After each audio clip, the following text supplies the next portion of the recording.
everybody, True Crime Metrix. So there was a day 5. We heard that someone else heard that someone told them that they had been told that there was no day 5, and somehow that got back to us, and we misinformed all of you. I want to blame everybody else but myself. It's not me, it's them. Who can I say tricked me into it?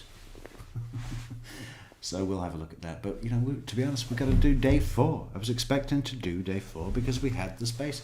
So we've got to finish off day 4. Now, did they do a full day today? Maybe.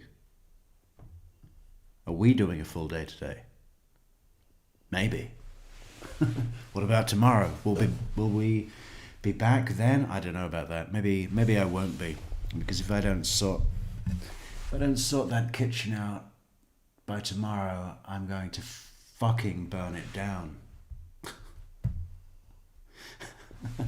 So that maybe I can do a stream from the kitchen. Maybe, yes, that could be fun. Today's stream, though, we'll be having a look at Kouri Richins, drug dealing friend, addict, meth head, pretends to be in rehab but not really. Not taking anything away from her.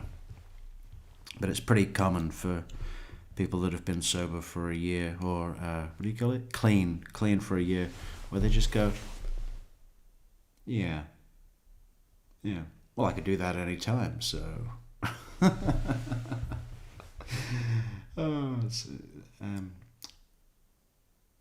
Day 4. We've got to go back, all the way back to day 4.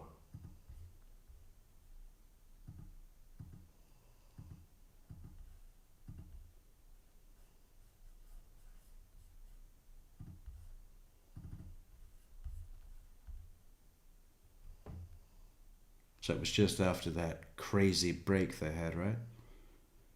That crazy break. Right about there. And Ms. Lauber, we spoke about that. That's your docket from during court, correct? Yes. Okay. Now I'd move to admit Exhibit 1007. We don't need to publish it at this time, though. Oh, Jackson. Okay, defendants 1007 is admitted. All right. Okay. Carmen, let's go back to when you went and got the pills from Susan Kohler. So right before the break, you said that Susan got you Roxy's, and that Roxy's are oxycodone. Did I get that right? Correct. All right. What are Roxy 30s? They are a stronger pain pill. Hydrocodone, I believe. Okay. Are they 30 milligram oxycodones? I'm not sure. You're not sure. Okay, that's fine.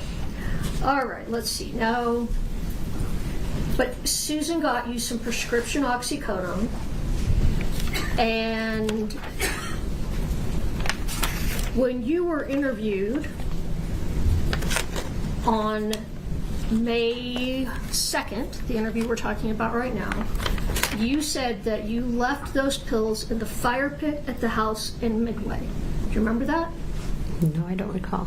Okay. Can you look at page 41?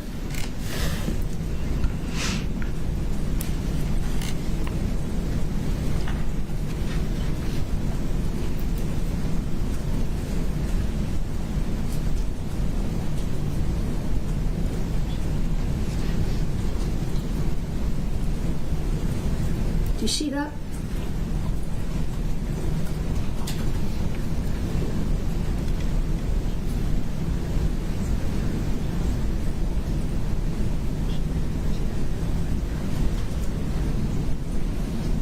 Yes, I do see. Okay. So at that time you said, I left the pills in the fire pit at Midway, and the money was in the fire pit in Midway. Remember? That's correct, right?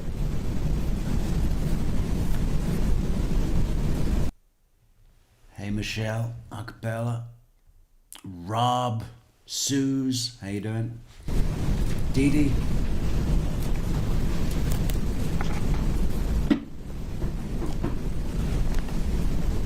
Correct. Okay. It's different than what you said today, though, right? Yes. All right. Fair to say, though, 3 years ago, you might have remembered a little bit better than you do today what happened, right? No. Did someone tell you what you said 3 years ago was wrong, so now you're saying something different today? No, nobody told me what I said was wrong. All right. But you did say then that you left them in the fire pit at Midway. Yes. All right, we'll get back to that. Now,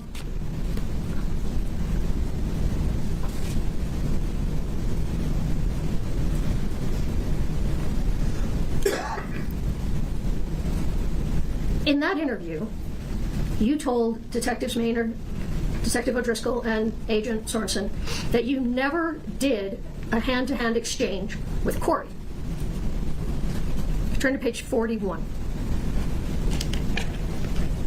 I'm on 41. It says you never exchanged pills with Kouri. Isn't that what you told them then?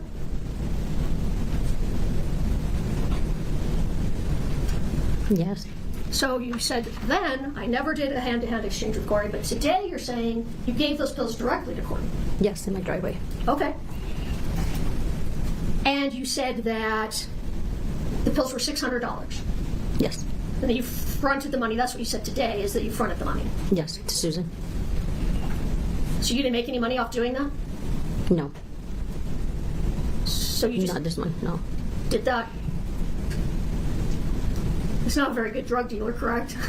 Right. All right, so you just took the money, got the pills, paid for them, took them back and forth, risked drug court just because. Just, I thought she was a friend. All right.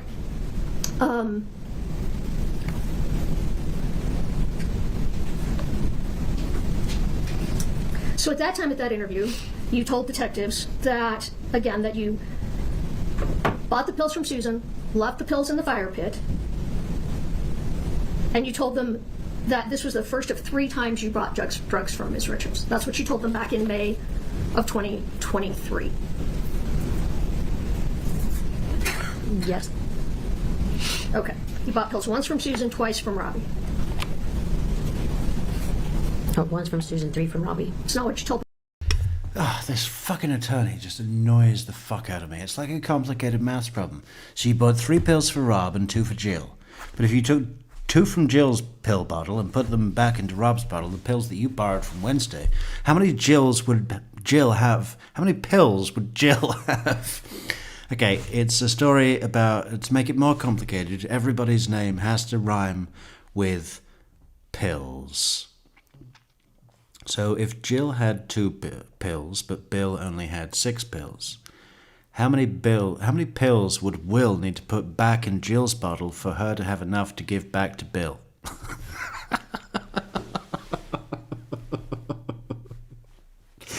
You see what I mean? It's difficult. them then, though, right? I'm not sure. It was a lot to process, and it was many years ago. We couldn't hear you, I'm sorry. It was a lot to process, and it was quite a few years ago. Yeah, Look at- fucking hell, I've never met so many people. When I meet many people called Will, Bill, Jill. Are there any more? Gil, Will, Bill, Jill.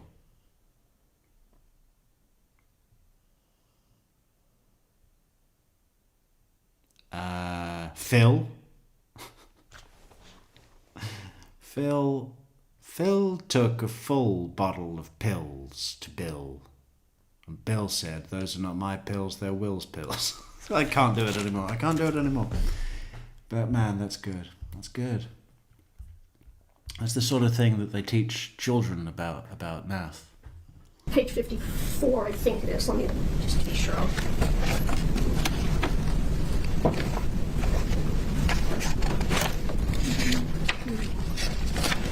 Next one, Meister, let's see.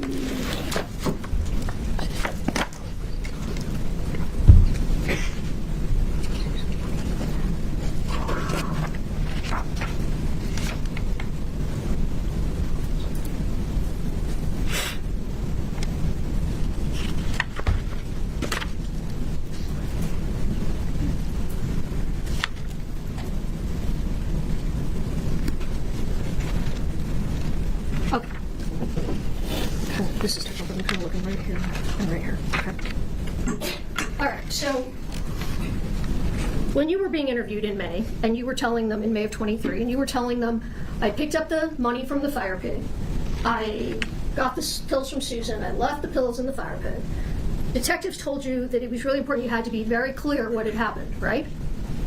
Yes. And you were doing your best, I would imagine, to tell them what you remembered happened.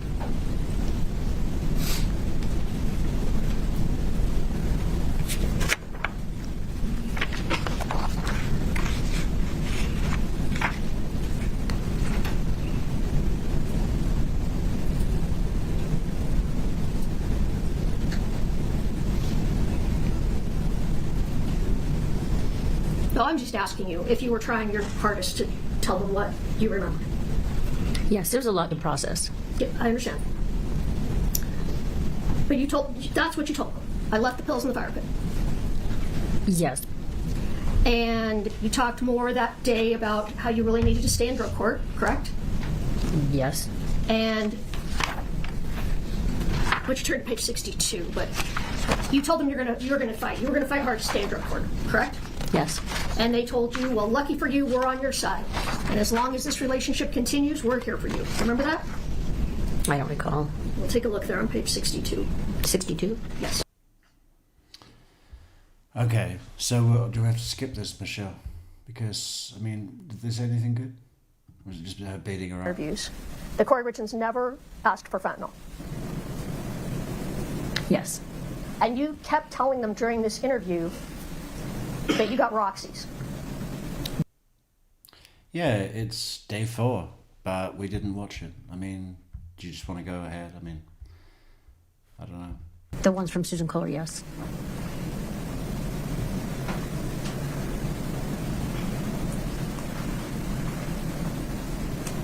They tell you that you got fentanyl for Kouri Richins, correct? No, when I reached out to Nicole Cummings, she reached out to Robbie. Robbie's the one who told me that he can give fentanyl. That's your recollection today. Yes. That wasn't your recollection then, though, was it? No. Like I said, it was a lot to process. I can't remember. It was a long time ago. Okay. But what you do tell them, it's not that Kouri didn't ask for fentanyl. She asked for the Michael Jackson drug. Yes. You tell them that. And you don't know what that is. No. And you Google it, Yes. and you discover that it's a drug called propofol. Yes. And propofol is not fentanyl. No. It's a sleeping drug, correct? Correct. Okay. Ms. Barber, we couldn't hear. Correct. All right. But then, they keep telling you that you must have given her fentanyl, correct? I don't recall them saying that that's what... You turn to page 124.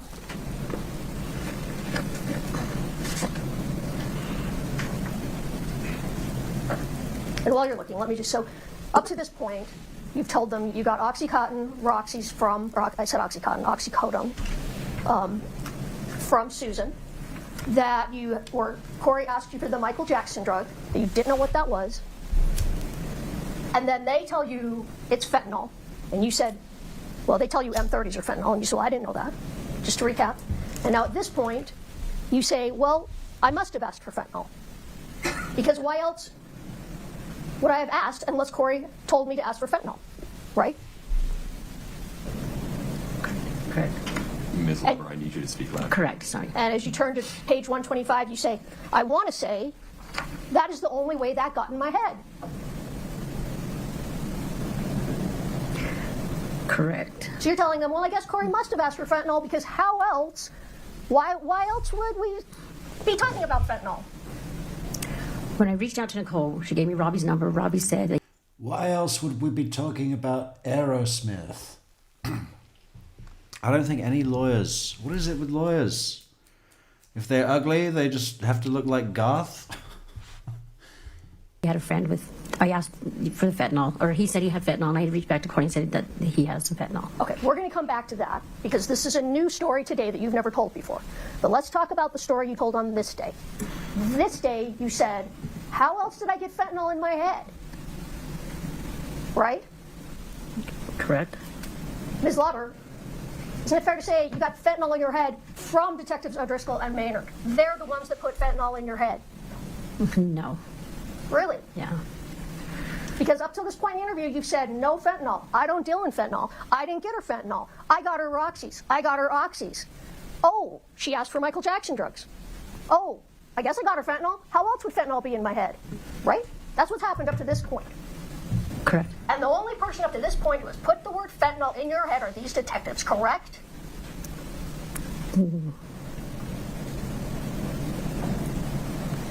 Ms. Lauber, you're on the stand.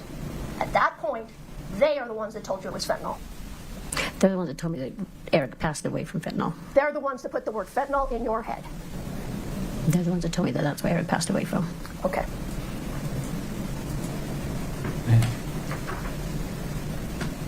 As a result of her giving him the pills that I got for her, which were fentanyl. Okay. But during this interview, you're very confused about what happened, because first you told them, Miss Lauber, you didn't know how to spell fentanyl. You've been going around calling it fentanyl. that you dropped the oxys from Susan in the fire pit. Correct? Correct. And then you tell them you gave Kouri some pills Neverly, standing in the driveway. hello, Correct? Samara. But you told them Derek. the pills in the driveway were not the pills from Boom. Susan, they were the light green pills that you got later. Correct? Okay, yeah, light green pills, Eric died. red green pills. Correct. All right. He was up in Ogden. Okay. Called him like the Ogden dude or Yeah. something like that, right? Somewhere, yeah, the Ogden Okay. guy. Ogden And if they helped dude. you figure out his name. Ogden's not gone flake. The Ogden dude. I wonder if it was... No, he would have already been serving time for the murder of Brian. Brian Racine. That was in Ogden, Utah. Right? Actually, I told him if you would bring me if I had my phone, I could put it, link them together. Okay. And that, I mean, they did. They found his contact in your phone, right? Yes, it And said that's how you- Robbie Nicole. Okay. All right. So they say you contacted him twice for pills, and you said, yes, that's probably right. I was probably meeting him for pills. Correct. And then you tell them, I hope that helps you. Correct. And they say, well, we need more detail than that. They said I had to go into more detail. They told you they needed more detail. That I needed to go into more detail. Okay. All right. And aren't cops always so careful, I mean, usually about not feeding information, specifically because it's all recorded and that they can be brought to account, held to account, and say, so the whole fucking investigation goes down because you fucked it? I mean, they're really careful about that. But the lawyers, anytime some druggie comes to the stand, they want to say, you don't remember too good, do you? Do you? They put that in your head, didn't they? Yeah.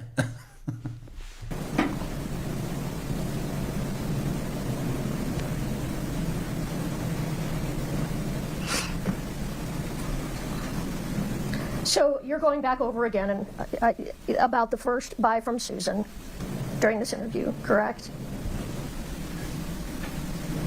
And today, or not today, I'm sorry, that day, May 3rd, is when you tell them that you fronted the money to pay Susan, right? Correct? For Susan, yes. Okay. But the day before, that's not what you told them. I do not recall. Okay, let's go back to the interview the day before, May 2nd. Okay. Can you go to the other binder with the May 2nd interview? What It's page? about 10 minutes left. I mean, we've got to see what the end is of day 4. I have to help here. Then Go to we'll page go 40. Number Actually, 5. maybe could you pull up 40? If I don't know what's quicker, for you two or for me to walk up there.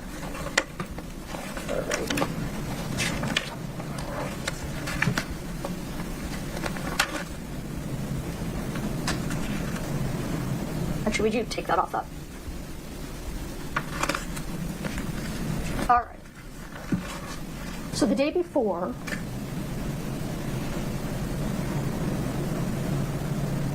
you tell Detective O'Driscoll and Agent Sorensen that somebody left. By the way, everybody, there is a fantastic new Discord. The current Discord will be closing March 1st.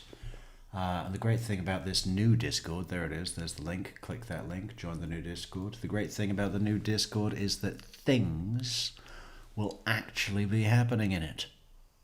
So many things, good things, terrific things. The money for you in the fire pit.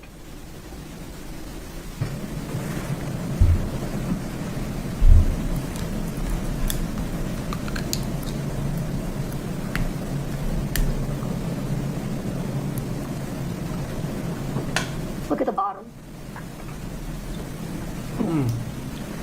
No, Nate, go to the next page.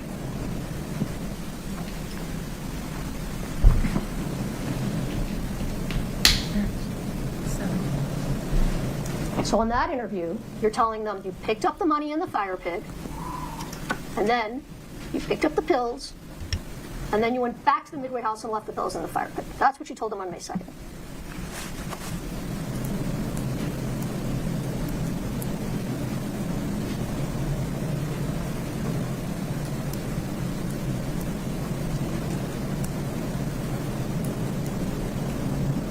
Okay, what was the question? Sorry, I was just reading. Okay. That on that day, you said the money was in the fire pit and you left the pills in the fire pit. And we're talking about the pills that Susan Kohler sold you. That's what you told them on May 2nd.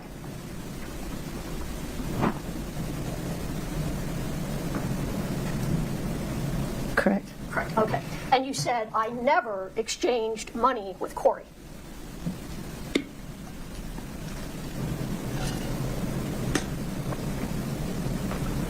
Correct. Okay. But now the next day, you said, no, I fronted the money to Susan, and then I went and put the pills and picked up the money all at the same time. I don't recall that. Okay, let's go back to May 3rd.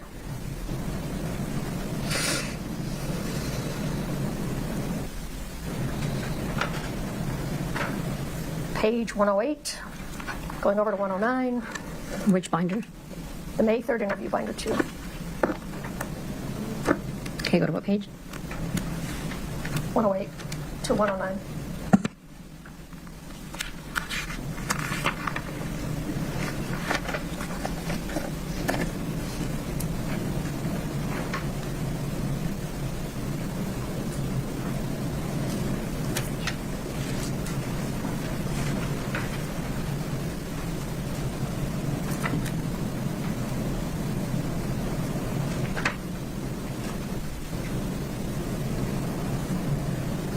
That's when you changed your story to that you fronted the money to Susan, correct? I'm on page 108. Over to 109.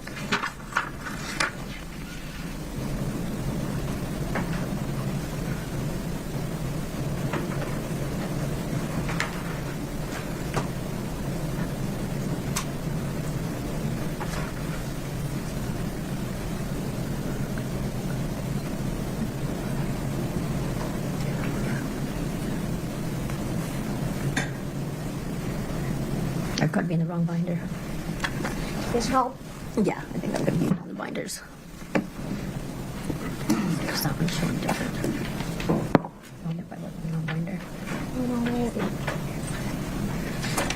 Yep, sorry, I was in the wrong binder. That's fine. Okay. They're confusing me. Let me get this one out of the way. Well, it's confusing. Yes. Okay.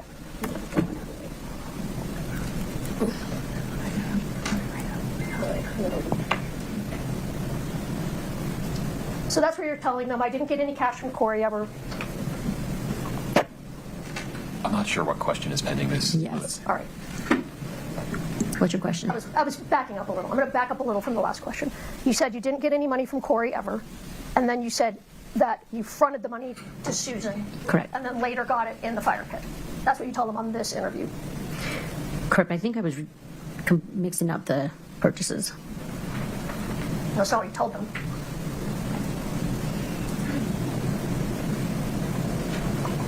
Your question? Okay. I'm saying that's not what you told them, correct? Correct. You told them it was the Susan Kohler purchase. Correct. Okay. All right. So, and then they go back and they're still telling you, well, you still might be looking at time, state and federal time, right? Correct. But they tell you you're getting a big, giant get out of jail free card because of you helping us. Remember them telling you that? I don't know if those were the exact words, but Page 112. something like that.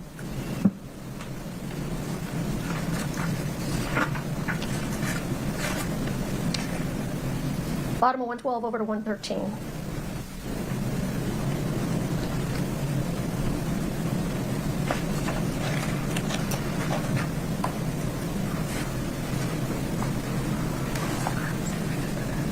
Correct. Okay, you're getting a big, giant, get-out-of-jail-free card from us. Correct. From them. Okay. And I think actually Detective O'Driscoll was there at this interview. I think he's the one that told you that, right? No, it's Detective Maynard. Okay. I still think he was there, but we'll move on. But all right. Thank you for clarifying that. All right. Because go to page 116. This is where Detective O'Driscoll. Okay. I'm See, this is the, first I'm just going to ask you if you remember, and if you don't, then look down at the page, okay? Okay. Do you remember that Detective O'Driscoll tells you something to the effect that this whole case is hinged on you, and you have to finish painting the picture because they don't have enough yet? Correct. Okay. So you go through your story again, correct? Just listen to Ms. Lewis's question. They go through so you try and go through the story again, correct? Correct. All right. And you tell them again that Kouri said, I need some pills for an investor with back problems, the first time she reached out, correct? Correct.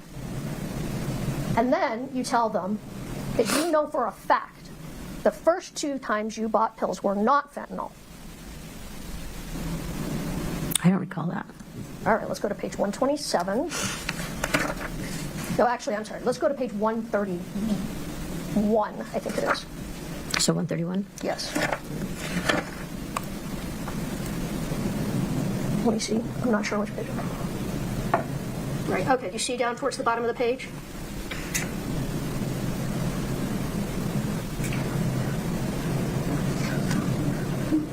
All right. So I know for a fact the first ones weren't. That doesn't help when you blow it up here.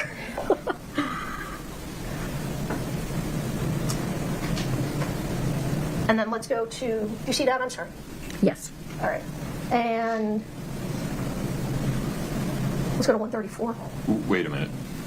I'm sorry, what was the question you were asking? The question was, on this page, she says, I know the first time wasn't fentanyl. She said correct.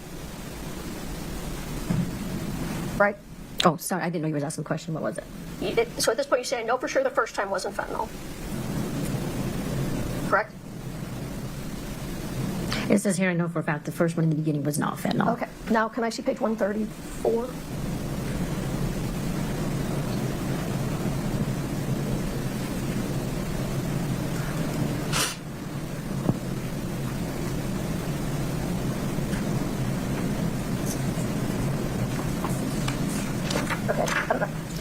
I'm going to look at, I can't find the exact spot I'm looking for right now, so I'm going to go back to that. Counsel, may I just have a quick scheduling conversation with you? At the bench? Yes, please. Okay. Just briefly.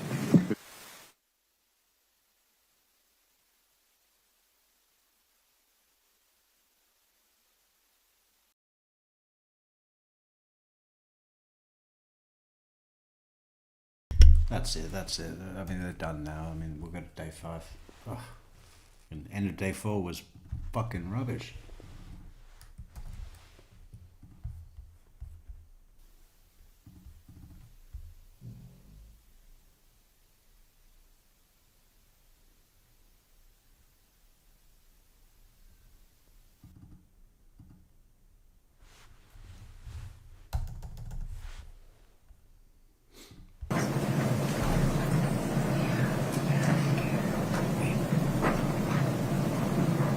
All right, have a seat.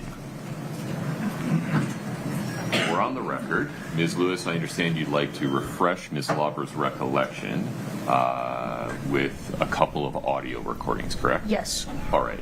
Ms. Lauber, if you'd put the headphones on. Katie's going to play 2 audio recordings for you. Just listen, and when they're done, Ms. Lewis is going to ask you another question. Thank you. Yeah, go ahead.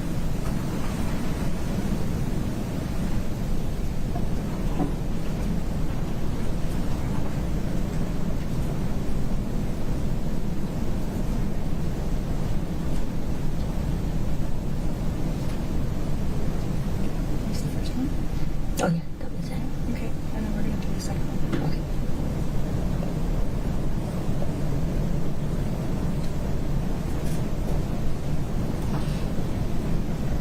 Able to hear those 2 phone calls between you and Mr. Bon Savage? Yes. All right.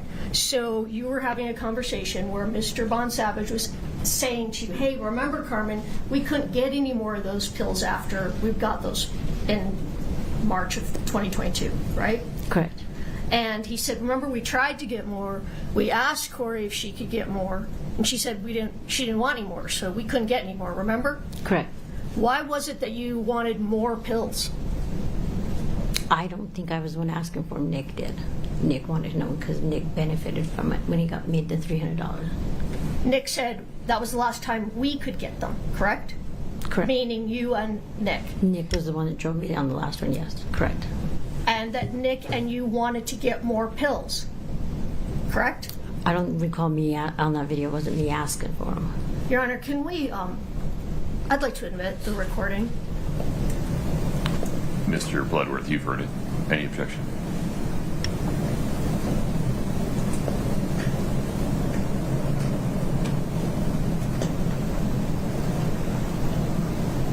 No. Okay. Pause for one moment. Katie, let me make sure you're connected. Let me know when you have them queued up. This should work.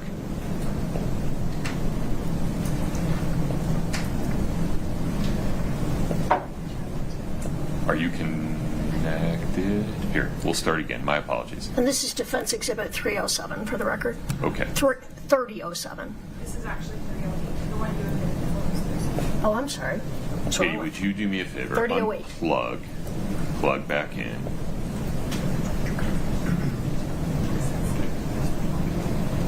Okay. Let me know when you've plugged back in.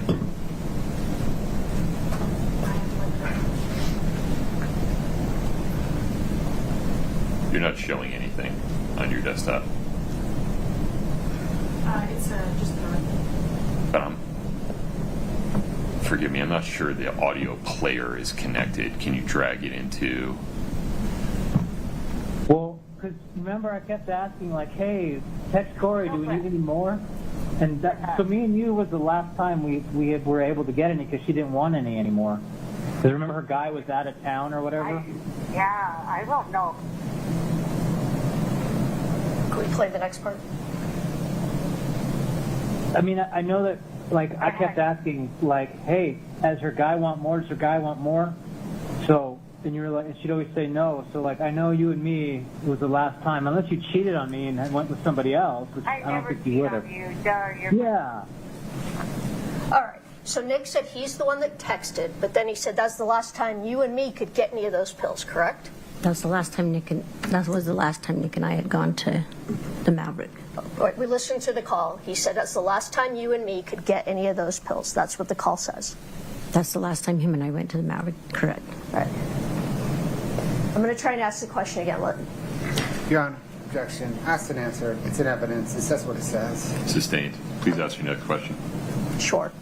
All right, let's go back to the May 10th interview with Ms. Whistler and the others. Maybe turn to page 26, and I'll ask you if you can remember this, and if you can't, you can look down at the page. Just wait one moment. Just going to ask you a question, Ms. Law. Oh, okay. Okay, so Ms. Whistler asked you how often that, when you were using drugs, how often you were using. And you told her hardly ever, like maybe once a month. You recall that? Correct. Okay, but that wasn't true. Yeah, hardly ever. Hardly ever. You know, once in a blue. Just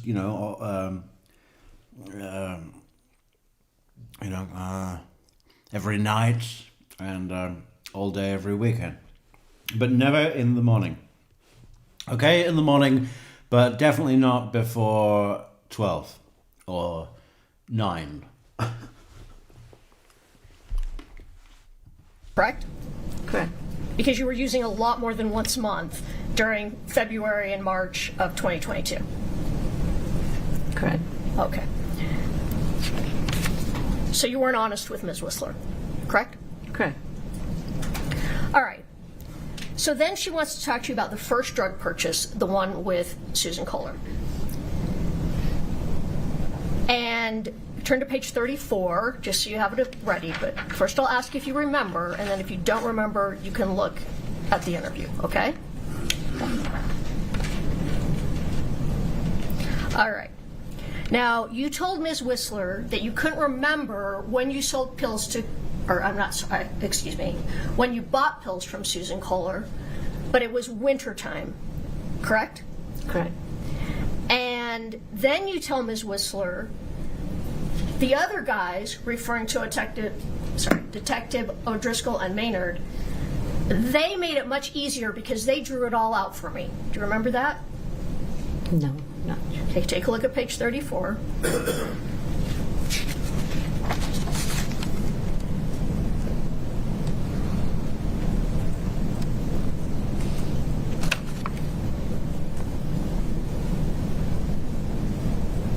Correct. Okay, so you said they made it a lot easier, but Ms. Whistler's making you tell the story yourself, correct?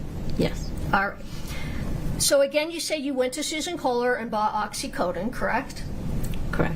That those were prescription pills that Susan got for a friend, correct? Yes. And I take it you don't know how many milligrams of oxycodone those pills were. Do you know No, I didn't look at them. I didn't count. I didn't ask. that? Okay, fair. And you told her that you fronted the money to Susan. Yes. You told Ms. Whistler that.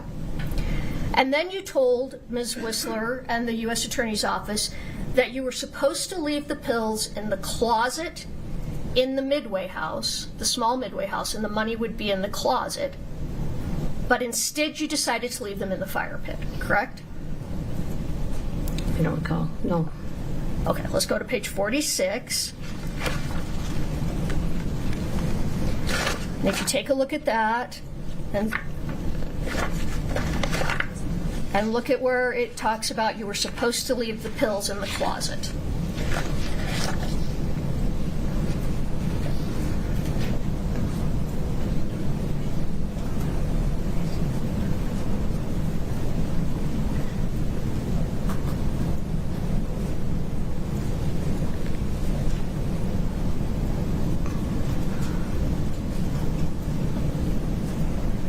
And what was your question? Is that, in fact, what you said, that you were supposed to leave the pills in the closet and the money would be in the closet, correct? It doesn't say anything about the pills or what one it was. Can you take a look? Are you on page 46 of the May 10th interview? Yes, I'm on page 46. And that's not refreshing your recollection? It just says in the next day, I want to say it was brighter, and she said the money go inside the house, and the money was in the closet. Okay, that's what I'm Doesn't say referring which to. day, That's what I'm referring to. which purchase. That you were going to leave the pills in the closet and the money was going to be in the closet. That's what you told Ms. Whistler. Your Honor, just objection foundation. Which purchase here are we discussing? I already said that. It was the first purchase with Susan Kohler. We talked about that. I think that clarification, we need to be much more careful about whether you are impeaching or refreshing. Okay, And I understand. I'm confused. I think the witness's responses will be tough to determine on a written record All right. what she's doing. Okay. So the question is, when talking about the first purchase with Ms. Kohler, that you told Ms. Whistler, originally you were supposed to leave those oxycodone pills in the closet and that the money was going to be in the closet, correct? I don't recall on that one. But you just read it, correct? It doesn't say Susan Kohler or anything in there. It just says that the money doesn't refer to what purchase you're talking about in here. It does not say Susan Kohler's purchase, or it does not say Robbie's purchase. Okay. It just says. Your Honor, could we approach for just a moment?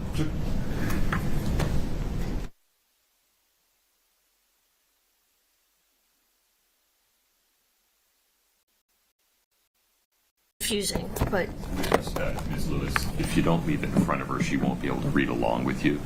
And so if we can do a combination of you having that and putting it on the screen, or however you want to do it. But right. if you're going to read, she needs to be able to see what you're reading.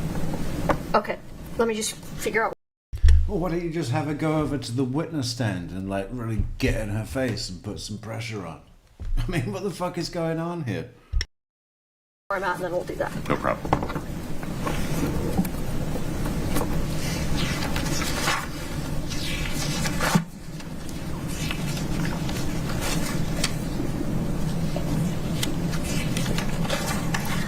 let me ask you this. The first thing you talk about with U.S. Attorney's Office is the first purchase with Susan Kohler. I'm not 100% sure.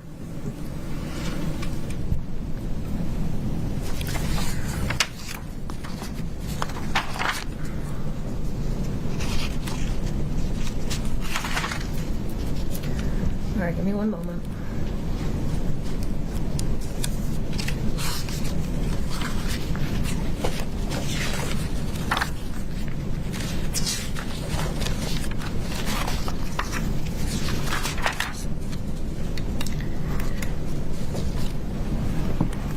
Katie, can you pull up page 34 of the May 10th transcript? Yeah, right. That lawyer is just so mean. And it's horrible. I mean, it's unprofessional. Imagine, what does she say when people ask her what she does? What do you do? Oh, I'm a professional bitch. Yeah, I'm a bitch in a suit, in a courtroom. Yeah. Or her husband, let's assume. Her husband says, how was work? Oh, fantastic. Yeah, I turned my mean dial up to 50 today.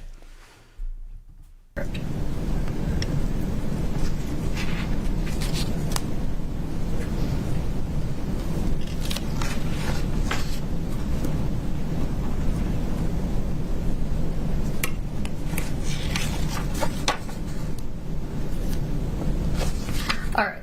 If you could look at line 18. And this is early in the interview. Ms. Whistler asked you, okay, so when would that have been? Referring to the first time Kouri reached out for pills.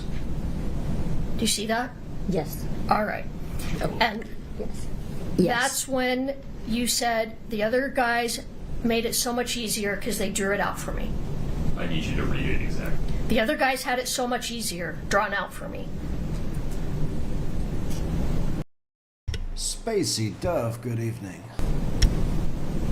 That's your response, correct? Correct. All right. So then, Ms. Whistler continues to talk to you about, just go ahead and turn the page for a minute, that first purchase. Mr. Bloodworth, Objection under 106.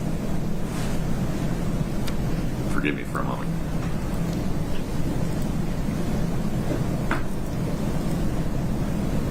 Okay. Give me a series of line numbers or page and line numbers that you're concerned about. Your Honor, on page 34, the response spanned lines 20 through 23. I think that entire section needs to be read. Would you please read the That's rest fine. of the response? Okay, yes, that's fine. So the question from Ms. Whistler is, when would this have been, the first purchase? And you answer, the other guys had it so much easier drawn out for me. I want to say January or February, I don't know. You'd have to look at the phone records. Correct. Correct. And Ms. Whistler says of last year. Correct? You got to read or answer the question. Well, I was asking her to acknowledge that was the question from Ms. Whistler. That Ms. Whistler asked you of last year, correct? Correct. And you said, I think so. Goose evening. Yeah, correct? Correct. Okay, so now you go on and you're talking about the purchase from Ms. Kohler, correct? Correct. All right. And while you're still talking about that purchase,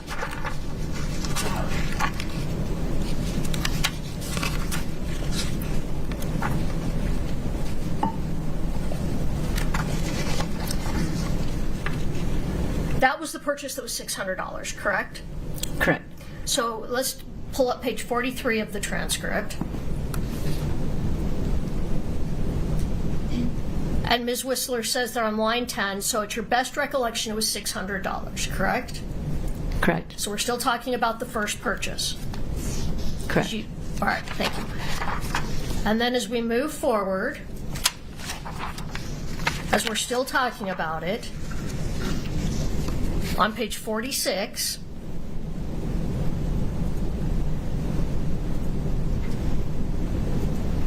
you're talking about that the next, after you got the pills, and you testified yesterday you didn't give them to Kouri that night, it was the next day, correct? Correct. And then you said, and then the next day, I want to say it was brighter, and she said the money, go inside the house, the money is in the closet, correct?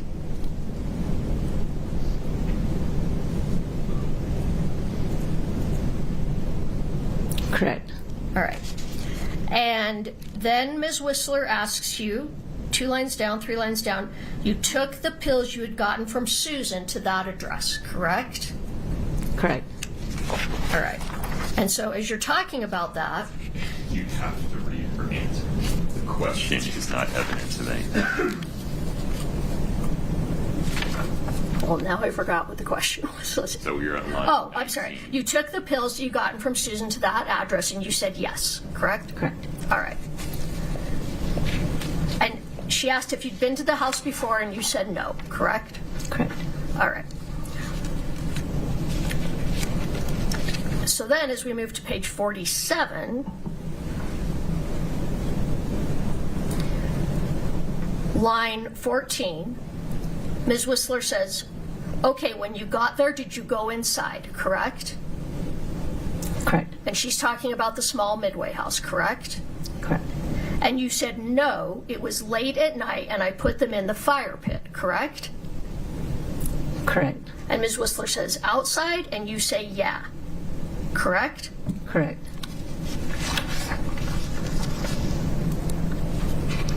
Turn the page.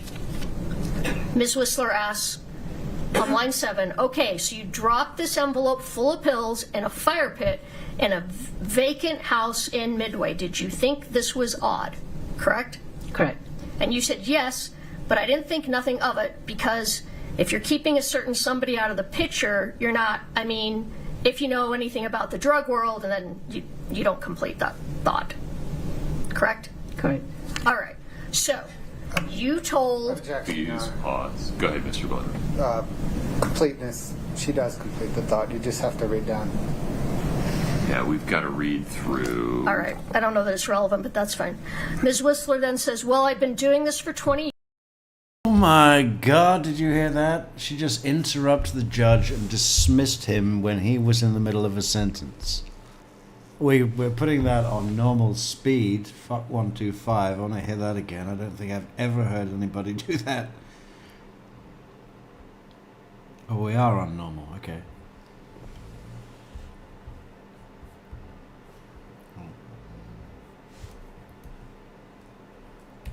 Yes, but I didn't think nothing of it because if you're keeping a certain somebody out of the picture, you're not, I mean, if you know anything about the drug world, and then you don't complete that thought. Correct? Correct. All right. So you told, Objection, Your Please Honor. pause. Go ahead, Mr. Butler. Completeness, she does complete the thought. You just have to read down. Yeah, we've got to read through. all right, I don't know that it's relevant, but that's fine. Ms. Whistler then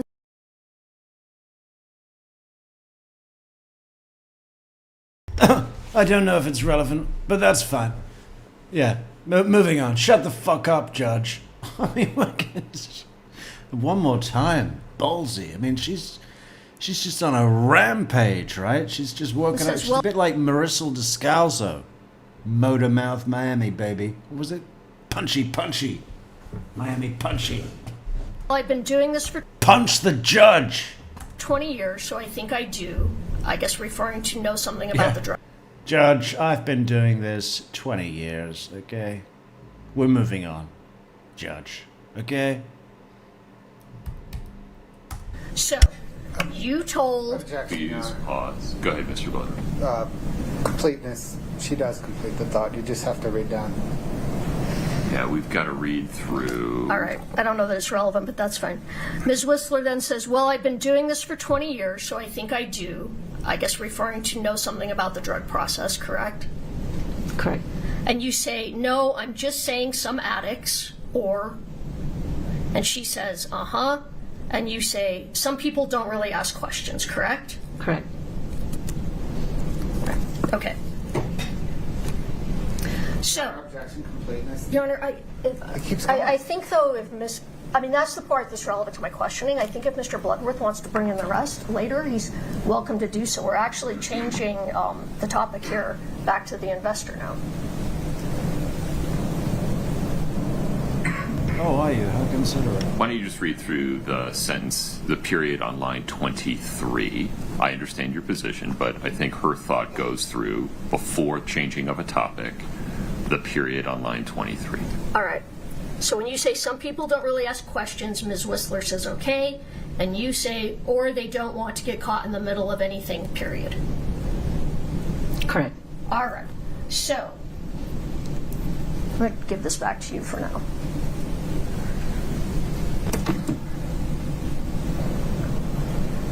So back to my original question is, you told Ms. Whistler that the first pills you got from Susan Kohler you left in the fire pit at the Midway house, correct? Correct.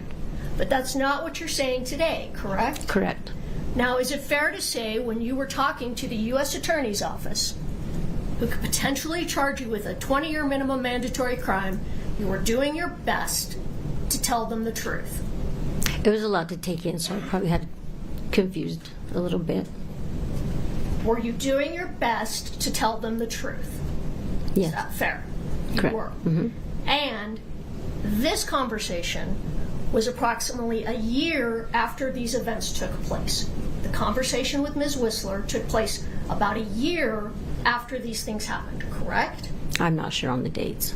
Well, they happened in March of 2022, February, March of 2022, and you're talking with Ms. Whistler in May of 2023, so a little more than a year, correct? I'm not sure. I hate the way she says correct. It's like, correct? Are you following along, you fucking one brain cell drugged out moron? Can you understand the words that I'm saying? Correct? Correct? Okay, now, if somebody spoke to me like that, I would take that binder behind her and just, bash it into her head. On that. Well, the date is on the transcript. Do you need to look at I don't think it was a year apart, but I can be confused on the date. All right. If I represent to you that this interview was in 2023, are you comfortable with that? Yes. Okay. So it was about a year after. Okay. And fair to say, 1 year after the fact, your memory was probably better than it is here today 4 years after the fact, correct? Correct. All right.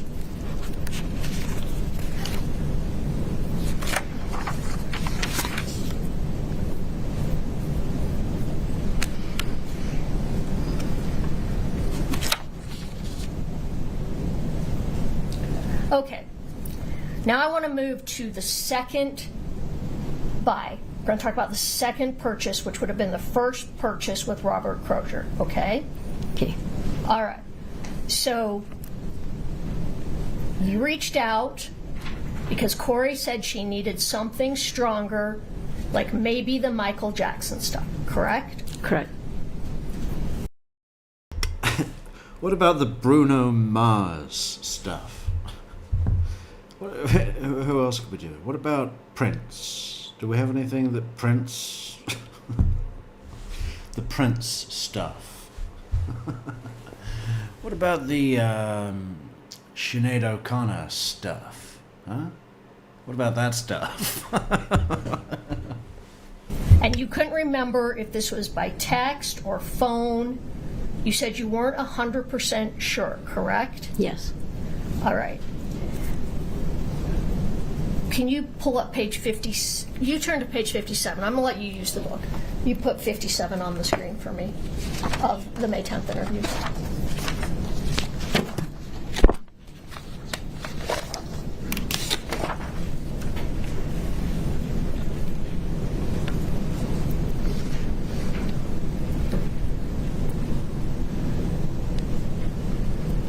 Okay, I want you to look at line. You're on page 53, Carmen? I'm on 57. Oh, I'm sorry. Maybe I gave you the You wrong told me page. 57. I might have. You're right, 57. I'm sorry. So do I need to go back or stay here? No, 57 is correct. I misspoke. I'm sorry about that. So line 7. Oh, actually, no. Let's go up to line 5. Officer Parker says, when you say by phone, are you saying a phone call or a text, correct? Correct. Talking about your communications with Ms. Richins, correct? Correct. You said, I'm not 100% sure the officers have it all, correct? Correct. Do you recall what you said after that? Well, let me ask you this way. Do you recall telling them they made it easier for me because they draw it out? Like they laid out the whole puzzle and they fit the pieces together. Do you recall that? Yes. So you recall that you said that? Correct. And do you recall what Ms. Whistler said to you? No.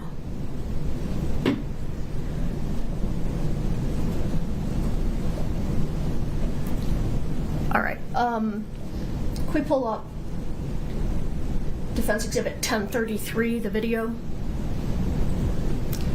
Do you recall that she, before you play that, do you recall that she said to you, well, we would rather you just tell what you remember? Correct. Okay, then maybe we don't need to play it. It's not her objection. That's not what the question says. But that's her memory. So here we go. There's nothing impeachable happening right now. Okay. All right. So, again, Ms. Richins on the second time asked for the Michael Jackson drug, correct? Correct. And you told Ms. Whistler that you had to Google it, correct? Because you didn't know what it was. Correct. And that you discovered it was propofol, correct? I don't recall if that's what I remember, but Not propofol, not propofol, but the Michael Jackson stuff. That's what we want. Okay. You know what else Michael Jackson wanted before he died? Coffee. BuyMeACoffee.com is a great way to support the channel. You know why? Because it's drinkable and it's warm and it's flavorful and you know it's got a lot of good properties. But most of all, it supports the channel. It supports True Crime Metrix, just like Patreon does, just like PayPal does, and merch, because merch is good, and we have merch, and you can have merch if you exchange it for money. So do that, and also cut off your thumbs and send them to me. Send them to the like button, the thumb button. Well, you said yesterday that you discovered it was propofol. yes. All right. And you can't buy propofol in the streets, correct? I'm not sure. To your knowledge, can you buy it on the streets? No, I don't go around asking for it, no. Okay, that's not fair. that I recall if you can That's or fair. not. Yeah, I just say the Michael Jackson stuff. And I want to go back to, What a legacy. What a legacy. Michael Jackson, if only he knew. One day there will be a trial. And they'll be referring to you because you killed this guy in Utah. the pills, the first set of pills you got from Robert. Can you pull up page 59? Yeah, I'm really not going back. We're still on the first set of pills you bought from Robert. Page 59. If you would just wait for the question. Oh, okay. I was just trying to get to the page. Yeah, Okay. it'll be less confusing if we do it in Okay. this order. All right. Ms. Whistler asked you during this interview if you'd ever taken opioids. Do you recall She that? wants to go home. No, I don't recall. All right, can you look at page, you're on 59, right? Yes. Line 4. Ms. Whistler says, and you yourself have never been an opioid user. I misspoke. She said, you yourself have never been an opioid user. Recall that? Correct. And you said, well, I was for my neck. Correct. Okay. And she says, okay, but I mean, and then you say, I had neck surgery, correct? Correct. And she said, I mean illicit opioids. And you said yes and no. Correct. So you're saying, yes, I had taken illicit opioids also, Yes. correct? All right. She says, tell me what you mean by yes or no, correct? Correct. And you say, I mean, I would take Roxy's or Oxys for my neck and stuff, okay? Okay. And then Ms. Whistler says, were they, okay, but were they prescribed to you by a doctor, correct? Correct. And you said they were in the beginning, but not after a while, correct? Correct. So then she asked you, roughly when did you have neck surgery, correct? Correct. And you said, I had neck surgery a year ago, correct? Yes. All right, so your neck surgery was pretty close in time to when you were getting these pills from Mr. Crozier, correct? No, my neck surgery was completed. I was out of my brace and everything. So when you were getting the pills from Mr. Crozier, your neck surgery was over, correct? Yes. That's fine. I mean, I didn't know that. Thank you for telling me that. All right. So my question is, when you were getting oxycodone from Mr. Crozier, were you holding back any pills for yourself? No, I turned him in to my therapist. She kept track of them. When I had my prescription of my surgery, when I was done.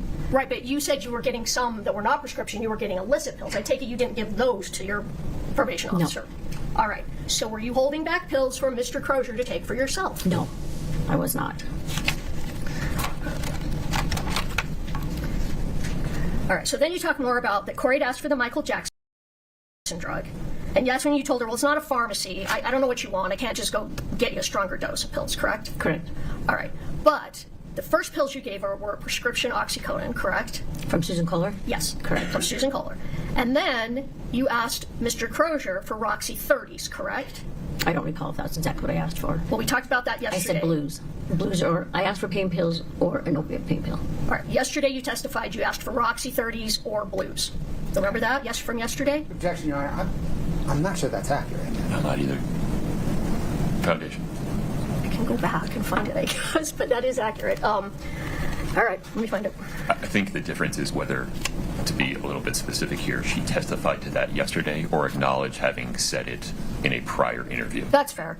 Yesterday you acknowledged that you had told Mr. Crozier that you wanted Roxy 30s or blues. We found that page number yesterday, and you acknowledged that, yes, that is what you had said at the time. Is that fair to say? Yes. Okay. So my point is, Roxy 30s, 30 milligram oxycodone, are a stronger variety of oxycodone than what you would typically get in a prescription, right? Yes. Okay. So you could get her something stronger and still get her oxycodone, correct? I'm not understanding the question. All right. There are different milligrams of oxycodone, right? Correct. Yeah, couldn't they come up with two names that were slightly more different than what was it? Oxycodone and Oxycontin. I mean, that's bound to be confusing.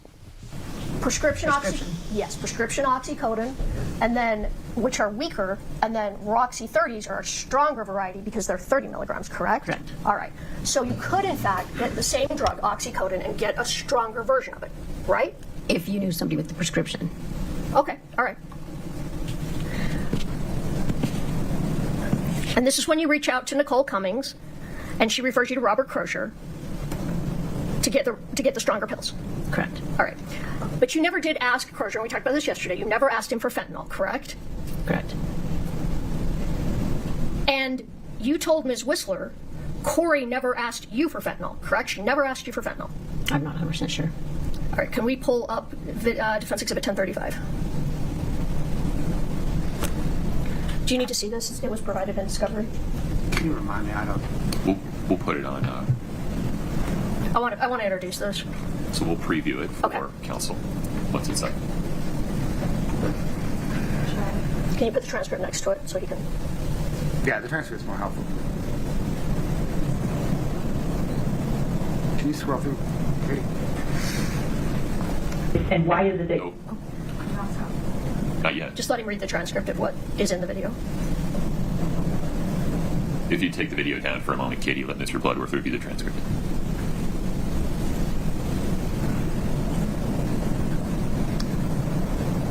Just pause Can you go to page 71, please?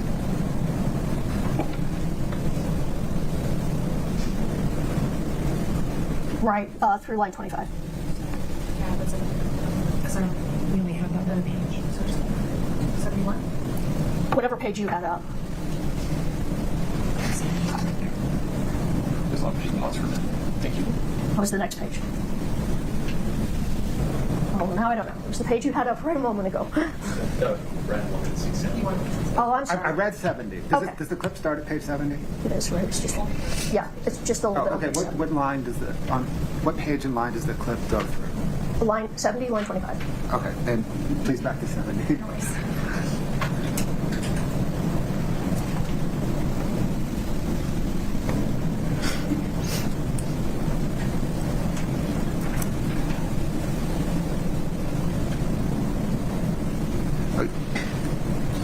Okay, the state objects under completeness. If you look at 71, page 71 of the transcript, it continues. Well, go ahead. Let me see page 71.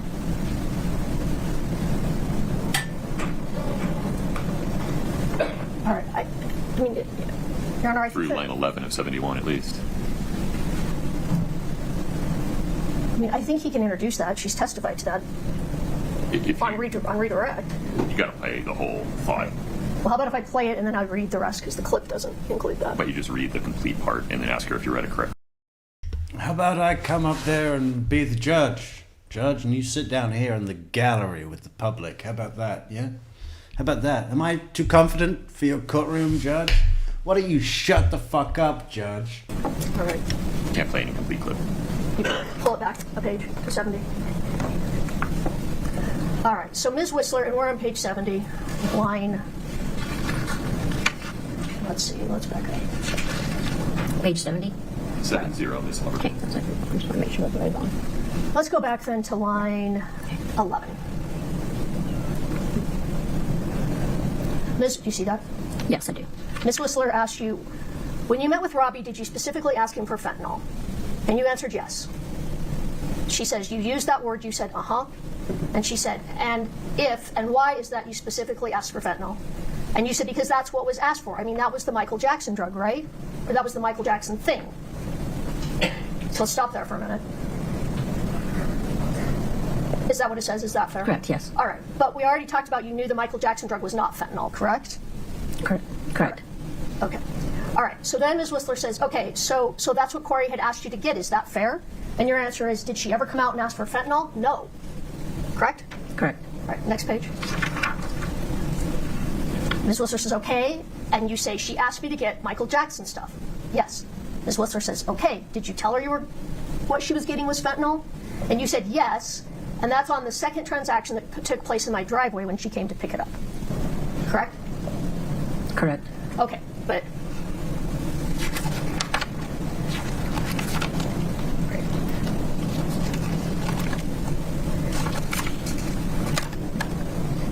All right, we're going to come back to that because I don't want to confuse you by jumping around in sequence. So we'll talk more about what you said about that in a few minutes, okay? All right. Now, you told the U.S. Attorney's Office when you interviewed with them that you purchased drugs 1 time from Susan Kohler and 2 times from Robert Crozier, correct? Correct. You didn't tell them you purchased 3 times. You told them you purchased 2 times from Mr. Crozier, correct? Correct. All right. And you told them that the first time from Mr. Crozier you got light green pills, correct? Correct. And the second time you got light blue pills, correct? Correct. That you got his number from Nicole Cummings, correct? Yes. Told him you needed Roxy 30s or blues, correct? Correct. Met him at the Maverick, correct? Correct. Picked up the money to pay him, correct? Correct. You said it was $1,000? Yes. And that means he was charging, my math I don't do, but I think it's approximately $30 to $35 a pill, correct? Maybe more? Probably yes. And that's about the running rate for oxycodone? Might even be a little high, but for oxycodone, correct? Yes. Correct. Are you aware what fentanyl typically? You got to pause so we can get a response on the record. I apologize. That's okay. Was your last answer was? Correct. Thank you. Sorry. All right. Now, are you aware what fentanyl sells for? I'm not 100% sure. Because you've never bought fentanyl? It goes for, it's a street, I'm not 100% sure what it's out. Do you know that it's really cheap? At least it was in 2022, 2023, 23? No, I didn't know. Okay. I just went off the price he told me. Okay. And you picked up the money at the closet in the Midway house for the purchase for Mr. Crozier, correct? Correct. In a closet, correct? This one might have been the box. I'm not sure which one. Wasn't the box in the closet? Yes. Okay, so in a closet in the Midway house. Correct. And you got approximately $1,000. Correct. And that same day you brought the pills, you bought the pills for Mr. Crozier, correct? I'm not sure if it was the same day. Like I said, I'd reach out to him and he'd get back to me. Okay, do you recall if you picked the money up the same day you bought the pills? I'm not 100% sure. So you might have picked the money up first and then taken it a day or two later. Maybe, yes, correct. Okay. Tell me again, so that time you go in the house, which it's a little unclear, you've said different things, if it was the first time or the second time. What was in the house? There was nothing that was being remodeled. There was one that she was flipping. Wasn't it already remodeled? I'm not 100% sure. She said it was a house she had done. Are you aware? I'm sorry, I didn't mean to talk over you. This is in February, we're talking. Okay. Correct? Correct. Yesterday you said the first purchase from Robert Crozier was February 11th, correct? Correct. Which you also said was the first purchase from Susan Kohler, correct? I don't recall if that was the same time. Okay. You don't recall that that's what you said yesterday? I knew Susan's was in the beginning, yes. Okay. Not sure exact date. Are you aware that Ms. Richins didn't own the home in February of 2022? I knew it was a house she was flipping. Are you aware that she'd already sold it at the end of January of 2022? No. All right. So you meet Mr. Crozier at the Maverick, correct? Correct. Give him the money and he gets you the pills, correct? Correct. Well, he leaves. He has to go somewhere close by to get the pills, right? Yes. And then he brings them back to you, correct? Yes. And now you're saying, now you didn't say this before, but now you're saying Nancy Peters. Can you imagine if you only saw this lady, is it Lewis? Miss Lewis and Daniel Rashbaum, and that was your full knowledge of defense attorneys, you would have the least respect when actually some of them can be fucking amazing. Some of them are great, but these two, they're just so horrible. Peterson was with you on that trip? Nancy Peterson drove me. Objection, no, she did say that before. Overruled. Let's keep moving. Well, you didn't say that to Ms. Whistler, correct? You didn't say anything about Nancy Peterson being with you, correct? I don't recall. All right. But, okay. You said she drove you? Ms. Peterson drove you? Yes. Can we pull up, it's already been admitted, States Exhibit, I think it's 3-7D, 3-7D3? Can we publish that, please? Can you see that? Yes. That's a selfie, correct? Correct. And if you look at the lettering on Nancy Peterson's hat, the lettering's reversed, right? It's backwards. Correct. So that picture's backwards, correct? I guess so, correct, I guess. Okay. So can we pull up just for...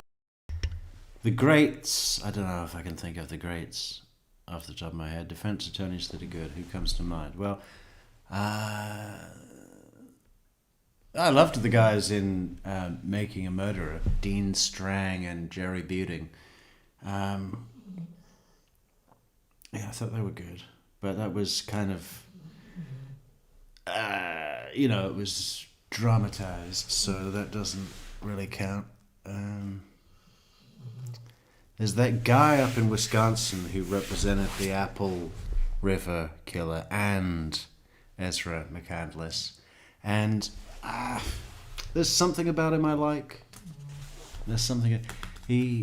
I can see why people think he's really smarmy, but he's sharp thinker, man. He's really on his toes. He loves the game and he's in there to play. I mean, that's obvious. He's committed, and there's something about his style that I found quite good sometimes. I forget his name. Obviously, you've got Wonder Boy Chris DeCoste, right? Good.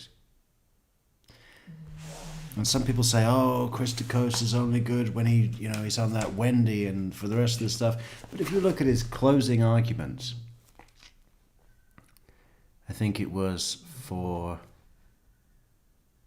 KD2. Or did he do both? I think Tara might have done the first And she's not in the list. Tara Kawas, no, sorry. You know, who else? Who else? Defense attorneys that are great.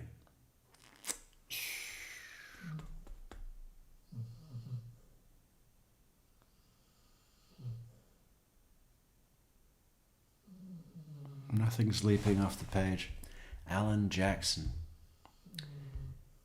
Is that the guy in Wisconsin? Oh, the guy from is Jose Baez. There you go, Michelle. Jose Baez. I mean, he had a brilliant play at the beginning, didn't he? Casey, little Casey would wake up every day before school. Wake up with her father's penis in her mouth. I mean, that is a sentence that grabs attention, right? You can't shy away from those things when you're on a murder trial. You have to play everything. You're playing for your life. Go for it. Well, no, let's pull up CL9 for the witness. Can you make it so it's not split like that?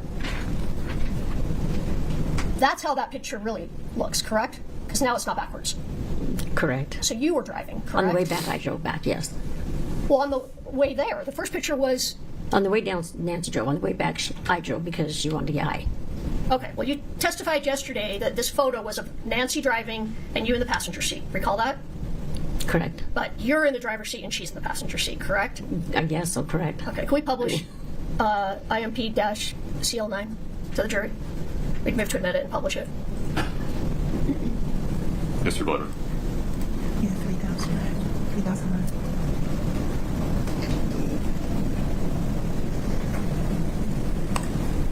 No objection.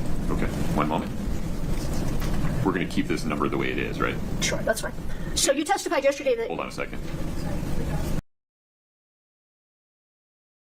What the fuck is going on there?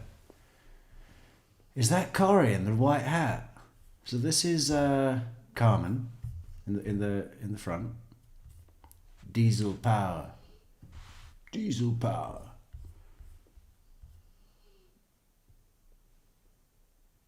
Okay. That is Kouri, isn't it? Yeah, Kouri. That is Kouri. What a fucking... Oh, she looks like Grant Amato. Because he'd wear a hat like that to cover up his horrible, horrible head, right?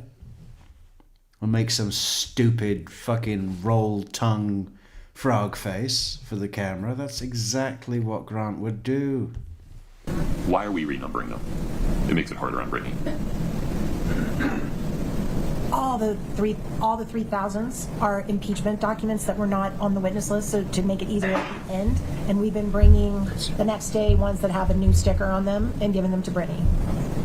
Okay. Defense 3009 offered as IMP_CL9 is admitted. All right, so yesterday you testified that you had Nancy drive you because you didn't have a driver's license, correct? Correct. But, in fact, you're driving, correct? Down the mountain? Either way, Driving up. you're driving without a driver's license, correct? Yes, I always did. Okay. Yeah. Reservation rules. The chief said I don't need a license. All right, so this purchase is the light green pills we talked about, correct? Correct. And then you tell them that the next time you bought from Robert was after the death of Eric Richins, correct? I'm not 100% sure. Well, at this time you said you did one purchase from Susan and two from Robbie, correct? Correct. So 2 purchases in February, 1 from Susan, 1 from Robbie, and a 3rd purchase on March 9th, correct? I'm not sure of the date, but yes, there was. You testified there was a purchase March 9th, correct? Correct. All right. No. Your Honor, Foundation, I'm sorry. I need you to be more specific about when you say you testified. yesterday you testified that you did a purchase on March 9th, correct? Yes. But back when you were talking to the U.S. Attorney's Office, I mean, you also said you did a purchase on March 9th, correct? I don't recall, but All right, so you don't recall at that time when the third purchase took place. I'm not 100% sure. There was a lot to take in back then. I understand. But now you're sure. Yes. How did you become sure? If you didn't know then, why do you know now for sure? My bank account. I'm the one that told those guys there was a check to check my bank account, tell them the exact dates of everything. Okay, well, in all fairness, you talked about that during these interviews. You decided and discovered there was a purchase March 9th, correct? Correct. All right. So my question is, at that time you said, though, that was the final purchase from Mr. Crozier, correct? Correct. But now you're saying there's another purchase, correct? You've confused me. I'm not understanding. At that time you said you only purchased 2 times from Mr. Crozier, correct? Correct. And now you're saying you purchased 3 times. Correct. All right. So now you go back and you're going to make your third purchase from Mr. Crozier, correct? Correct.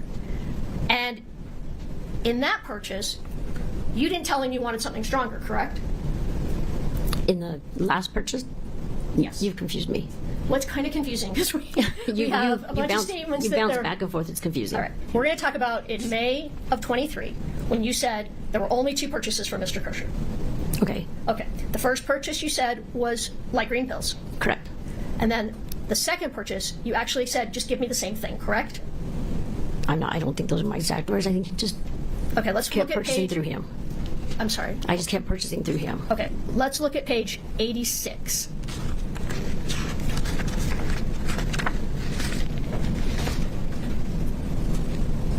You do it.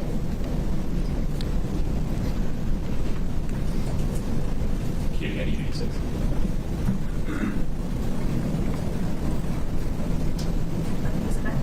Sure. 1 second, Ms. Lowell.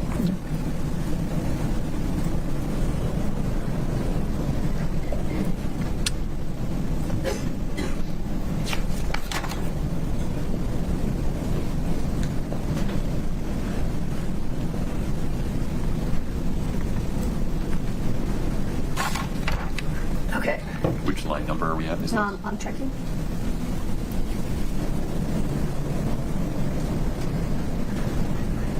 Just where it makes the most sense. Okay, line 8. Ms. Whistler says, did you contact Robbie a second time? And you say yes. Correct? Correct. She says same phone number that you used to contact, and you say, uh-huh. Objection, I think we're refreshing at this point, not impeaching. Fair. Sustained. If you would just give her a page number and line range to read and then ask your next question. All right. Can you just read that page, please? Start from what number? Right where we were just talking about, line 8 through the end of the page. You want to read 8 all the way down? Yes. Just read it to yourself. Okay. I thought you meant out loud. I'm like, No, my okay. apologies. Okay, yeah.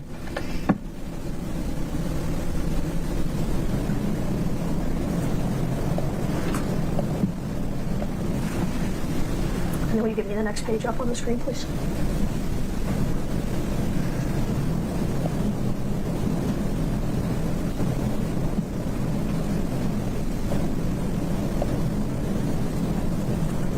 If you can tell me when you've reached the bottom of that page. I've reached the bottom. Can you turn to the next page and read through line 5?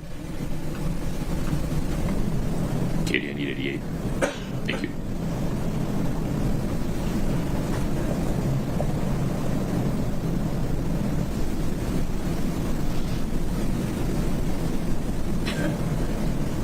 Did you read through line 5 of that next page? Yes. All right. Hold on. Okay. Okay. Can you see this? Yeah, I can, Your Honor. There's going to be a completeness problem if we get to a page here. Yeah, well, can we just, okay. That's fair. Ask your next question, Ms. Lewis. I don't have the right page up here. Can you? That's okay. It just has, I apologize.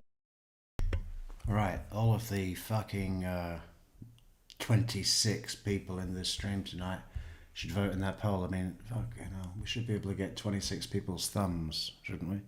So really, that's 52 thumbs that we will receive. Next week, pinkies. That's for interrupting. Please ask your next question. All right. So the second time you went back to Mr. Crozier for pills, Oh, sorry. you did. I forgot. There was an important announcement. please do vote in our multiple choice poll. Was Kouri Richins' mother Lisa in on the murder? Options: yes, helped plan. Yes, had suspicion. No, total surprise. No. Oh shit, that was... Okay. I did that wrong.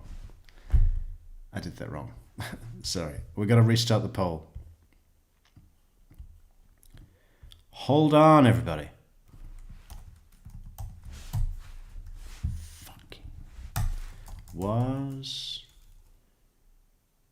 Kouri's mother Lisa in on the murder? Yes. Helped plan. Oh, fuck. Yes.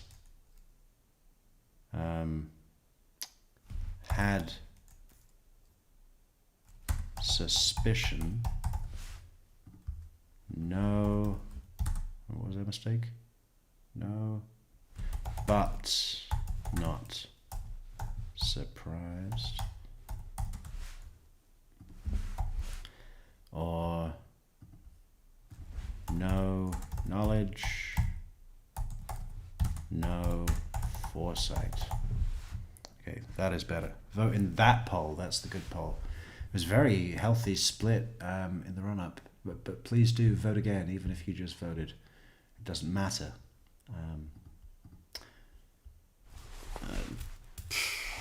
Me, I don't see any reason to believe that she helped plan the murder. I mean, yeah. It's a huge step. But if she already killed that other guy with poison, rat poison, apparently, I mean, did she? What's the story with that? Michelle, what's the story with this other person that Kouri's mother murdered with drugs? Because I don't know. I mean, it feels like a rumor, but I'm fairly new to the case, so all these little bits and pieces, I don't know, feels like a rumor. I mean, she's not in jail for it, is she?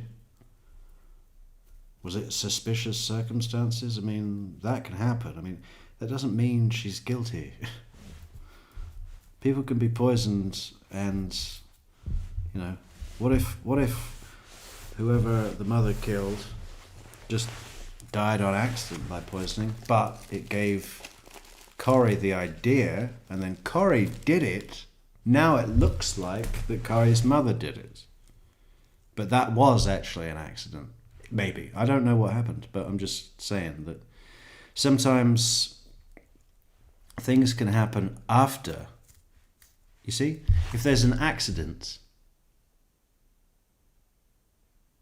it's like if my best friend, you remember Susan Smith, right, where she drove the car into the lake with the two kids and then said, carjacking, he was black. That was all she said. But she drove the car into the lake and the children died, and because they couldn't get out of the car or something like that. And, you know, but say if I had a friend and he did drive his car into the lake with his two kids and they died, and it was a total accident, but it gave me the idea to kill my kids, if that's what I wanted to do, by driving into a lake, and then I got caught doing that as a crime, right? Then the appearance would be given that I'd taken the idea from my friend who did it on accident, and because I'm guilty, people assume he's guilty. Is that happening here? Because I don't know who Kouri's mom tried to kill, but or did kill with drugs, but I mean, she's not in jail, so yeah, I don't know. Planning a murder, you know, unless you're the Adelsons, I mean, who would do that? Who would do that? Who would do that? Or like some of those sick fucks, but normal people tend not to plan murders, you know, seriously. Okay, so what we'll do, can you get the Michael Jackson stuff? Get a strong Michael Jackson pill. Yeah, okay, I mean, a lot could go wrong. And I think Kouri knew very soon when those first responders arrived, like, shit, it's like jumping straight into the deep end with total confidence and then wishing you had those little inflatable armbands, right? Did not ask him for something stronger, correct? Through Robbie? Yes. I'm confused on what purchase we're on. Okay, we just read it. Let's go back and read it again. You're confusing. Page 86. Okay.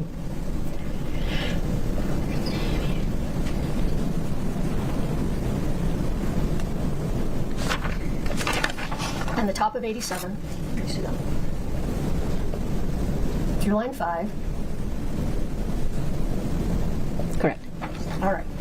So, do you now recall that you told Ms. Whistler that you just asked him for more of the same the second time? God, look at this. We've got every shade of blonde there is. Let's name them together, Michelle. Strawberry, honeycomb, golden sunshine. I mean, how many? What are the types of blonde as it applies to hair? No strawberries one, a proper one. Let's just double check, see if we can bring up a nice chart and just verify.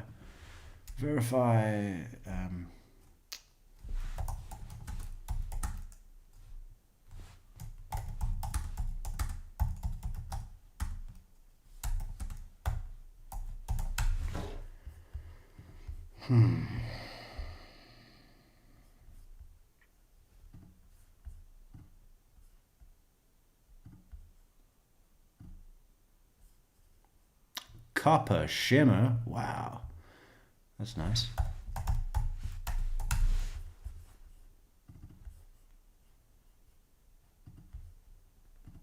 Oh, how did that get there? Buy me a piece of blonde hair.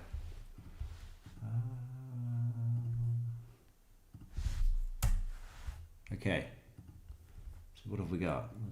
We can do a cross compare. So this one in the middle, that's pure diamond, the one just behind the Court TV logo, right? Pure diamond. And what else have we got? Who's that over there? We've got, this is quite good, isn't it? We can just put it next to it and it shows us, which one would we say that's sunflower? No. I'd say probably beeline honey, right? Beeline honey over there. And that one in the middle with the leopard print, that's kind of got a mix. I think they call that highlights. So that's partly Havana Brown or espresso, French roast, and partly medium champagne. Pretty good, pretty good. We'll be running tests tomorrow on Patreon for a memory challenge. Blonde hair, know your limits. Correct. She asked you, you didn't ask for anything stronger, or do you have any better? Nothing like that? And you said, no, I just asked for the same. Correct. 50 All right. shades of blonde. So the first time he got you light green pills, and the second time, you just said, give me more of the same, correct? Correct. All right. And again, you picked up the money. I mean, look, this is my impression on the mother thing. Granted, I don't know the backstory. But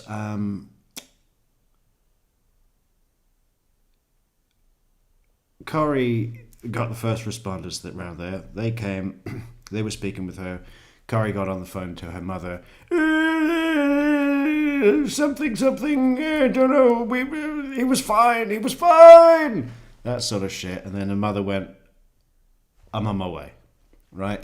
And you know those things that you just get a call and there's a few moments where you have to come around and go, okay, what's going on? And you're alerted to this. This is, you need to pay attention. And then in the end, you just end up saying, because you don't know what the fuck's going on, you're just like, I'm on my way. You get out of bed at 4 a.m. and you find something to put on, and then you go out and you're really spaced out, but you're kind of in a hurry and you're like, well, okay, just got to get it done. And it's kind of fun in a way, isn't it? But also not fun at the same time. Anyway, that's what the mother did. And then the mother got there. And at the time, Kouri was what, 30, 32?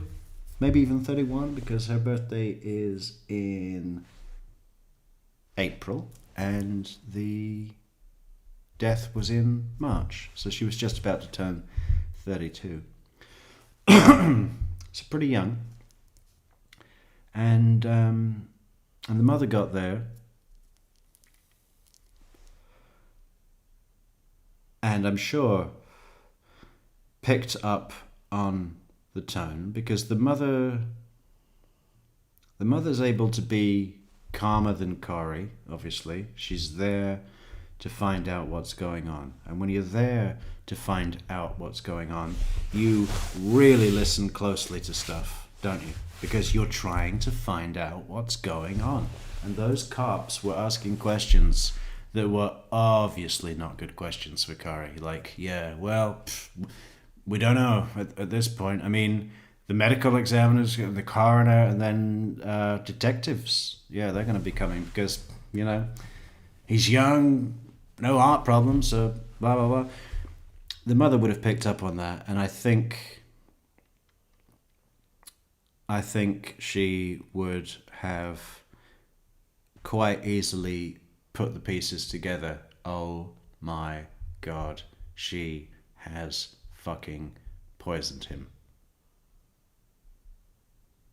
I thought something was going on. Quickly realized that and gone into protecting her daughter mode.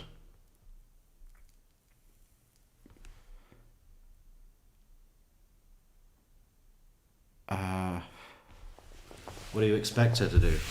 Hand her over? Would you do that? If your daughter killed her husband and you got to the scene, would you say, yep, thought so, arrest her? No. Not at all. Not at all.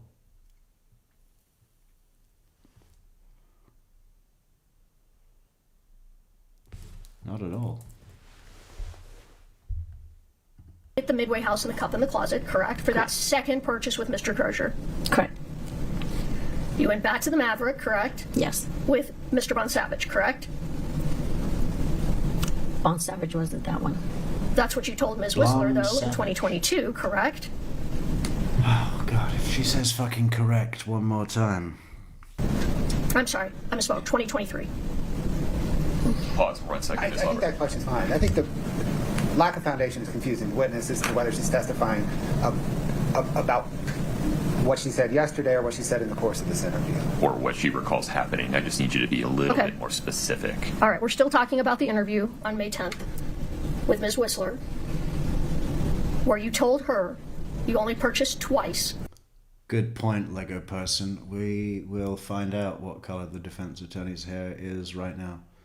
I'd say, yeah, there, right? I mean, there's more light in the photograph.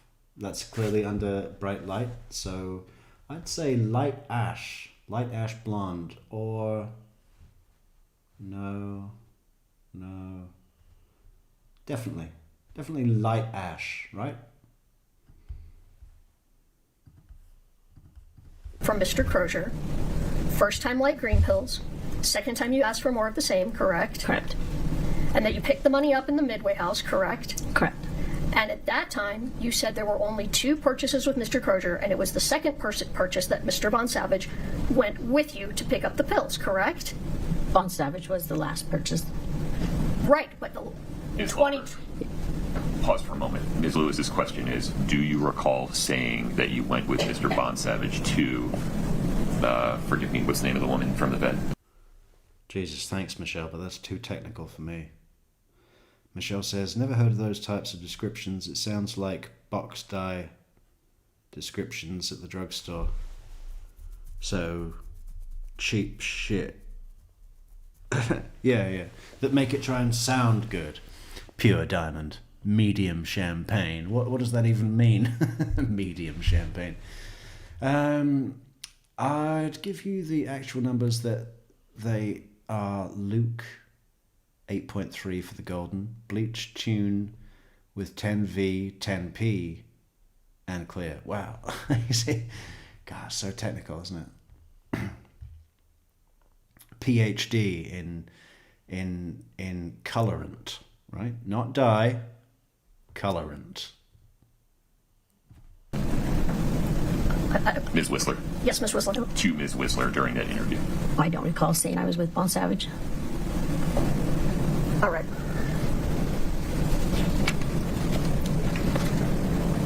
Carmen,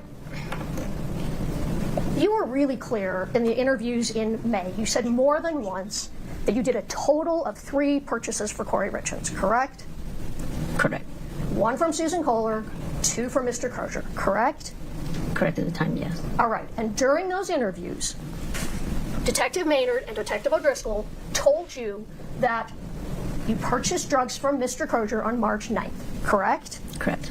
And you still said there were 3 purchases. So at that time, you were telling them in your interviews, I had a purchase from Susan Kohler in February, correct? Correct. A purchase from Mr. Crozier in February, correct? And a purchase from Mr. Crozier on March 9th, correct? Correct. And at that time, that was it. You said in these interviews, that's it. Those were the purchases I did for Ms. Richins, correct?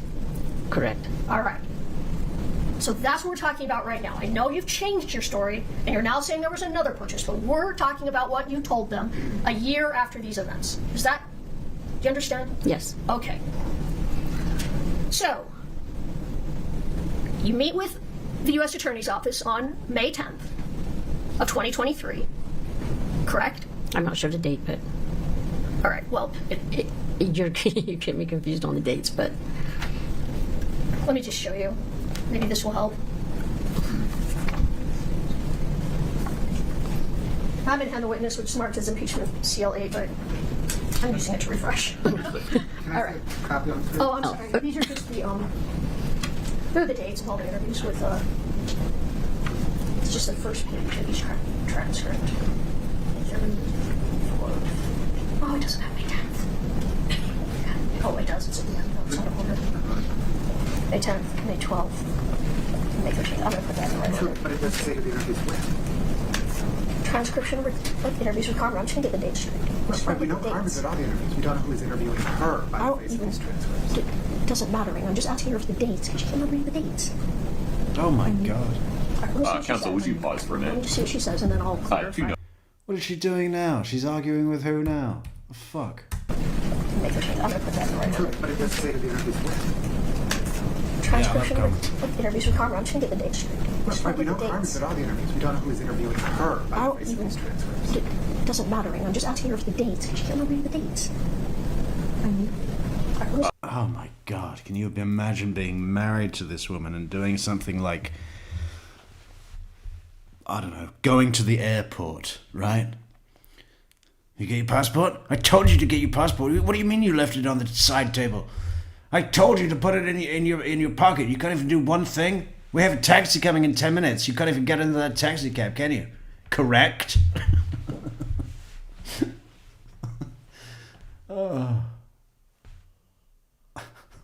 Counsel, would you pause for a let me minute? just see what she says, and then I'll clarify. 2 notes for the jury. 1, I need a restroom break, so we're going to take one. And 2, I recognize that the temperature is trending toward meat locker. He says restroom break, but really what he's going to do is run right down the hall and get into chambers, close the door, and just scream into a pillow. And then punch it repeatedly until his knuckles bleed.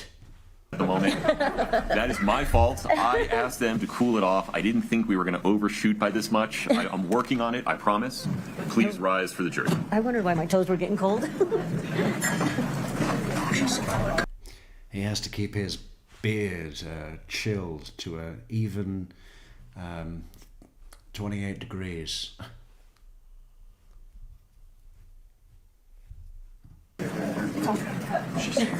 Everybody's cold. My toes were getting Ms. cold. Offer, please pause for a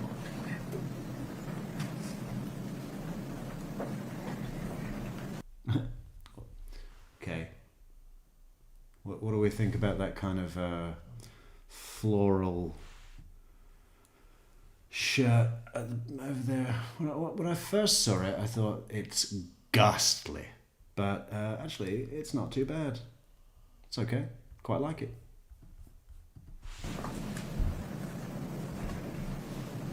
I'm not talking about the attorney, by the way. I'm talking about the girl behind her with the green lanyard. That one. Very Utah. Very Utah. What is it about mountain time fashion?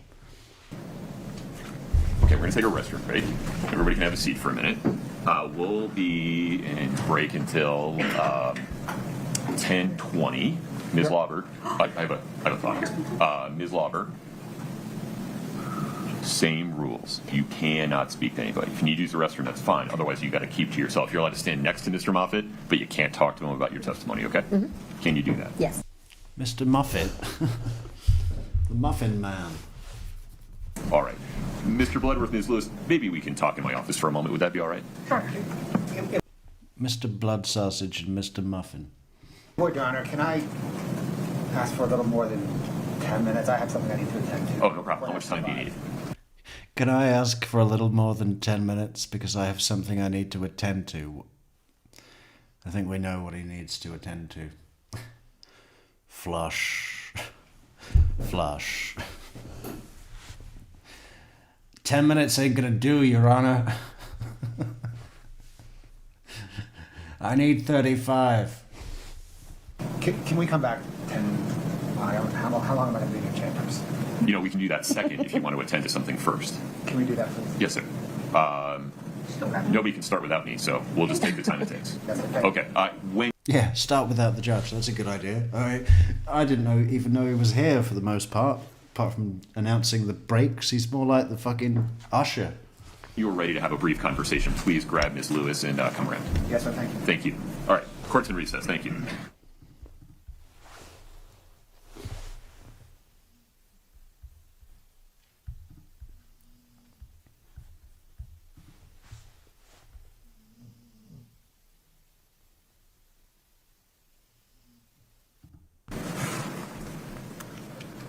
Well, he's got the black mug back today. Have we identified that mug yet? So it's 2 pickaxes and a stick of dynamite in the middle. So I'm guessing that would be from the gift shop at if there's like a mine tour or a cave tour, something like that in Utah. Because they have mines, right? And there's nothing else to fucking do, so they go and have a look down there. And then they get a mug on the way out to take home or to work. Wonder if we could find that.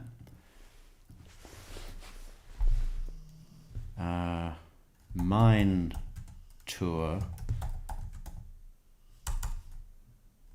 Utah, gift shop, mug.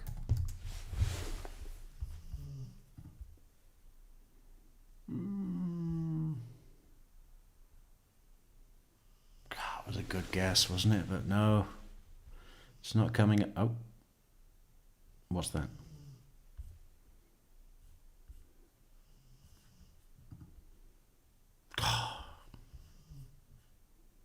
School of Mines, Colorado. That's a similar logo, but it's not. Gotta find that mug. If any of you are watching the trial at any point and you see the judge, good close-up of that mug, if there happens to be a shot that zooms in on the mug, please either let us know, take a screenshot, send it to us on Twitter, right? Build that platform. Everybody go to Twitter, because Twitter is great, and we're building that platform so much. It's going to be the best platform. Might even do live streaming to that platform soon as well. But yeah, send us the mug, because I want to find the mug. I want to know what it's about. I want to know, because if we learn about the mug, we learn about the judge and where he goes.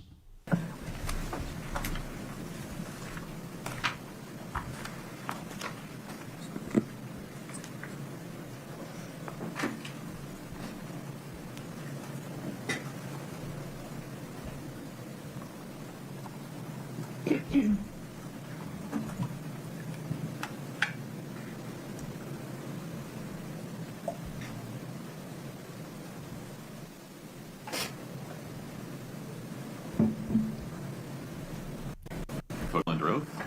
It's a little painful, but we got there. Yes. A little confusing. All right, yes, I know, I'm sorry, but let's just summarize that interview and then we'll move on. So in that interview, you told them that you bought pills from Susan Kohler one time, that you bought pills from Robert Crozier 2 times, and that you bought the same pills from Robert Crozier on each occasion, correct? Correct. All right, and in that interview, you said that the pills were left at the Midway house, either in the fireplace or in a cup in the closet, correct? Correct. All right, and you don't know who picked up the pills from the Midway house, correct? No, I do not. So you don't know if Kouri picked them up, correct? No, I do not. Or if Kouri Richins picked them up? No, I do not know. I do not know who picked him up. Okay. All right, fair. So 2 days after the interview with the U.S. Attorney's Office, so we're now going to May 12th of 2023, you called Detective Maynard and asked him to come see you. Do you recall that? I don't recall calling him. I think they were just there. Well, it might have been a text. You either called him or texted him on your tablet. Do you recall that? I you don't needed recall. to see him. All right. That's fine, but let's get the May 12th interview out, which is in the binder number 2.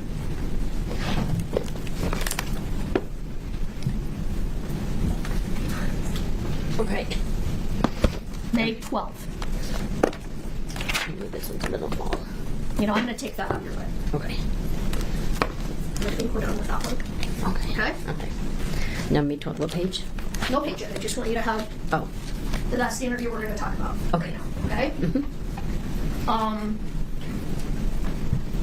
You can look at the beginning. I'm not positive if it says at the beginning that you asked Detective Maynard to come see you, but maybe you can check that and see if it does say that.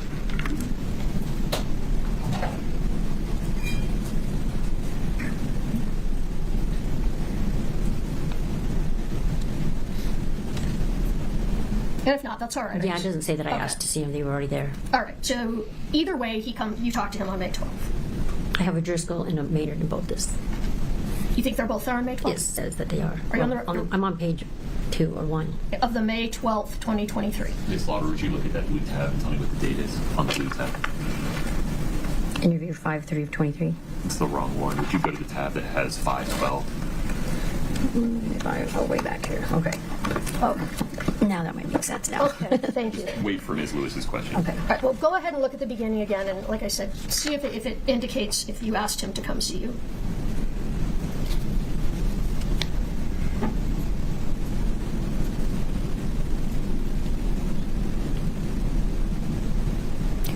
What page is that, Katie?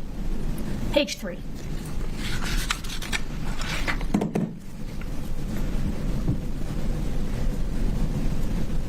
Line 18. Okay, correct. All right, so you asked Detective Maynard to come and visit with you that day. Correct. All right. And part of the reason you wanted to talk to him is you were very worried about being charged federally. Fair? Actually, he was shocked that they were there. What do you mean? Because I told him I had just met with some feds, and he's like, "You did." So he was acting shocked that they were even there. Okay. You still, though, were telling him you were worried about it, I had told him I had a visit with him. Yes. and that you were worried about what might happen because of that. I don't recall what All right. that conversation was. So look at page 7 and 8.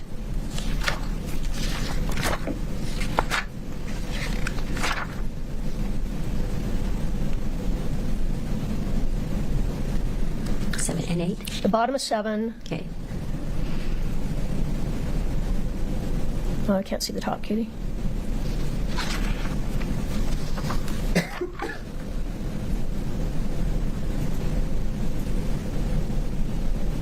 Is this page 7? Okay. This one says 8. This is, I'm on 7. Louis, I need you to ask a question. I am. I'm trying to find the spot about the question.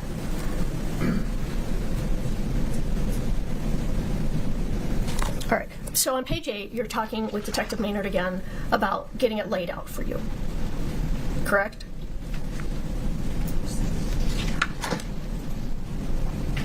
On page 7 it says that. Okay.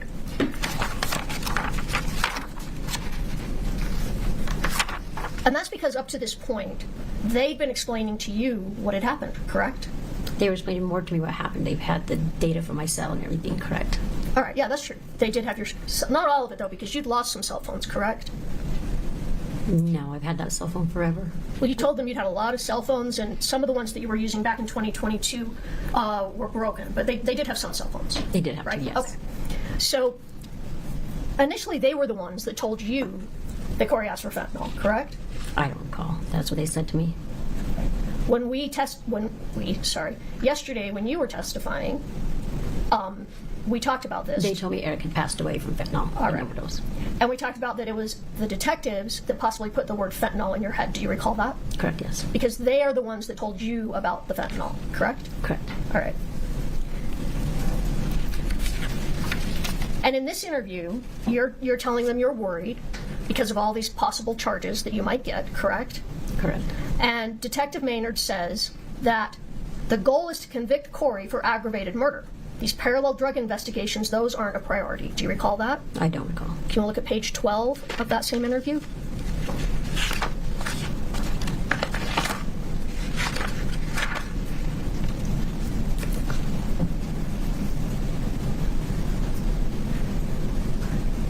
It's at the top. Yes, correct. So Detective Maynard told you the goal here is to convict Kouri of aggravated murder. Objection, Your Honor, that's not what it says. Yes, it is on the top of page 12. The word here is not. You looking at the right spot?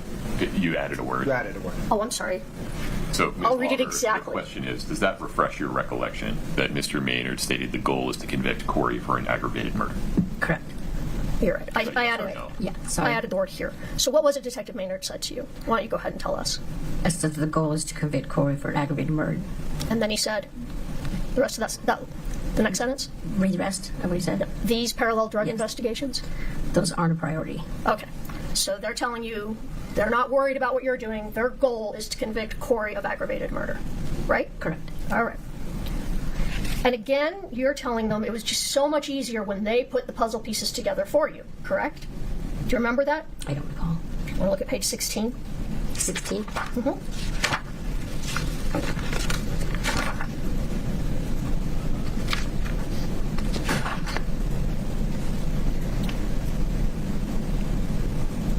She at the top? Yes. Okay. Line 3? Correct. Yes. Does that? So now do you remember you talked about them putting the puzzle pieces together? Correct. All right. And didn't you also tell them that you were talking to your daughter, Kelsey, and that your daughter asked what was happening, and you didn't even know. You didn't know what had happened. Is what you told her. I Correct? recall. It's on that.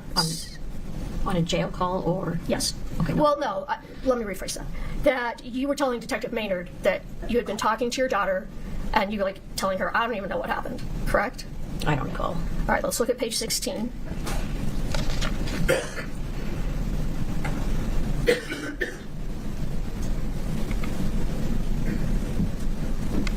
you see that now? At the very bottom, yes. Okay. So you said your daughter had asked you what happened, and you're like, I don't even know. Correct?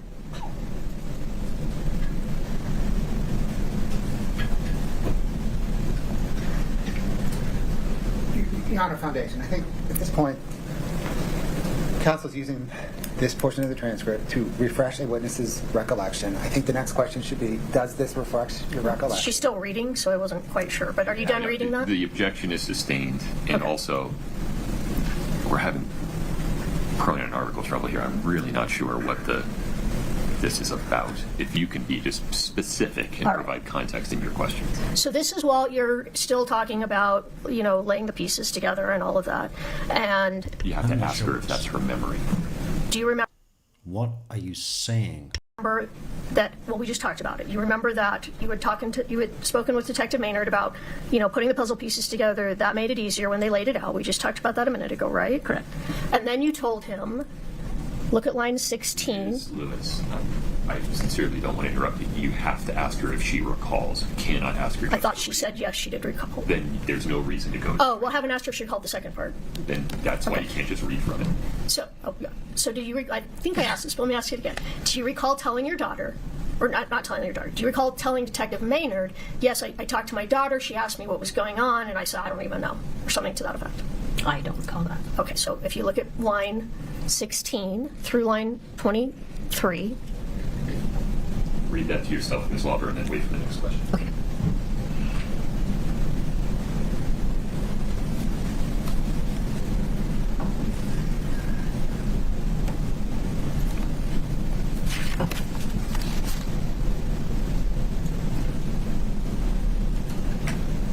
Okay.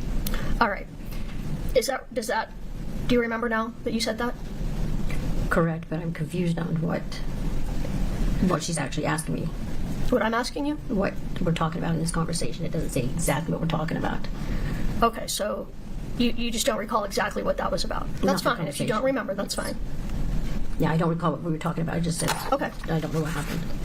You just said, It just says it doesn't specifically say exactly what we're talking about. okay, that's fine. Well, we'll move on from that then. All right. Why don't you turn to page 20, and then I'm going to ask you a question, and then if you don't remember, if you don't remember, that's see fine. what it says there on the page. Okay. So Detective Maynard, at the end of this interview, tells you just something to the effect, don't worry, we're going to get you through this so you can get on with your life. Do you remember that? Yes. Okay, great. Now, there's one more interview that you have with the detectives in this case, and that's the next day, May 13th of 2023, all right? That's his And then, birthday. okay, so why don't you just have that in front of you? Do you recall that in that interview, during that interview, that's when they really laid out for you about the March 9th drug purchase? Do you I recall don't that? recall, huh? You don't recall that that's when you guys talked about the March 9th drug purchase? I don't recall. All right, well, why don't you take a look at the beginning of that interview, Which page? just at the beginning. Which date? are Which we date? speaking? What May page? 13th, the next day. So just make sure you're at the right tab, or even if you haven't already. Yeah. 513. Okay, now that. And forgive me, I interrupted you, Ms. Lewis. The page number that you want to use to refresh your recollection. I was just asking her to look at the beginning of the interview to see if she recalls that they were now on this day talking about primarily the March 9th purchase. Is there a Is there- page range? Page I need to be on? Can I look at the beginning, Katie? I think it's right at the beginning. Next one. Because you're just chatting at first. Next one.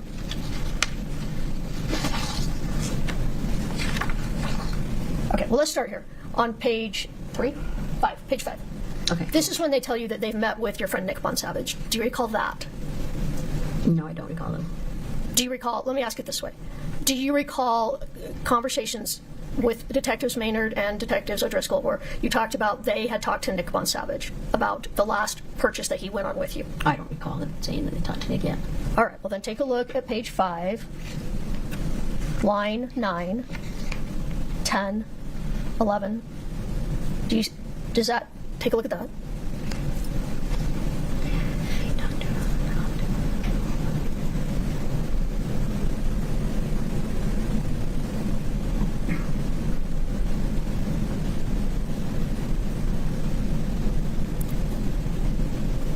Have you looked at that? Correct. All right, so they're talking to you about how they'd met with Nick Bonsavage. Yes. All right, and isn't it after their meeting with Nick Bonsavage, it's through Nick they decide that that last purchase was March 9th. Remember that? Correct. Okay, there we go. And at that point, they ask you, is it possible you bought pills a total of 4 times. Once from Susan, 3 times from Crozier. Do you recall that? I don't recall that. Okay. Let's look at page 13.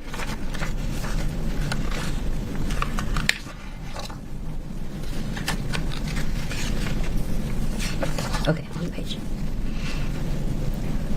At line 7, Detective Maynard.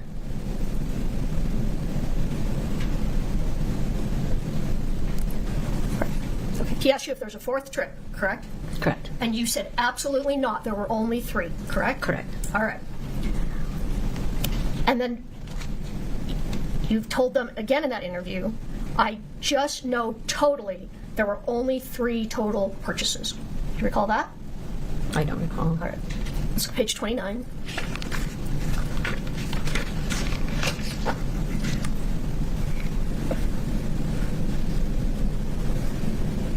You now recall you said, but I just know totally there were only 3 total. Yes. All right.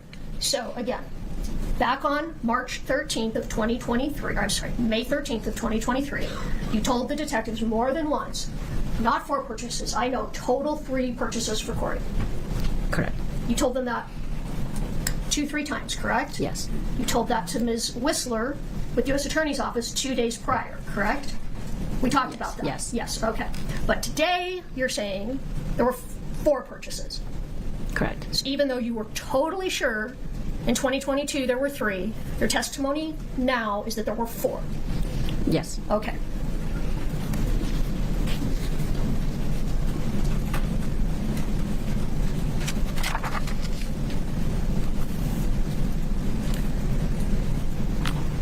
All right. At the end of that interview, I think it's page 30. And let me ask you if you remember before we read that. They tell you that they are going to bring you a timeline of everything that happened. Do you remember that? I don't recall. Okay, do you want to take a look at page 30? It's line 16, well, line 11 through 18. Oh, 19.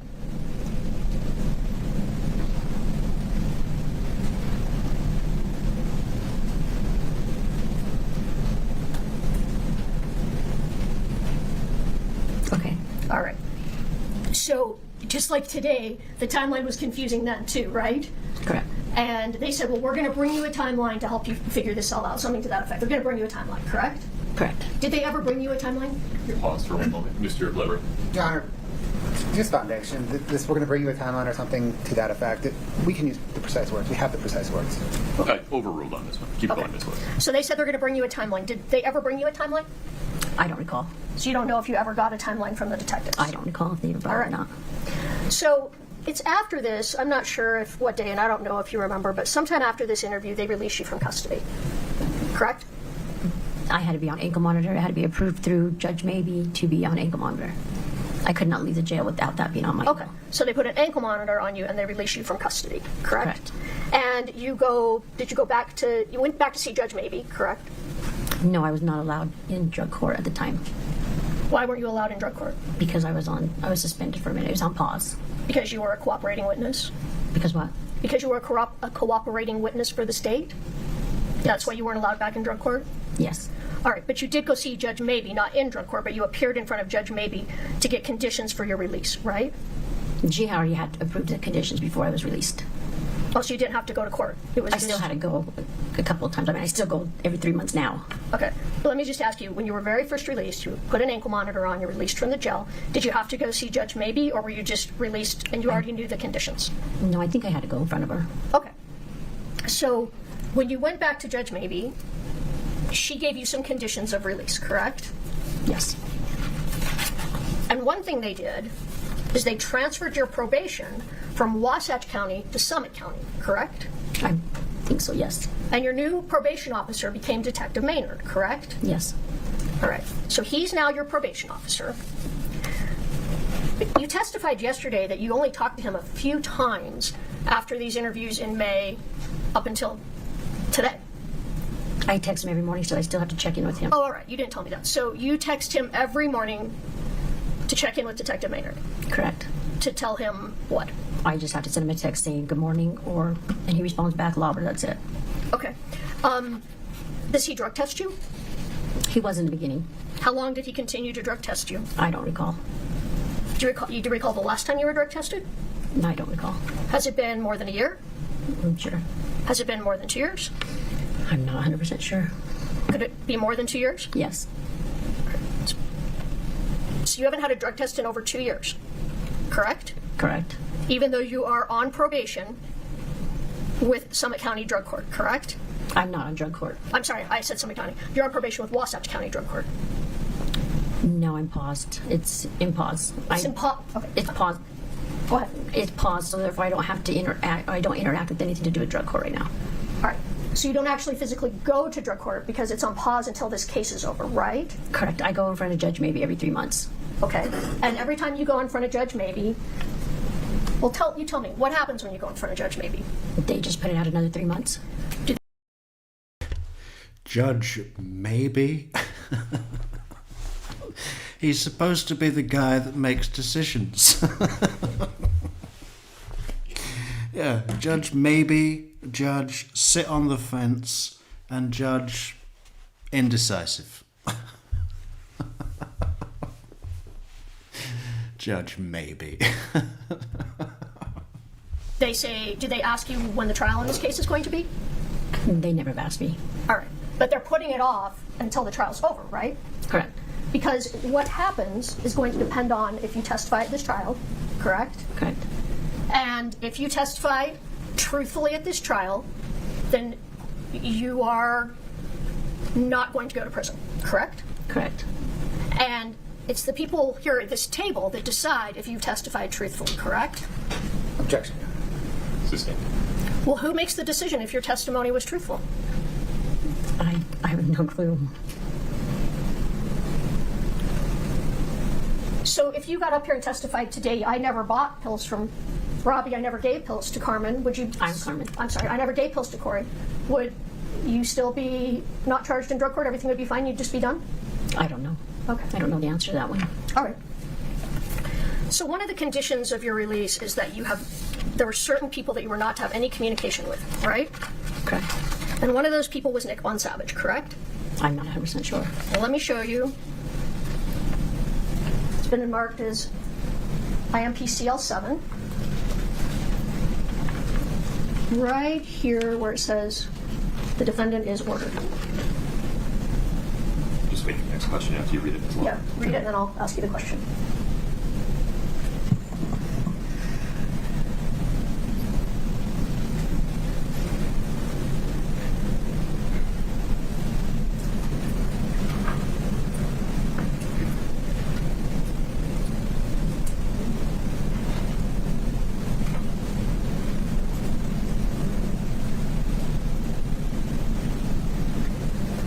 That is correct.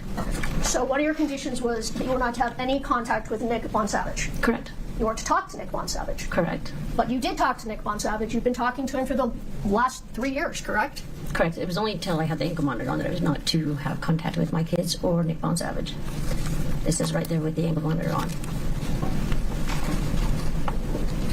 I had the ankle monitor on for a year. Okay, that's not what that says. Or maybe I misread it. I think you misread it. So these were... But Ms. Lewis, we're asking her about her recollection, so if you'd follow up on that. All right. So your recollection is it was only when you had the ankle monitor on you couldn't have contact? Correct. All right. Because I had to go back and get permission to even talk to my daughters. Well, did you have permission to talk to your daughters, or it was just you weren't to see your daughters in person? I couldn't go down the canyon at all. Right. And later that changed, and you were allowed to go see them in person? Yes. Correct. Okay. But take a look at this again. Does this... And then tell me, did the ankle monitor have anything to do with not talking to Nick Von Savage? The supervisor in Monitor, Summit County, is to install GPS ankle monitor on the defendant prior to her release. The defendant is ordered to no contact with Kouri, Darden, drug court. Yeah, I'm confused on that, but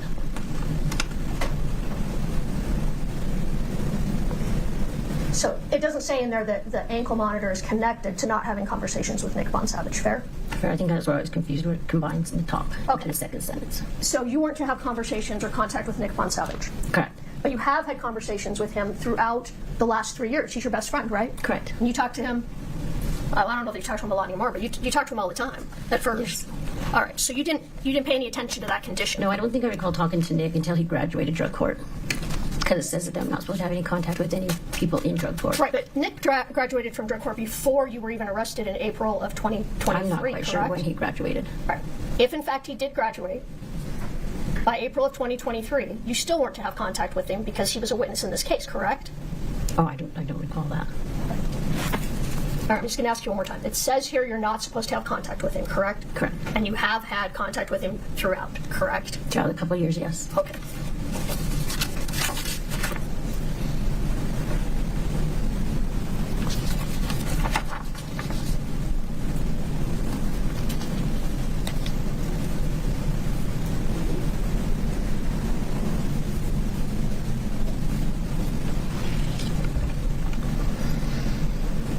Oh, let me ask you, yesterday it came up that Kouri Richins wrote you a couple of letters saying you'd completed community service that you hadn't really completed, right? Yes. You asked Kouri to write those letters for you, correct? I asked Kouri if she could, yes. All right, so you asked her, even though I haven't done community service, will you write letters saying I did? Correct. All right, so that's how you got those letters? Yes. All right.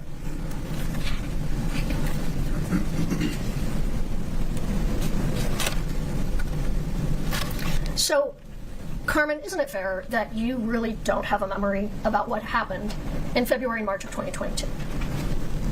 What do you mean by that? Well, when you were interviewed in 2023, you didn't remember what had happened, correct? Correct. It's a lot to take in. It's a lot to take in. And you didn't remember it a year after the fact. So you really don't even remember now what happened in 2022 and 2022, correct? Rephrase your question, that kind of confuses. You didn't remember in 2023 what happened in 2022, and you don't now remember what happened in 2022, right? Yes and no. It's been laid out for you by someone else, correct? Due to data and cell phone data and everything, yes. All right, so whatever memory you have is what was, you don't have a personal memory, it was shown to you. No, I have partial memory. You have a partial memory. I have memory, yes. All right, fair to say your memory was better 1 year after the fact than 4 years after the fact, right? It is confusing later on, years later, yes. Okay. And you were using and selling that whole time in drug court? I was not using and selling the whole time. The whole period we're talking about of February and March of 2022? Yes. Not the whole time, just right up until they caught me. Kouri never once asked you for fentanyl, correct? No, not correct. I mean, yes. Wait, That is- you confused me. Can you answer the question again? Kouri never asked you for fentanyl, true? I had told her that that's what Robbie had, and she said, okay, go ahead and get it. Let me ask the question again. Kouri never asked you for fentanyl, true? Yes. All right. And you bought prescription Oxycontin from Susan Kohler, correct? Correct. You got light green pills from Crozier sometime in February of 2022, correct? Correct. And then you went back and said, give me more of the same, correct? Correct. And the last time you went back was after Eric Richins died, correct? I'm not sure. Well, the last purchase was May 9th of 2020, Ms. March 9th of 2022, correct? Correct. After, and you know Eric died on March 4th, correct? It was March 5th he passed away? Well, I think it was March 4th, but either way, the correct. pills were after he passed away, Correct. correct? All right. And again, a year after the fact, you said numerous times, I bought pills from Mr. Crozier twice, correct? Correct. Now you're saying 3 times, 4 years later, correct? Correct. Because that's been told to you because of some data you saw, correct? Yes, correct. But you don't remember that. No, I don't know. Okay.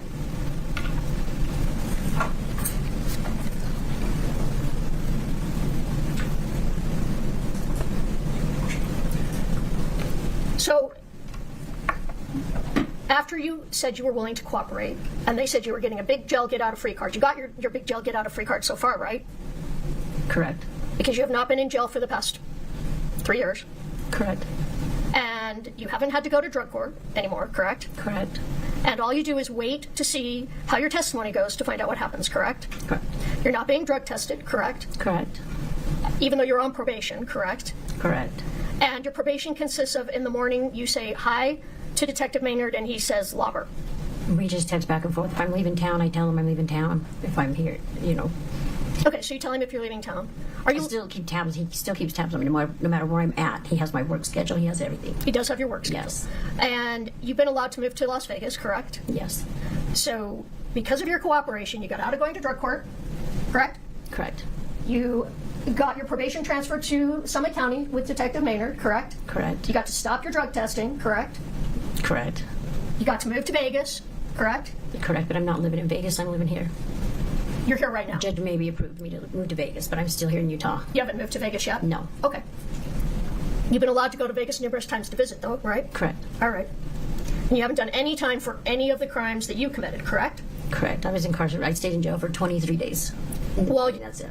23 days when you were arrested in April of 2023. Yes. And it was during that time period you were in jail because you were getting your story together with Detectives Maynard and Detective O'Driscoll. Yes. Okay. And the pills that you bought from Mr. Crozier, you don't know what those pills were, correct?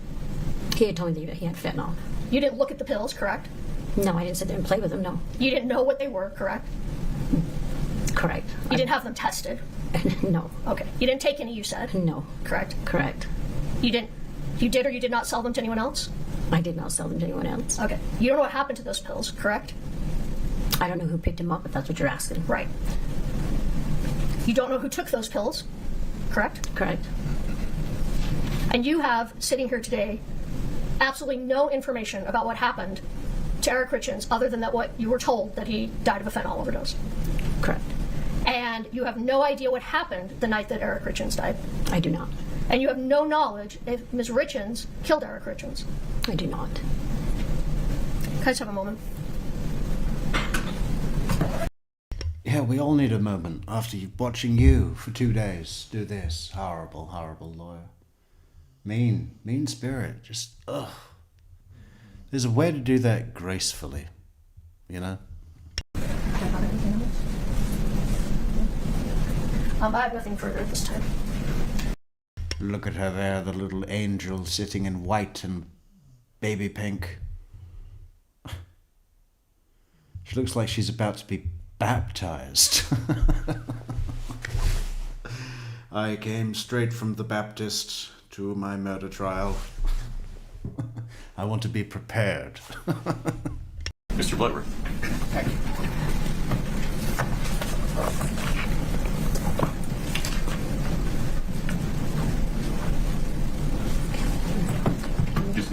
Just listen to the questions.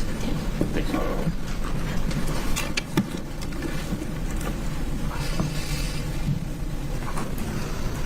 Scott, can you bring up Exhibit 8-11, please?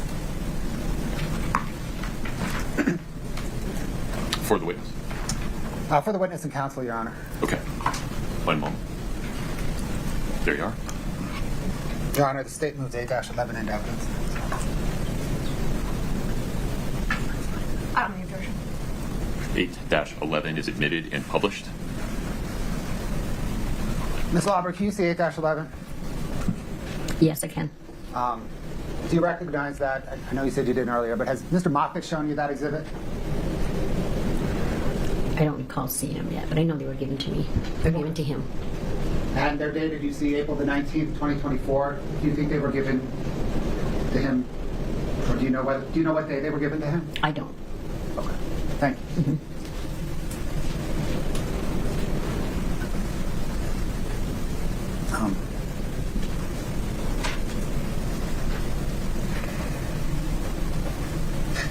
Actually, Scott, can you put that back up? I think some of the jurors are still reading that. My apologies.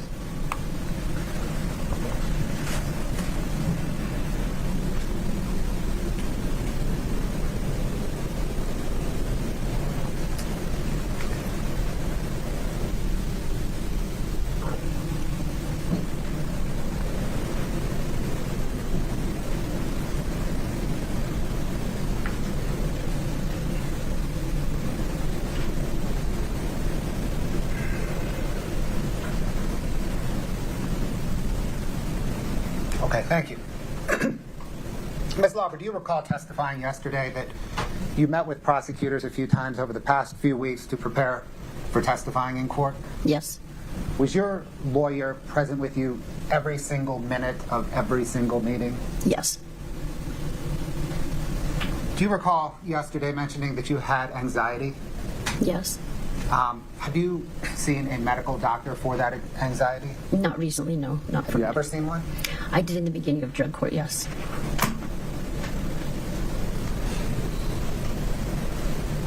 Did you receive a diagnosis of anxiety? Yes.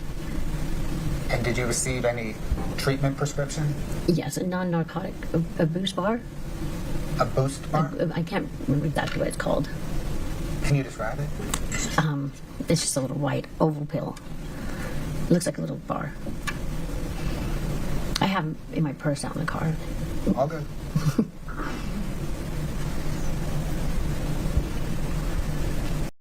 Yeah, I always take one before I drive.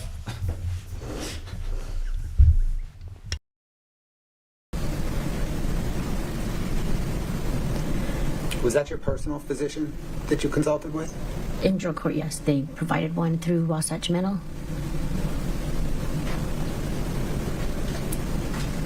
Anybody who needed meds through drug court, they provided her because they were non-narcotic kinds. Understood.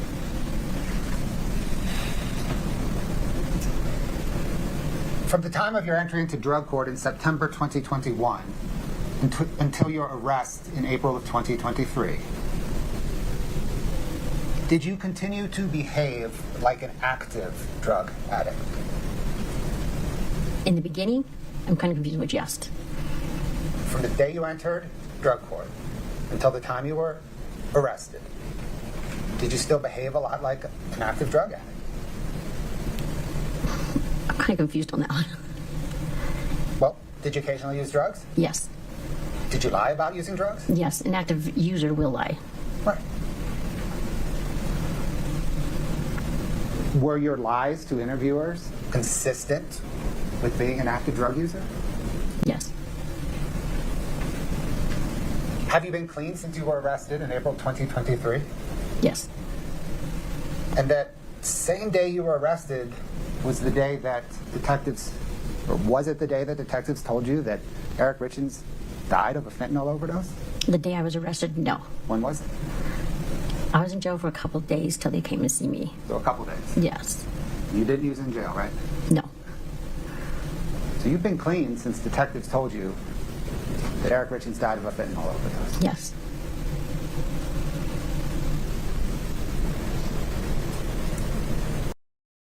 Super even split on the poll. 3 options with 28% apiece, and then those are they're all equal, 28%, apart from yes had suspicion. Wow. I think no, but not surprised. That's my feeling, but I don't have facts. Has your memory become cleaner? Sorry, has your memory become clearer since you've been clean? Yes. Thank you for tuning in to the person who doesn't have facts. I have some, right? Has your memory become clearer as you've had more clearer as it relates to everything we're talking about? That should be our new line. True Crime Metrix, the place without facts. Here. Yes. Has it become clearer as you've had more time to process your involvement in Eric Richins' death? Yes. Has your memory become clearer as you've reviewed phone records, photographs, Facebook messages, and other materials with your attorneys? Yes. Are there times, though, you still get confused about dates? Yes. And are there times you still confuse details between various drug buys? Yes. In the 6 or 7 interviews with detectives O'Driscoll and Maynard, did those detectives repeatedly stress to you their need to corroborate any information that you provided? Yes. And did you repeatedly stress to them how much you loved Eric and how much he did not deserve what happened to him? Correct. Do you recall testifying yesterday And again today, actually, where detectives said that you could get a big, giant get-out-of-free jail card. Correct. Do you recall what you said to detectives immediately after that? I don't. If I were to show you a transcript of that interview, would that refresh your recollection on that point? Yes. Scott, can you please publish 8-59, page 113, lines 11 through 15? Ms. Lauber, if you could read that and then let me know once you've read that. Okay, I'm done. I'm done. Does that refresh your recollection? Yes. After detective said, do you realize you could get a big get-out-of-jail-free card? What did you tell them?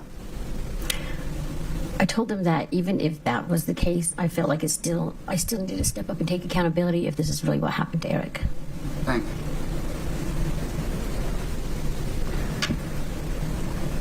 you. Yeah, and I want a deal. When considering the 6 or 7 interviews with detectives O'Driscoll and Maynard,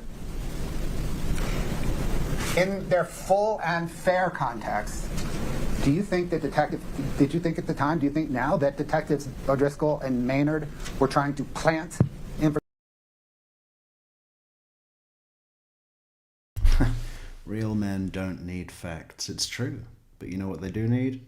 Coffee. And that's why, look at that. What do you think about that? Is that good? I think it's quite good. I like it. Simple. Clean. Beautiful. BuyMeACoffeeMug.com or buy yourself a coffee mug at merch.truecrimemetrics. Dynamite Metrics, blow your day wide open with the Metrix Dynamite Coffee Mug. There you go. Look. How cool would it be to be drinking out of that? Link in the description. We're going to have hoodies too. Information into your memory? Your Honor, objection, speculation. Overruled. No, I do not. Do you think that they were trying to? Ah, that's a good point, Michelle. Boom. I didn't even make that connection. Maybe the mug should say boom. Or maybe that would be too crowded. I think it's implied, right? It's there, but it's not there. If you know, you know. I didn't know, and I made it, and I say it. That's my thing. I didn't even. I was just thinking that we're destructive. You know, we mess stuff up. But yeah, boom, of course.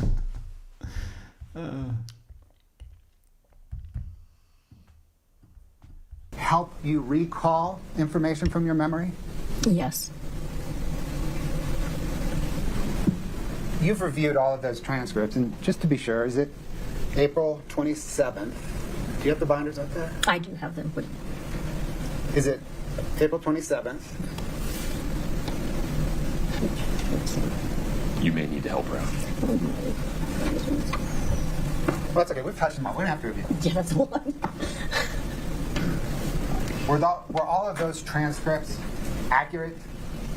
Transcripts of your interviews with Detectives O'Driscoll, Maynard, and Miss Whistler? Yes. Your Honor, the state's marked the April 27th, 2023 interview as 8:57. The May 2nd, 2023 interview is 8:58. The May 3rd interview as 8:59. The May 4th is 8:60. The May 10th is 8:61. The May 12th is 8:62. The May 13th is 8:63.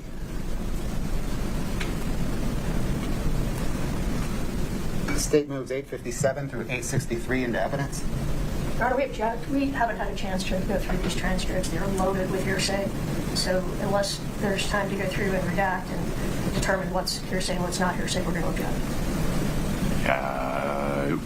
I'm going to not rule on that motion at this time. There are multiple rules of evidence we need to have a conversation about there. So if there's any other foundation you want to lay, I'm not suggesting that you need to, one way or the other, do that now, but we'll have that legal discussion at a later time. Understood, Your Honor. I don't need to lay any additional foundation. Understood. Ms. Lauber, at bottom. Let me back up half a step. Your Honor, can we have that legal discussion during the lunch break? Yes. Because it May impact what may you do. impact additional redirect. Understood.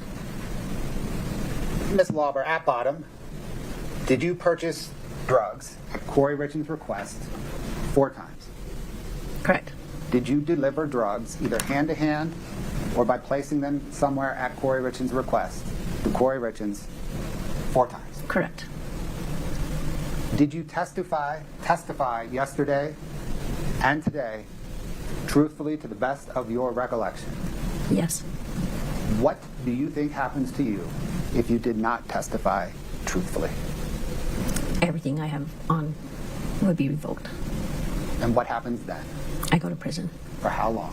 A long time.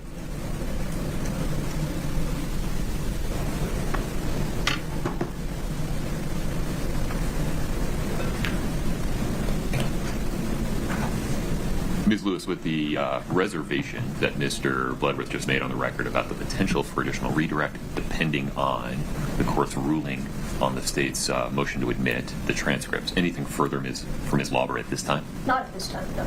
Okay. Let's just have that discussion immediately, if you don't mind, Mr. Bloodworth. Folks, let's let you stretch your legs. We're not going to recess for lunch just yet. There may be a few more questions for Ms. Lauber. Thank you.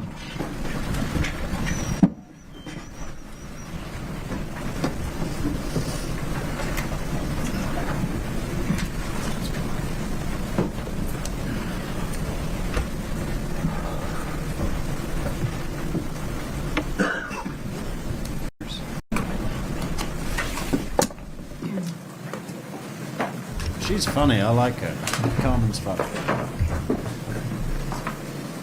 Look at her running off. Please don't talk to anybody about your testimony, okay? Stay in the lobby, though. We may have a few extra questions for you in a few minutes. Okay. Thank you. We're gonna go. Yes. Ah!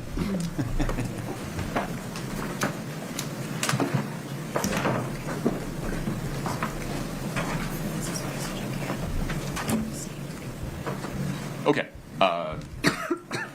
Current state of affairs. The state has moved to admit 857 through 863, which is a series of transcripts of interviews between of Ms. Lauber by other government officials. None of those were subject to cross-examination, right?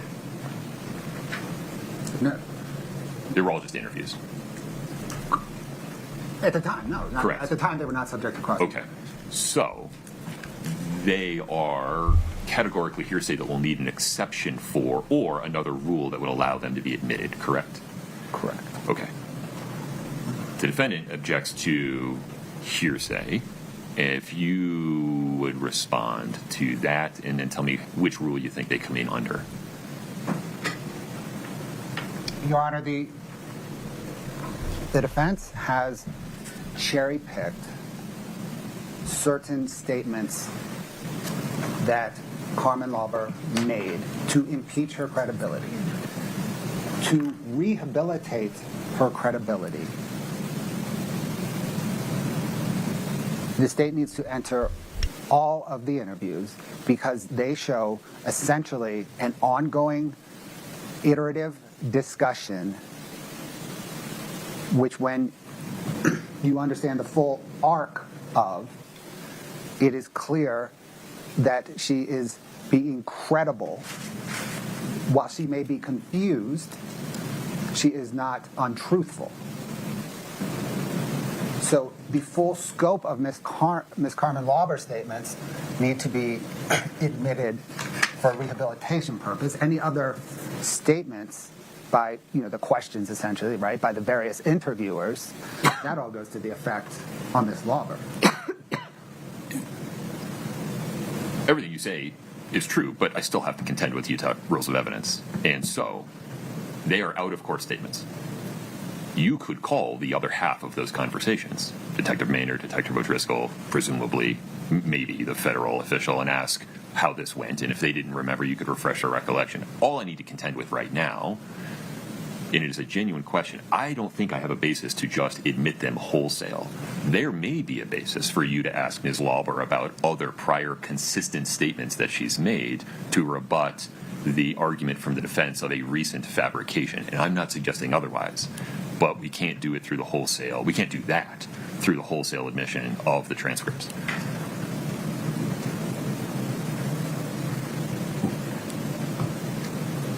Your Honor, I think I can't. I guess I disagree with that. I guess, how can I overcome the hearsay problem that is being raised? They are out-of-court statements being made for the being admitted for the truth of the matter, right? No, they're being admitted to rehabilitate. Well, but if what she says in the prior things isn't true, it doesn't rehabilitate her. So the truth is what matters, correct? No, in rebutting recent fabrication, what matters is what matters is the full arc of the discussion to show that this was not a recent fabrication. That if you understand Carmen Lauber's statements, not cherry-picked, but over the scope of a series of interviews over 2 weeks or whatever it is, you can understand that she is credible and not recently fabricated. I need you to tell me how this comes in over a hearsay objection or through some other rule regarding prior statements of a witness, if they're out-of-court statements. I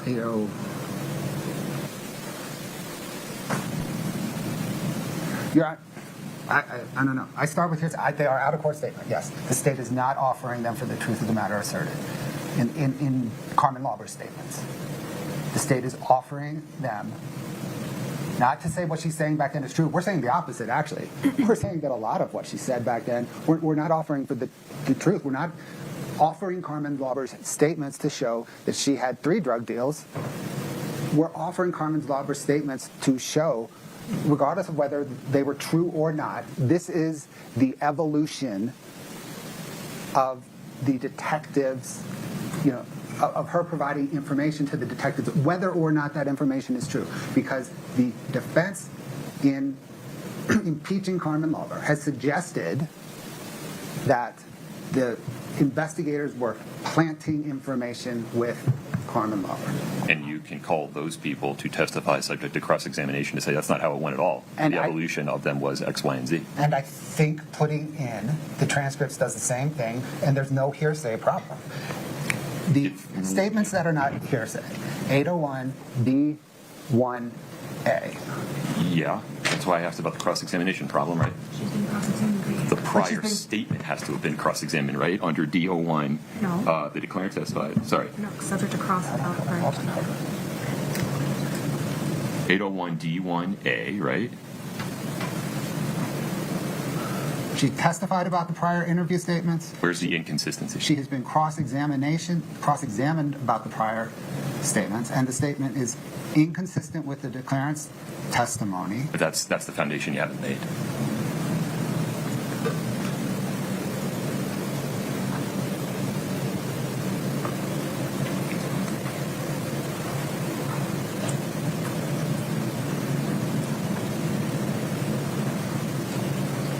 The interviews are, B1B, Sure. Inconsistent with the declarant's testimony. We have that. But I'm not sure you do. Like, these transcripts are 100 pages long, maybe less, maybe more. There's how many of them? There isn't foundation for all of these statements being inconsistent with her sworn testimony. Consistent, I'm sorry. Sure, D1B, that's fine. B1B is consistent with. Right, and there isn't foundation for all of them being consistent either. You just have to lay foundation. That's the problem with the wholesale admission. It may be that we just need to do this piecemeal, maybe call Carmen Lauber back. I'm not suggesting that there are not pieces of these transcripts that are admissible. There certainly are likely to be pieces of these transcripts that are admissible as a non-hearsay exhibit. Wholesale admission of them, there is not foundation for that.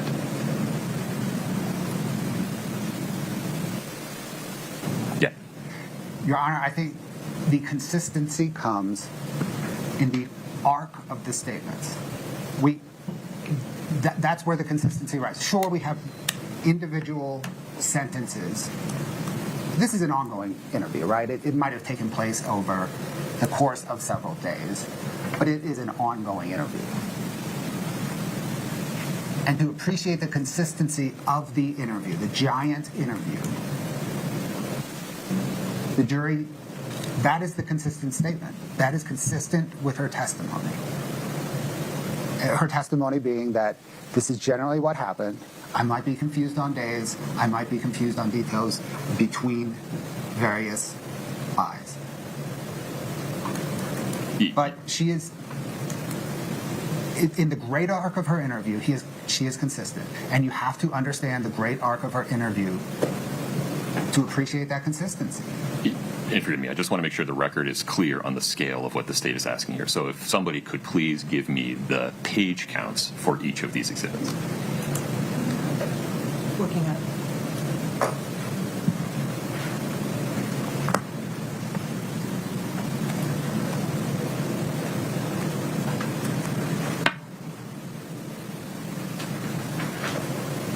And I appreciate that.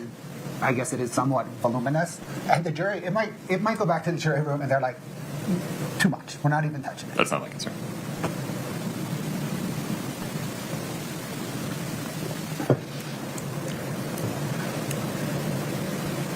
And Can you just go to the last page of each of these exhibits? And, Your Honor, we're okay. getting. I'm slow. Exhibit by exhibit, I'm getting numbers up. Okay. And Your Honor, maybe just to put a finer point on the Rule 801 D1B. There is the recently fabricated piece, but really the defense's argument is acted from a recent improper influence or motive. And, you know, seasoned throughout the entire scope of the interviews,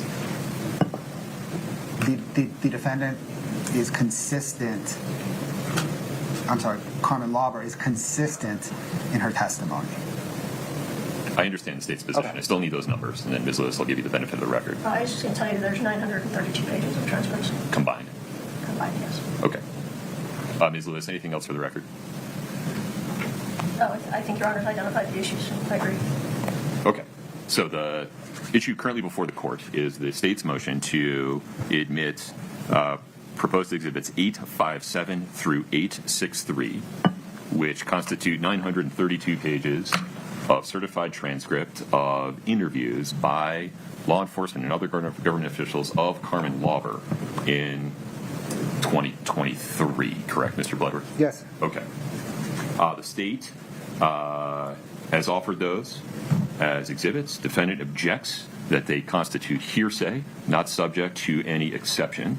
In response, the state points to the definition of hearsay under 801 and argues that these 932 pages are categorically not hearsay under 801D1B, which states that a declarant witness's prior statement is not hearsay when the declarant testifies and is subject to cross-examination about a prior statement. That occurred here on the record through Ms. Lewis's cross-examination of Ms. Lauber regarding these prior interviews, and the statement seeking to be admitted, the out-of-court statement under D1B, is consistent with the declarant's testimony and is offered to rebut an express or implied charge that the declarant recently fabricated it or acted from a recent improper influence or motive in so testifying. The state makes a persuasive argument that admission of Ms. Lauber's consistent statements from the interview transcripts would be appropriate to rebut the implications by the defense that she has recently fabricated or acted from a recent improper influence or motive in testifying on the record in this trial. But the state simply hasn't laid foundation for a conclusion that all 932 pages constitute statements that are consistent with the declarant's testimony here. For two reasons. One, I don't have a basis to rule that all of those 932 pages are consistent, and it's entirely possible that many of those 932 pages are unrelated, not consistent or inconsistent, and therefore would be need to be analyzed under a 403 balancing test regarding probative value and things like unfair prejudice, misleading the jury, or wasting time. So, based upon the foundation laid so far, the court simply doesn't have a basis to rule that all 932 pages being offered are not hearsay. In so ruling, the court acknowledges that there is likely portions of each of these interviews that is consistent and would be admissible under 801D1B. I just don't have that designation in front of me at the moment. Ms. Lewis, anything further? Okay. It may not be the last time we have this conversation, Mr. Bloodworth. Yes, Your Honor. Okay. Doubt it will. Understood. All right. With that ruling, anything else from Ms. Lauber? Your Honor, not today. Can I propose, though, that we keep her under subpoena? We will address the interview transcripts and then revisit this. Understood. I'll tell her that on the record. Okay. May we invite Ms. Lauber back in, please? Your Honor, can the court advise her that because she's being held, she still can't talk about her testimony? Yeah, Thank you, that's Your fine. Honor.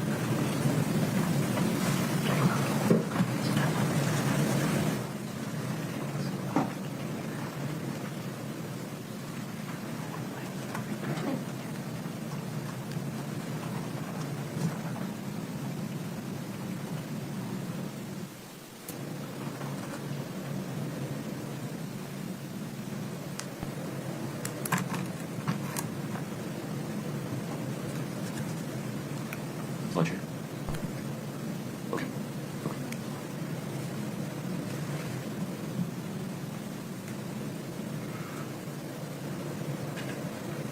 Ms. Lauber, if you'd take the stand for one moment, I just need to give you some instructions.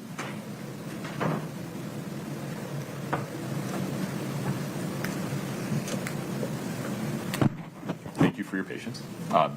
The lawyers don't have any additional questions for you today.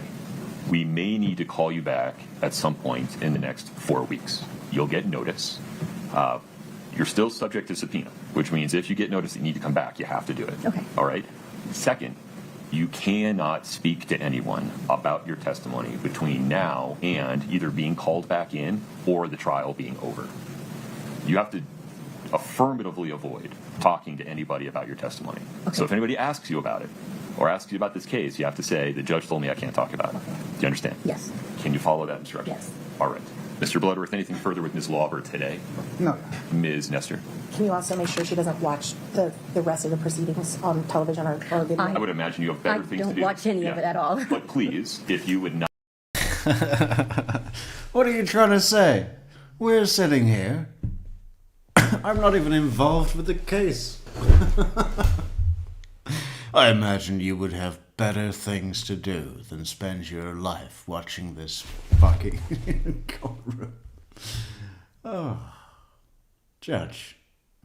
Not watch any of the witness testimony and not read any news or social media reports about the other witness testimony. I don't. I stay away from it. Okay. Can you follow that instruction? Yes. All right. Very good. Anything else, counsel? Ms. Lauber, you are free to go today. Okay. Thank you. Mr. Moffitt, thank you. Okay. Mr. Bloodworth, may I invite the jury in, tell them we're going to take a lunch break? That sounds right, Your Honor. Ms. Lewis? It's fine. What time would you like to come back? 12:30? Sounds fine. Ms. Lewis, is that agreeable? That sounds fine. All right. Can we invite the jury back in? You don't want a little extra time for your bathroom break? Anna Isabel.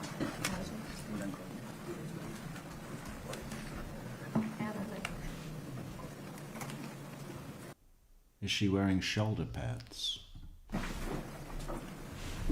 Or maybe it's just because her head is so small it makes her shoulders look bigger. Look, she's had to tuck in the collar of her blouse there, the pink one. Try and make it look more normal.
watch or listen to anything about this case. Please don't do any internet searches or other research about the case. Please enjoy your lunch break. We'll be back on the record at 12:30. Thank you.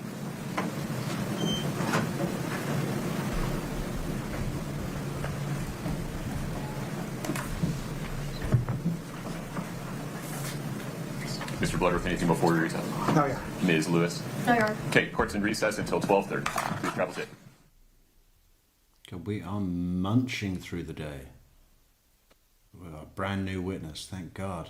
Something fresh. All right, have a seat. Mr. Bloodworth, the state's next witness. Your Honor, the state calls Anna Isbell.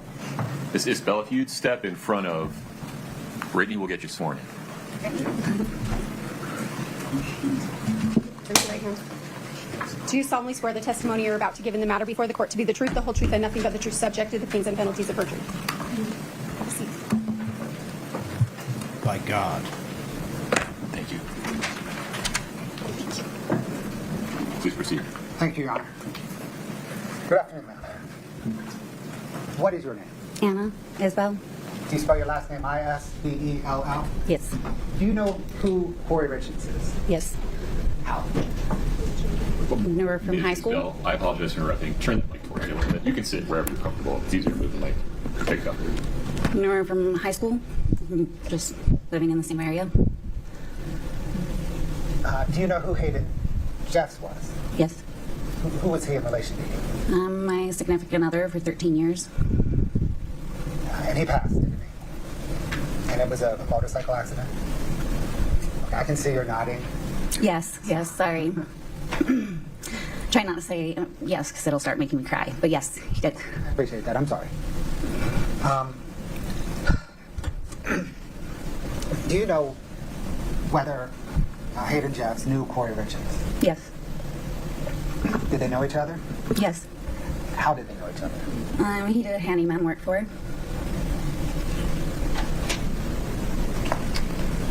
Were you with Hayden Jeffs on January the 22nd, 2022, when he received a call from Kouri Richins? Yes. Did you overhear that call on speakerphone? Yes. What on that phone call, if anything, did you hear Kouri Richins ask Hayden Jeffs? For something for a client. I don't remember what it started with, the T or a P. We didn't know what it was. I went to the bathroom, and when I came back, I don't know who brought it up or how it got around to that. Hayden was just saying, fuck that client. Fentanyl? What? Fuck that. Fuck that. Your Honor, here's it. We're in a courtroom, dear. She's funny. Did you hear Kouri Richins ask Hayden Jeffs? For something for a client. I don't remember what it started with, the T or a P. We didn't know what it was.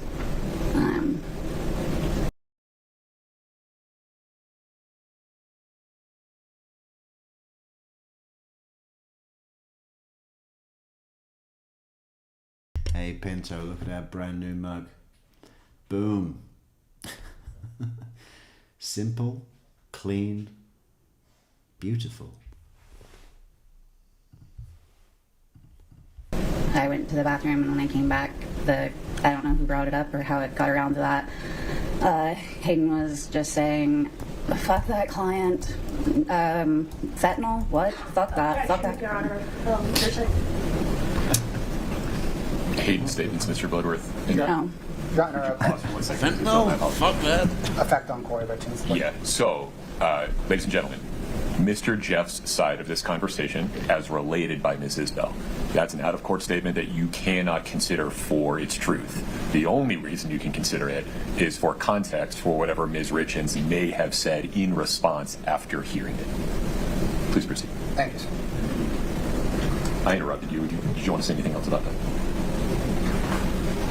Okay, after Mr. Jeff said that, how did Ms. Richins respond?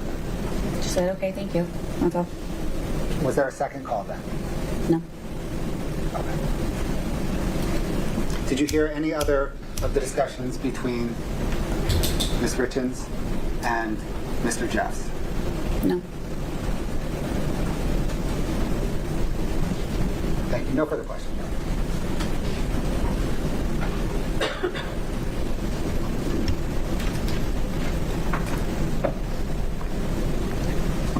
Good afternoon, Anna.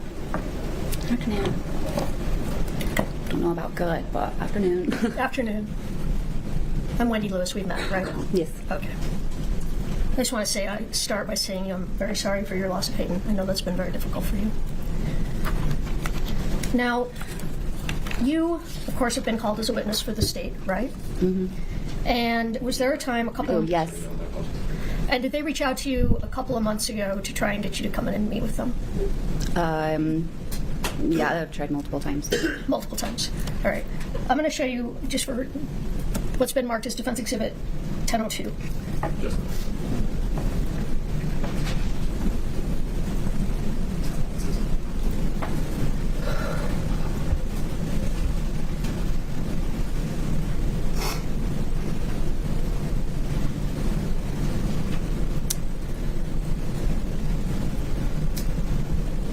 Should be able to see there. Anna, do you recognize those text messages? Yes. Were those text messages from your phone? Yes. And they were between you and Detective O'Driscoll, is that right? Yes. So your texts are in blue, is that correct? Yes. And his are in black. Yes. Your Honor, I'd ask that we publish, that 1002 be admitted and published. No objection. I believe objection. Of course.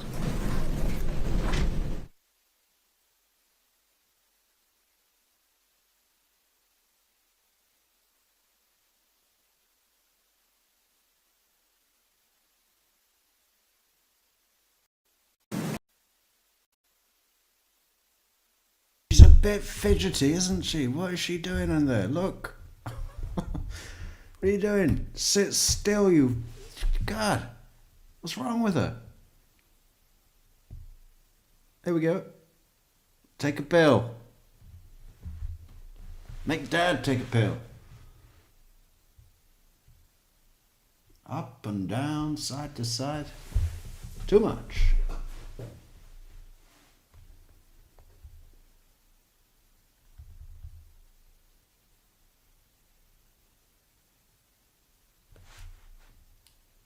She's on something. Yeah, that's what I thought. Another druggie. Look, can't keep the jaw's all moving around.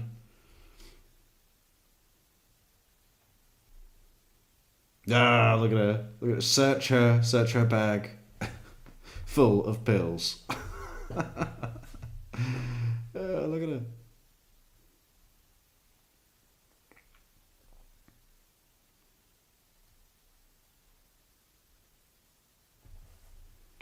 See, she's all dressed up in smart cash, right? Smart cash, hair done. Doesn't mean she's not a dirty druggie.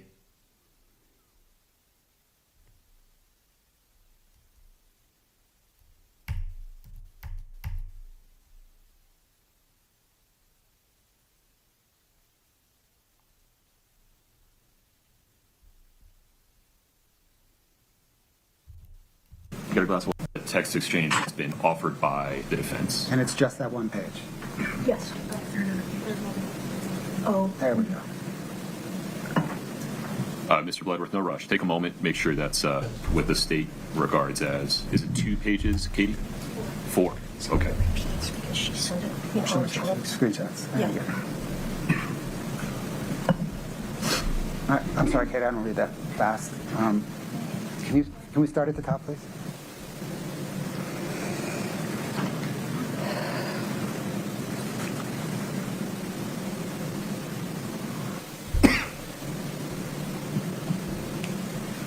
All right, next page, please.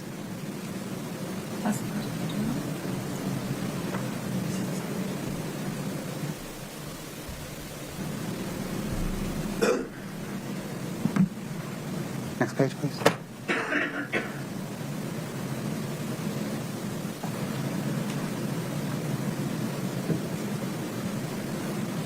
Next page, please.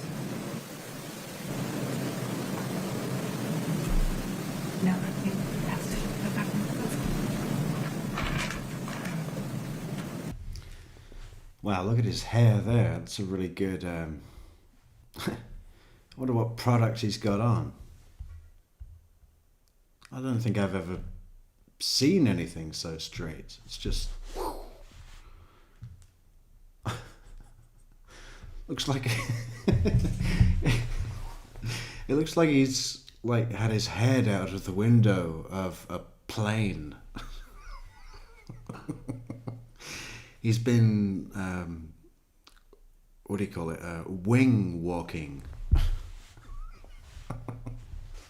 People were saying his tie is very thin. It's not the thinnest I've ever seen. For a while, ties were just so thin, it was like they weren't even there. What was the point? Just get a bolo tie. Yeah.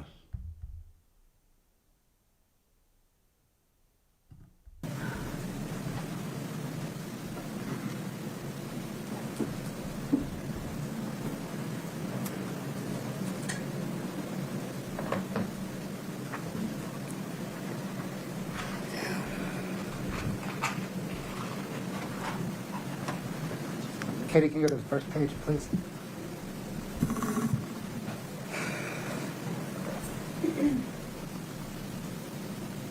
Are these out of order? Yeah, I can't figure out the order. They go. I can't tell if they go backwards in time. They might go backwards in time. Maybe. So, as far as I'm aware, the first page is a screenshot that she sent, and then the following text show what she screenshotted. For some reason. It doesn't, but We can just do the first page if you want. Let me see. Oh, no.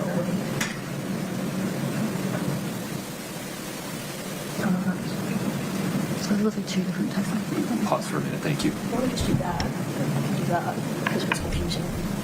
Because I do think it repeats. I had a hard time with it.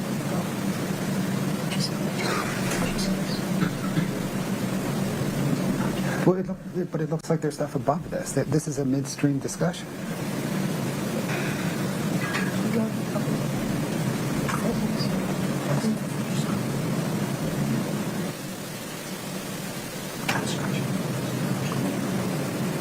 I'm sorry, Katie, can you go to the second page, please?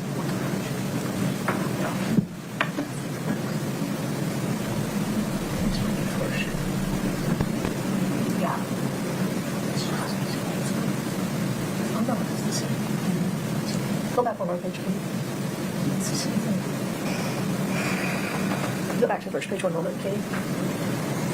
Wendy, I think the fourth page is the first. It just has a text message before. I think the fourth page goes forward 1, 2, 3. Counsel, I'm not persuaded that the first page of this proposed exhibit is in a form that would exist on an iPhone. Pages 2, 3, and 4 seem more consistent with how iPhone text messages exist in the world. That's fine. All right, let's go 2, 3, and 4. We see 2, 3, and 4. You're screenshots. And if doing some quick math here, it seems like the chronological order is something like 4, 2, 3. Does that sound right, Mr. Bertram? Yeah. And just the way that I'm looking at it, Your Honor, it appears that 4 should be 1. Right. Then it should go to 2. Right. And then 3 and 4. And 1 is just kind of another screenshot off of. We're going to get rid of 1. Yeah. So, Okay, that's fine. Katie, can you take a moment, carve it up, and reorder it? And then we'll have you take a look at it, Counsel. In the meantime, temperature a little better? Yes? Very good. Okay.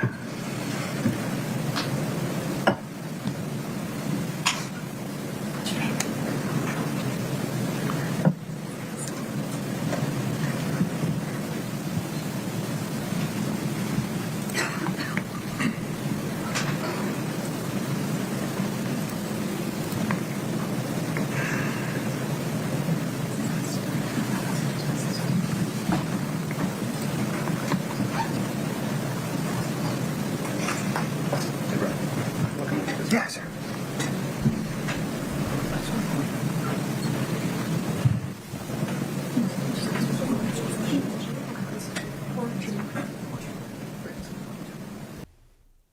I really think that looks good, you know. I think that's the best one we've done. I think that's the best one, especially with the black handle. Solid. What about with a red handle? How about that? Well, that's good too. Or purple. Or blue. No, it's got to be the black. Just imagine drinking coffee out of that. Imagine...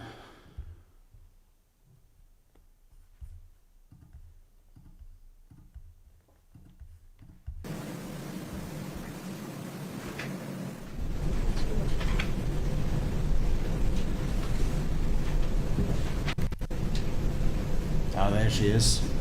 Look. Shit, what was it?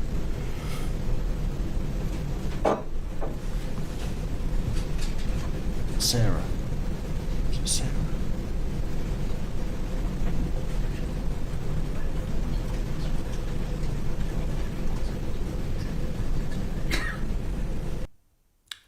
Yeah, Sally. I put it in Arctic blue. Ice blue, just for you.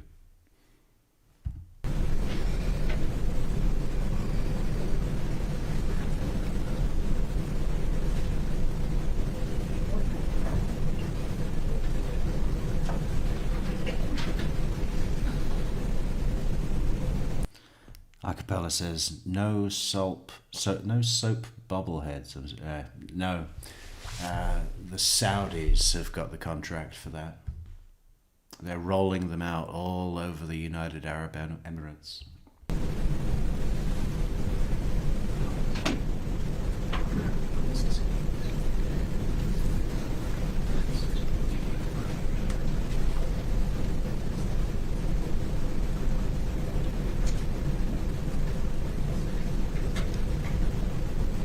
Katie, thank you.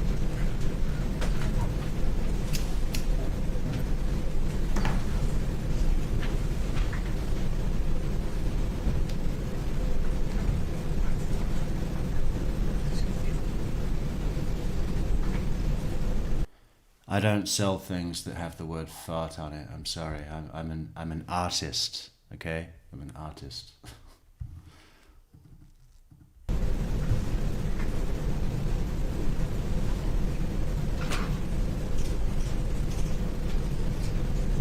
Another person. I mean, not quite as close as a match as the lady on that television program that the people that interviewed Kouri Richins with her book later after her arrest had another television program where the person interviewing them was dressed in pool table felt. Now that jumper on Katie there is not quite pool table green, but close. Maybe that's a Utah thing. Different color palette than Arizona completely, right? Just in people's dress. Maybe it's because it's further away from the border. It's further north, so there's more green, right? On people's clothes.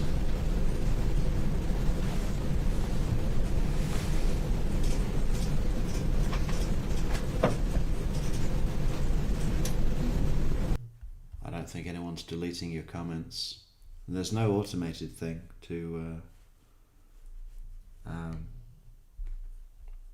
remove comments for any reason, as far as I know.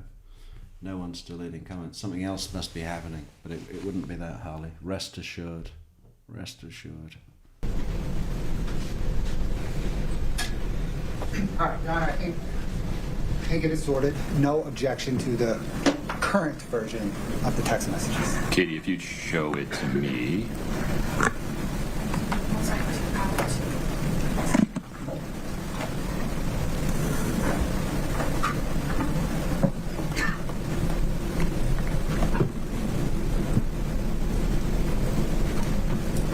Will you go to page 2 for me? Oh, wait a minute. Go back to page 1.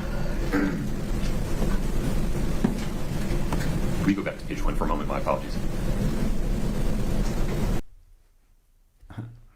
Fartist, right? He's scared, isn't he? Again with the wordplay. That's one we took out, correct? No, this was the No, that, okay. Then page 2.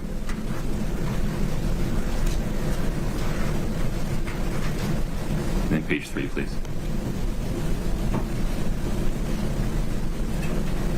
Okay.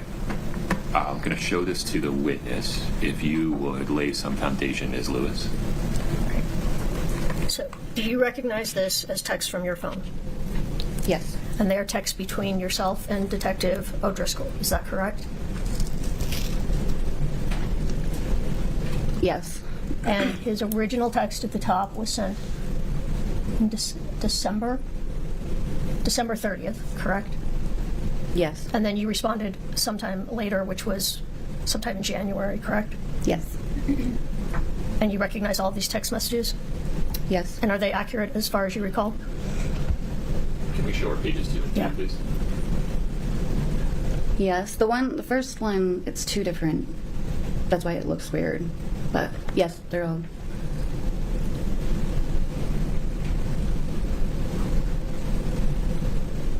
Yes. Okay. We now move to admit defense exhibit. I'm sorry. Your Honor, just foundation. There's 2 different phone numbers that appear. I think we just need foundation on whose phone number is who. One's Detective O'Driscoll's and the other one's Travis. I didn't understand that answer, Ms. Lewis. Could you lay some more foundation? Yeah, I wasn't sure. So the first page, the 14353213618, that's Detective O'Driscoll. I don't know his phone number off the top of my head, but Do you recognize the text as being from him? I think that the first one is Travis. Because I believe the first one is Travis. I don't know his number off the top of my head. All right, let me see where there's a I didn't say by their other numbers. Can we move to the next page, Katie? Is that a different phone number? That's the same phone number, correct? It is not. Oh, I see. Okay. So that one would be Travis. That So- one would be O'Driscoll.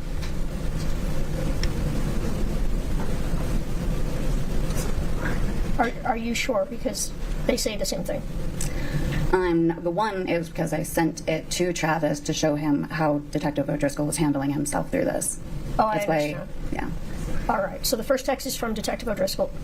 What is pulled up right now, that one is. And then that's when you sent the text. That one's Travis. I had To Travis. screenshotted it to show him. Why don't we consider these separately? All right. So let's go to the text, the second page from Detective O'Driscoll. Take out the first page, Katie. Starting right there. So let's, if we could introduce, is that 3 pages now? Or 2? 2. All right. If we could introduce the 2 pages of text between Ms. Isbell and Detective O'Driscoll. Would you mind confirming with this witness what these 2 pages are? And these 2 pages are text between you and Detective O'Driscoll, correct? Yes. And the black bubbles are from him, the blue are from you, correct? Yes. And that's an accurate representation of the text conversation you had with him at that time, correct? Yes. I think this is still Defense Exhibit 1007, if we could introduce, or at least mark it as 1007, this particular version. Say it again. Well, I don't know what it is. How are we marking it? I tried to, but it didn't get to. So, Mr. Bloodworth, Defense Exhibit 1002A, a text message streamed between Ms. Isbell and a number ending 6267, 2-page document. Can I see the second page? Of course.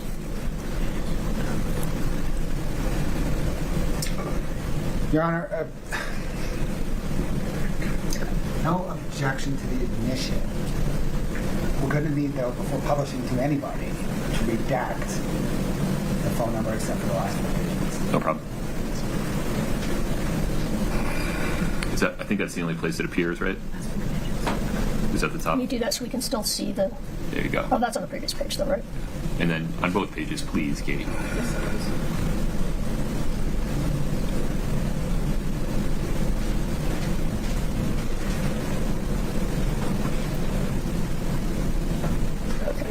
Okay, will you just show me page 2 again?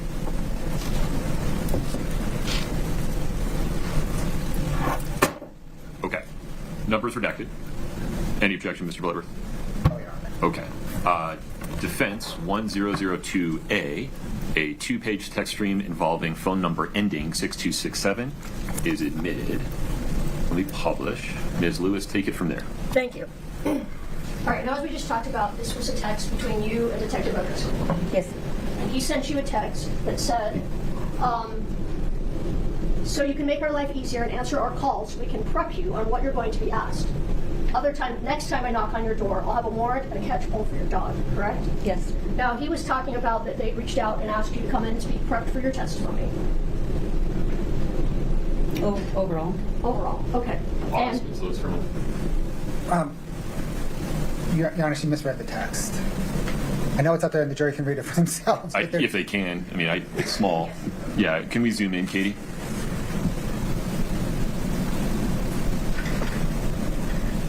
All right. Pause for 1 second. Can you folks read that? I might have misread because some of it's covered in. Yeah, I think the redaction might have been part of the problem, but Can we maybe go to... I think because we blocked out the number, I can't see Okay. the first line. All right. We'll just let the jury read it for a moment. Your Honor, if Ms. Lewis could also turn her mic back on. Oh, sorry. Thank you, Brian. All right, let's try again. This is blocked out a little bit, but you'll be able to see it later, hopefully. So until you are needed to testify. So make your life easier and answer our calls so we can prep you on what you will be asked. Otherwise, the next time I knock on your door, I'll have a warrant and a catch pole for the dog. That's what he said, correct? Yes. I don't need to be prepped. Give me the time and date and I will appear. He says it's on your subpoena. You ask, is there more an exact date or a date? Do I need to be there February 23rd through March 26th? His response, we could have discussed that if you ever replied, but since you don't want to, you can plan on showing up every day at 8 o'clock. Next page. Your response, I don't need to be prepped. Give me the time and date and I will appear. Oh, so this is the same. It's repeated. It's on your subpoena, February 23rd.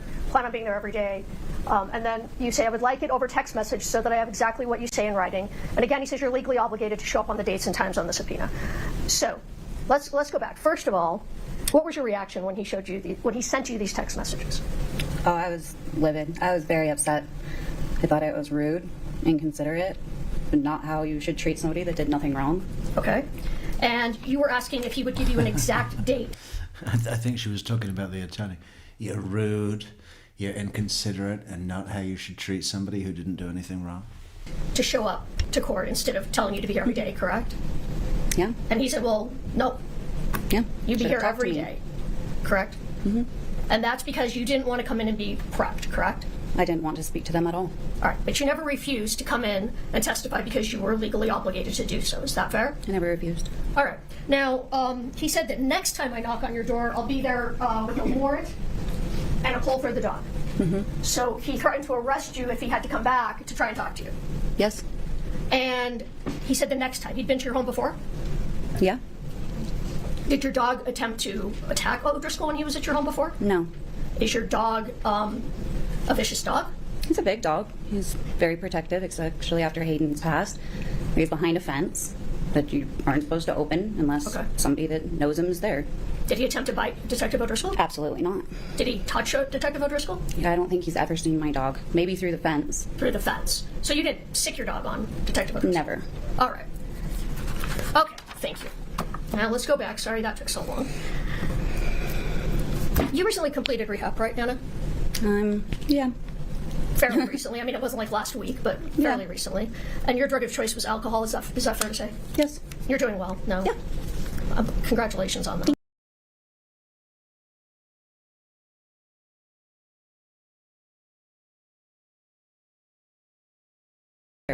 Did he attempt to bite Detective O'Driscoll? Absolutely not.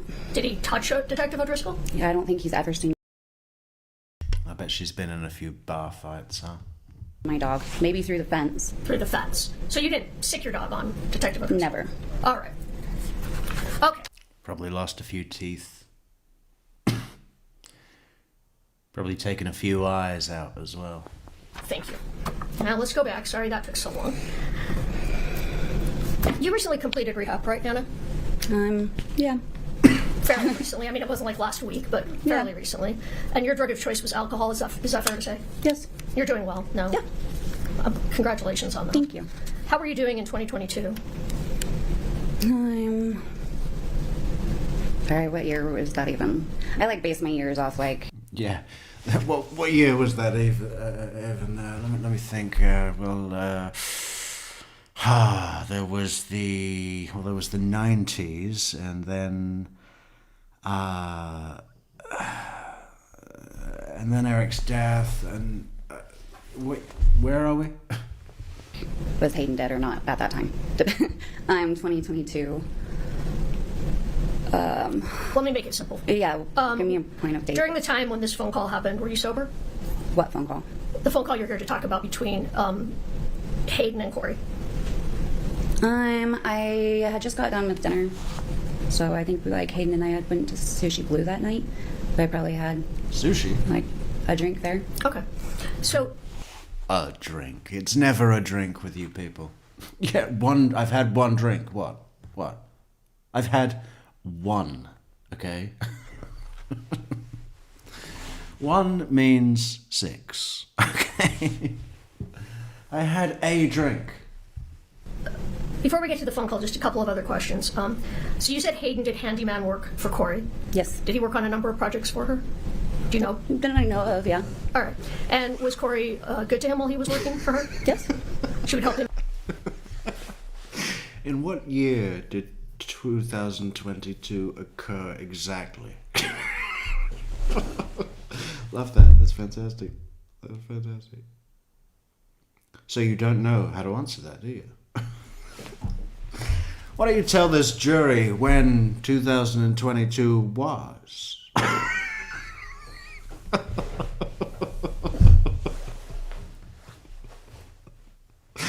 Oh, I love it. It's great. If you ask it in the right tone, the pressure of the courtroom makes them think that they've not understood. You can just ask anything. And how long did the year 2022 last for? How many months? Him out at times? Yeah. What kind of things would she help him out with? Like just advice, helping with like she had helped him get insurance, like liability while he worked for her, so that she wouldn't be liable, like those kind of things. All right. She seemed very nice to him. So you said in January of 2022, Hayden got a phone call. He was on speaker, and you could hear part of the call. Mm-hmm. Because you did Yes. go into the bathroom for some of the call, correct? Yes. All right. So is what you heard Kouri say that she was asking him for the Michael Jackson drug? That was part of it. Because you didn't know what that was, correct? Yeah. And were you Googling on your phone trying to figure that out during the phone call? Going to, but I didn't because I was like trying to figure out what the first thing that she said because I thought it was a muscle relaxer. And then I was like, what the fuck is Michael Jackson stuff? So you thought she was asking for a muscle relaxant? That was what I was thinking she was talking about. Okay, and then you went into the bathroom, right? Mm-hmm. And did you ever, at that call, hear Kouri ask for the drug fentanyl? I did not. Okay, I have nothing further. Mr. Bloodworth, No, sir. may we release this witness? We may. Ms. Lewis, Yes, Your Honor. you are released from the subpoena. Free to go. God, I bet she wants a drink now, huh? After all that, fucking hell. Maybe there should be a preventatory law to say, yeah, if they've just come out of rehab and are doing well, maybe don't put them through the most public, stressful situation that they've ever experienced. And you know there's a bar opposite the courthouse called the Sidebar. She's going to go in there, order herself a subpoena colada and a bowl of... What is it? We've got a whole list somewhere. I've written them all down. Thank you. Thank you. Mind taking that glass of water with you? Join us on Patreon and join us on PayPal to support us on PayPal. And join us on Coffee. Go to the memberships on Coffee. buymeacoffee.com/True Crime Metrix to support the channel and grow into a flower and bloom. Grow and bloom. Yes.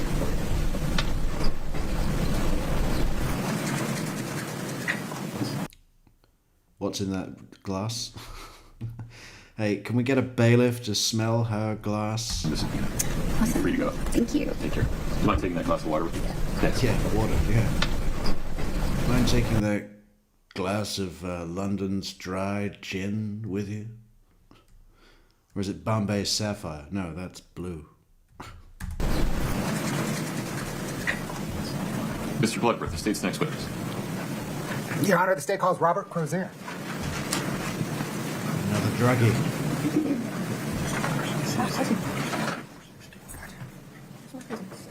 It's 5 o'clock somewhere. Well, it's 5:34 a.m. here.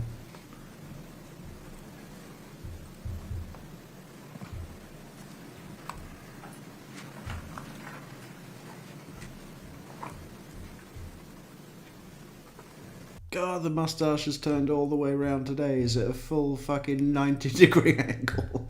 He's got his back to the judge. That's contempt. Take him down.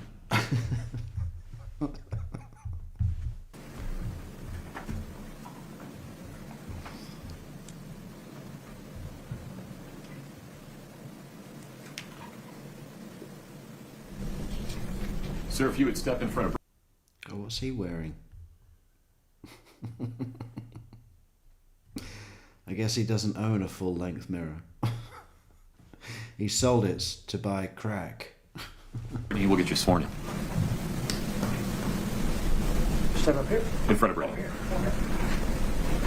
If you'll please raise your right hand. Do you solemnly? Hey, are you wearing pants? Or do they go all the way up? He can't tuck his shirt in because he's only got dungarees.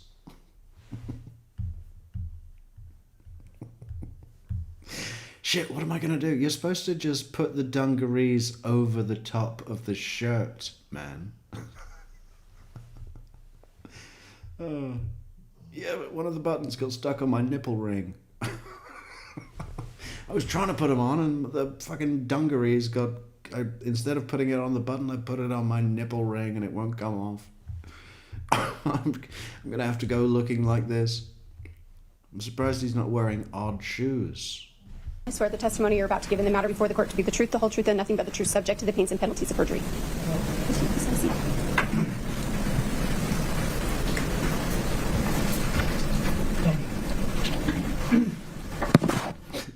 And he had the drug dealer walk. Did you see that? Let's see him come in again and just see if he looks like a man with sore nipples. You've all seen it before. Sir, if you would step in front of Brittany, we'll get you sworn in. Step up here. In front of Brittany. Please raise your right hand. Do you solemnly swear the testimony you're about to give in the matter before the court to be the truth, the whole truth, and nothing but the truth, subject to the pains and penalties of perjury? He's already in pain.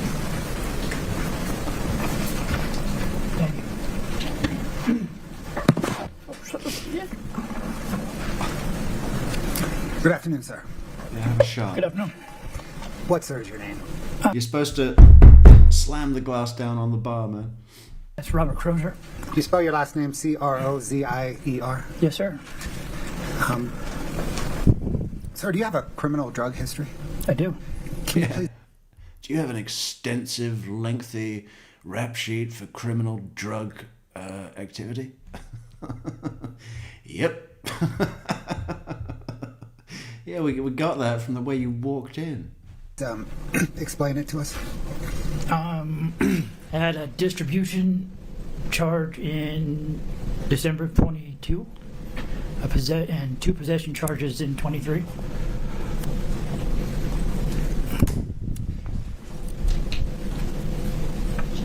Were you dealing drugs in December of 2022? Yes. When did you begin dealing drugs? I'm not sure, sometime around 2020, maybe. And were you dealing drugs throughout early 2022? He probably dealt drugs to this prosecutor, let's be honest. Yeah, I was. Mr. I apologize for interrupting you. Would you and Ms. Lewis approach for one moment? This is Spencer. My apologies.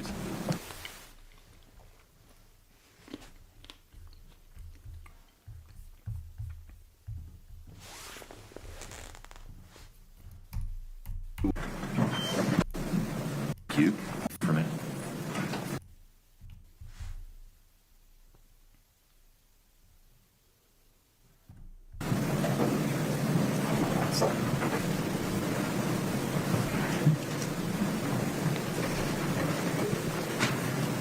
All right, please have a seat. We're on the record.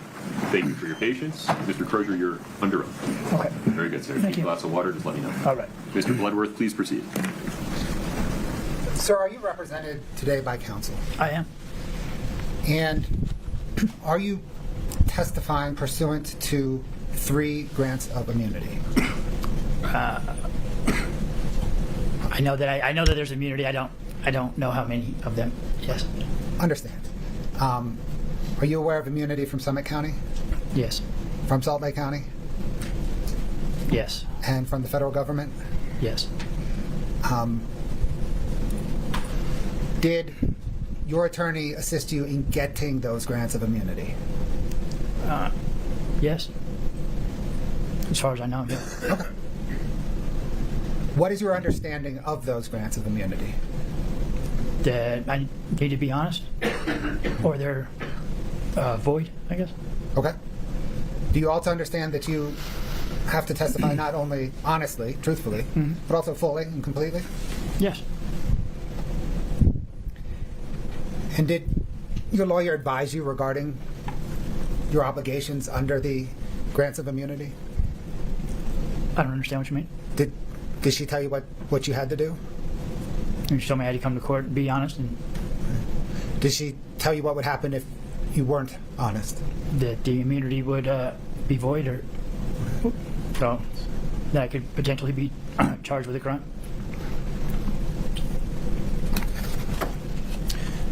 Sir, do you know who Nicole Cummings is? I do. Who is she? Excuse me. She is a girl that I lived with for a couple of months at the end of 2021. Did there come a time in early 2022 when she contacted you about a friend of hers? Yes. What did she say to you? She asked me if I would talk to her friend, I don't remember her name, and get some Roxy's for her, the oxycodone. Did you contact Nicole Cummings' friend? I think Nicole asked her if she could give her my number, and then she contacted me. But I think that's how that went. Did you ultimately speak with her? Yes. Did you text with her? I think it was mostly phone calls, but yeah, it might have been some text. I don't know. That was 4 years ago. Sure. When you spoke or texted with her, what did she ask for? As far as I remember, she was asking for Roxy's for the oxycodone. Did she identify what she was asking for by any label other than Roxy's? No. Did you at that time believe that Roxy's meant oxycodone? Yeah, that's the only thing that I know. I know that they mean. Excuse me. Did you set up to sell to her? I set up to meet her in Draper. Did you set up to meet her? Well, which was the testimony that he recanted? Maverick and Draper? Yes. Did you ultimately meet her at that Maverick and Draper? Yes. Where were you coming from to get to the Draper? At that, I think Roy, maybe, or Layton. Do you remember how many times you agreed to meet her at the Draper? Like I said, it was 4 years ago. I remember once clearly, maybe twice. Could there have been a third time? I don't think so. So let's talk about the first time you can recall. Is that the one you recall the clearest? I mean, yeah. Yeah, I believe it was raining that day, and she was coming from quite a distance, so we met in Draper to make it easier. Once you met at the Maverick and Draper, did you meet up with her personally? I mean, she was in a car. Okay. I went up to the car. She handed me the money. I gave her the pills, and then went our separate ways. Did you have the pills with you, or did you have to go get them from somebody? I don't remember. Do you remember what she looked like? I really don't. I think she was Mexican, kind of short, but I don't know if she was in a car the whole time. Like, I don't even think she got out because I remember it was raining. Have you come to learn that her name is Carmen Lauber? I have heard that, yeah. Like, you said she handed you the money. Do you remember about how much money? I don't remember. You said you handed her pills. What do you remember, if anything, about the pills? It was like 30 or 40 of them.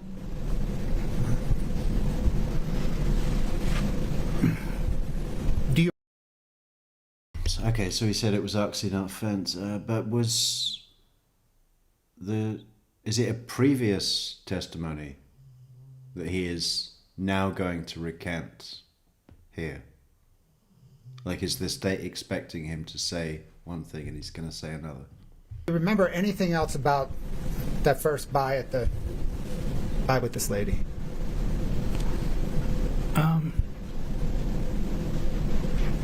No, she was in like a little, I want to say like a Civic or something, like a Honda Civic, but yeah. Okay.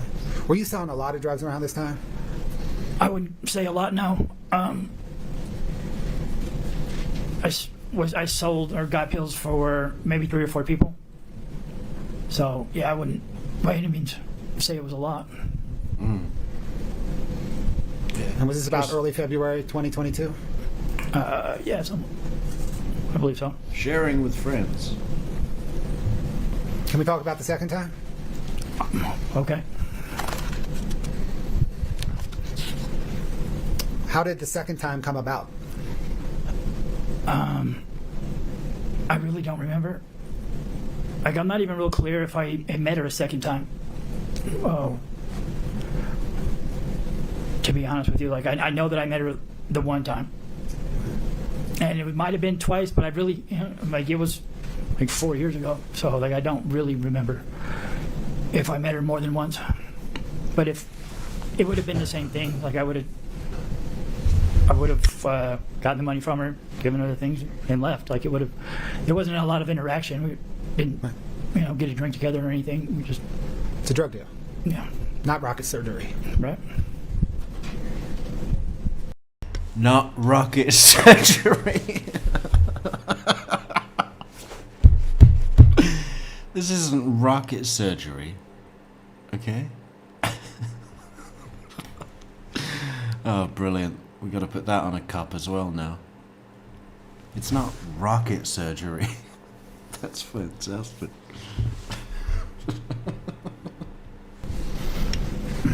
Had you met her at the Maverick Draper for anything else other than a drug deal? No. Had you met her anywhere other than the Maverick Draper? No. So am I right that the only times you've met Carmen Lauber is at the Maverick Draper? That's right. And the only times you've met her at the Maverick Draper was to sell her drugs? That's correct.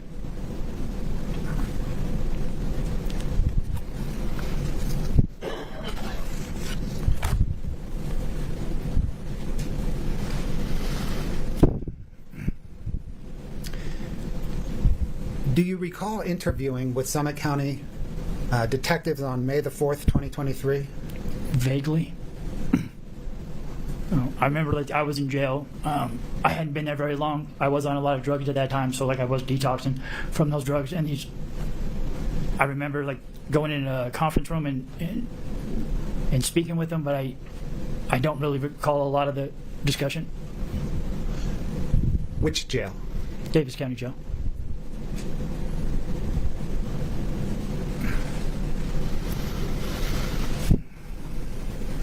Do you recall whether they asked you if Carmen asked for blues specifically or fentanyl specifically? I have read the report, so like I know that they did, but I don't remember them saying that to me. Okay, and by report, do you mean a transcript of their interview? Yeah. So you know from reading a transcript of their interview that they asked you whether Carmen asked for blues or fentanyl on one hand or oxys on the other hand? Yes. Do you recall how you responded to that question? Not right offhand. I think I said something to the extent of that I thought they were. I didn't know if they were fentanyl or Roxy's, but whatever she asked for is what she got. Do you recall your answer to that specific question of theirs, whether she asked for blues specifically or fentanyl on one hand or oxys on the other hand? No. If I were to show you that transcript again, would you be able to recall?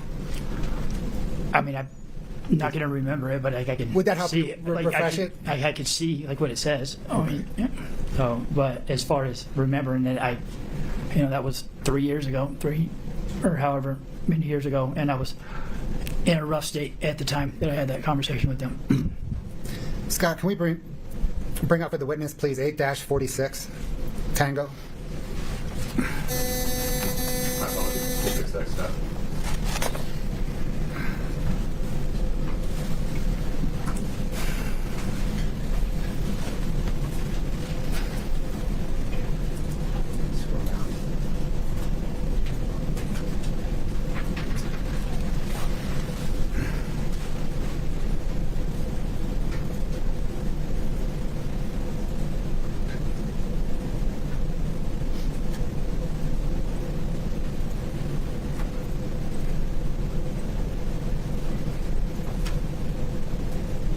Are we moving too fast for you?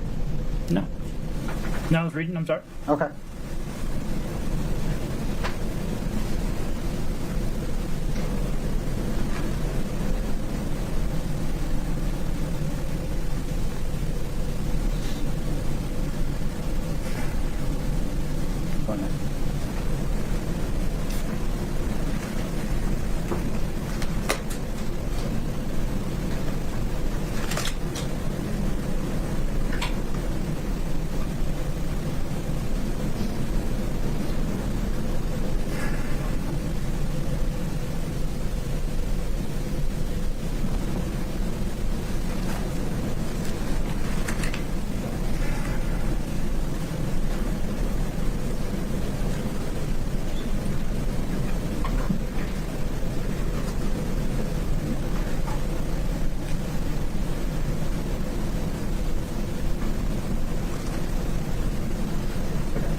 Sir, can you focus in, please, on page 13, line 13?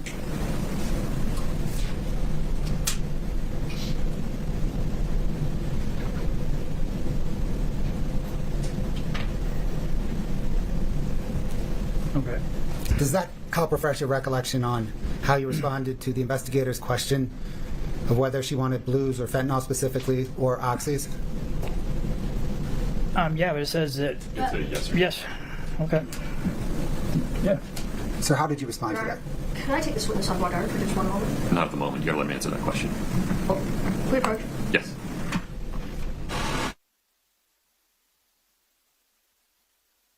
She's really kind of owning the energy, that fucking moody lawyer, isn't she? Kicking the judge around.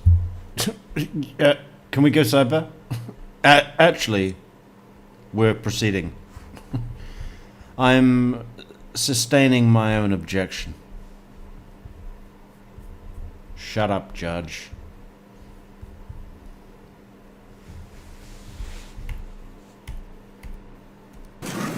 Sir, when the investigators asked you whether Carmen Lauber asked specifically for blues or fentanyl or oxy, how did you respond? I said that she asked probably for blues, but at that time, Roxy's were blues. It wasn't like it was like the slang on the street was, when people bought Roxy's, they were buying blues. It was before this influx of fentanyl that, and it also said that so M30s, yeah, that's what the the Roxy's were stamped with was M30s. It's a manufacturer stamp. It's not just a fentanyl thing. Do you recall investigators then clarifying that very thing with you and asking, it wasn't like she was asking for oxys and got M30s, right? Do you remember the investigators asking for that clarification? Well, oxys implies that they would have been Oxycontin to me, but M30s would be fentanyl, or not fentanyl, but Roxy's. At that time in 2022, in early 2022. Well, I think that confuses what the investigators were trying to clarify, weren't they? I don't know what they were. Do you recall the investigators asking you? It wasn't like she was asking for oxys and got M30s. Do you recall them asking you that? I have read it, but I don't recall them asking me that, no. But you know that they asked you that from having read the transcript, right? Your Honor, asked and answered, he said he doesn't recall. That is true. And if you would answer that question, please. I'm sorry, can you repeat the question? Do you know that investigators asked you, it wasn't like she was asking for oxys and got M30s? Yeah, that's what it says. Yeah. Do you recall your answer to that question?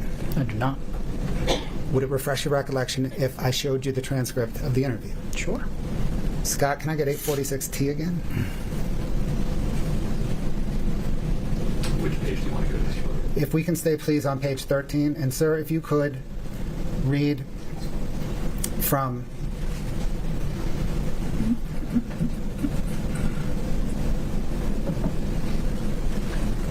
Says I sold her what? Oh, I'm sorry. I'm sorry, can you please read to yourself? Yeah. Oh, okay. Can you please read to yourself from page 13, line 19, and then we'll switch over to 14 in a second. Okay.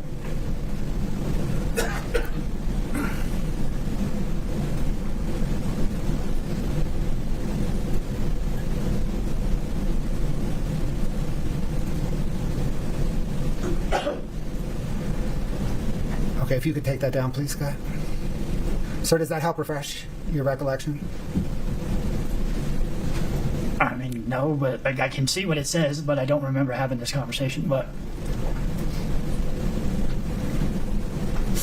When the police asked you whether she was asking for oxys and got M30s, do you recall how you responded?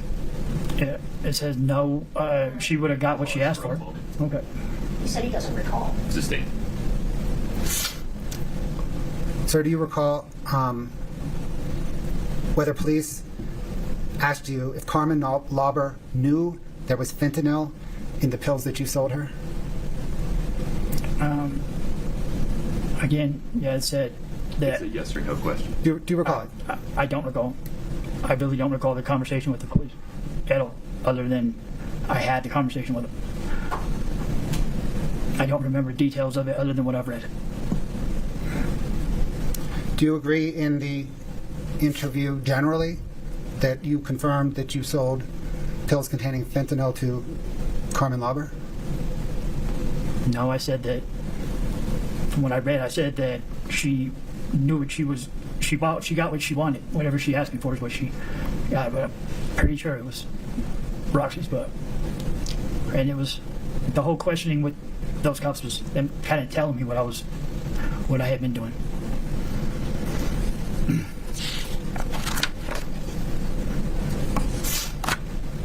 Sir, you've read a copy of that transcript. I have. Is it an accurate transcript of your interview with detectives that day? He said he doesn't remember about the minute. Well, I'm going to let him answer it. You're objecting to foundation. Your foundation's overruled. It's a yes or no question, sir. Or, I don't know. I want to be clear. Okay, yeah, again, I don't know. Can we turn now to an affidavit that you signed in September of 2025? Do you know what I'm talking about? I do.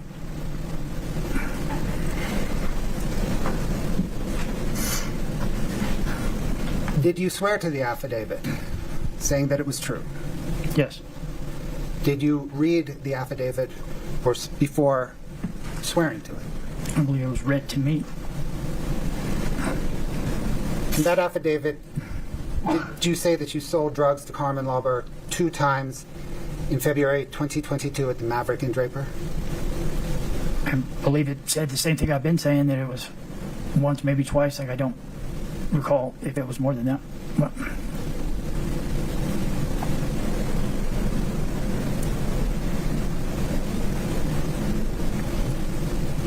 Did you say in that affidavit that one time you sold Roxy 30s and one time you sold Blues? yes, but again, blues are, at that time, blues are Roxy 30s. So they're synonymous. That was Yes. your understanding of what Blues are, right? Yes. At that time. Yes, and if I sold somebody blues, then they were the Roxy 30s.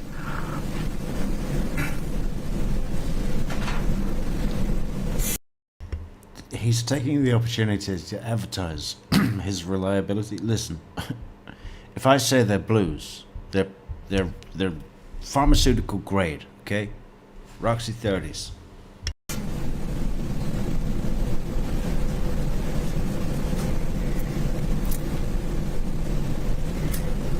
Did you say in that affidavit that you understood actually at that time in early 2022, that OxyContin was the same thing as Blues and Oxy and Roxy 30s? No. Did you say in the affidavit that you sold OxyContin? No. No, I think like there were notes being made in it and things crossed out, but yeah, I clearly said that's not OxyContin. I never sold OxyContin. I sold oxycodone, Roxy 30s. So, sir, you've never sold OxyContin? Never.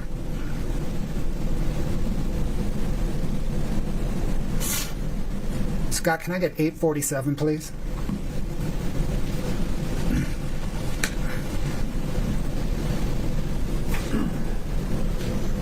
Sir, could you please review that? We'll scroll down through all the pages.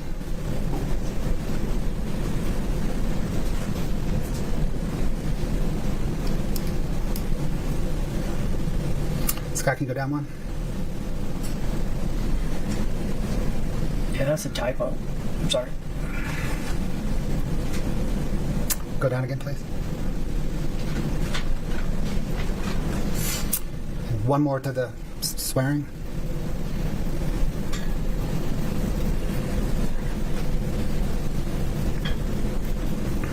Can you go back to the top, please, Scott?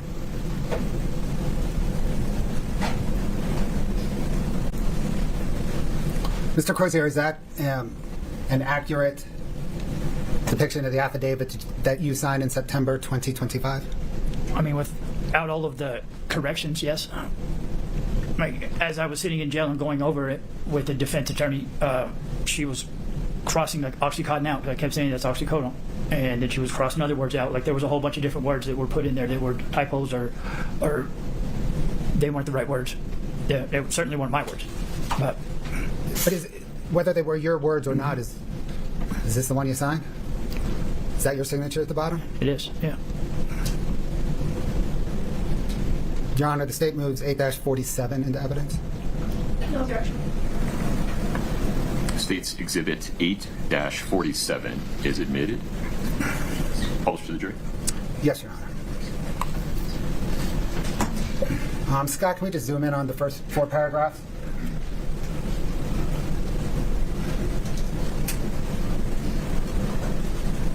So is that first paragraph accurate? Yes. Is the second paragraph accurate? Yes. Is the third paragraph accurate? Yes.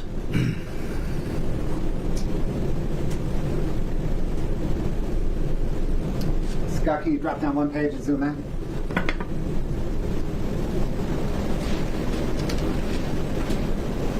Is that fourth paragraph accurate? No, it's got a, yeah, it's got the, or it says oxycontin and not oxycodone. Is that fifth paragraph accurate? No. Again, it says oxycontin and not oxycodone.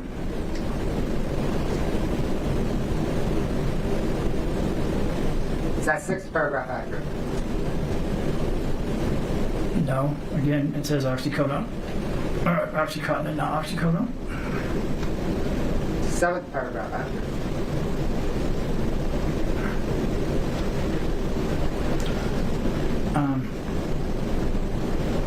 No, because it says that I met with her 2 times, and I'm not sure that I met with her 2 times. How about the 8th paragraph? Yes. How do you know whether what you were selling, were you selling pills at the end of 2022? I wasn't selling Roxy's anymore. I was only selling fentanyl at that time. Were you selling pills in late 2021 and early 2022? I was selling Roxy's then, yes. How do you know what was inside the pills that you were selling? Because I had multiple people that had prescriptions. So you were getting the pills from other people? Yeah, I had, yes.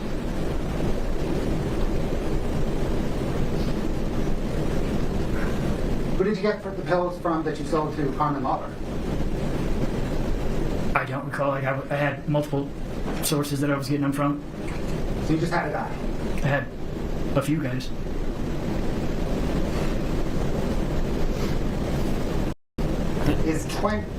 Paragraph 9. So you just had a guy. I had a few guys. Well, yeah. You feel the need to brag about that? On your, you know, it just, there was no need. The prosecutor was just asking, so you had a guy. He could have just left it. Oh, has he got to be full and truthful? Yeah. I still think he was bragging, right? I got a few guys. People work for me. 9. Is that accurate? Yes. Is that accurate with the handwritten correction? Yeah, the possessing, yes. Are those your initials next to that possessing that's handwritten? Yes. How about paragraph 10? Is that accurate? Yeah, yes. How about paragraph 11?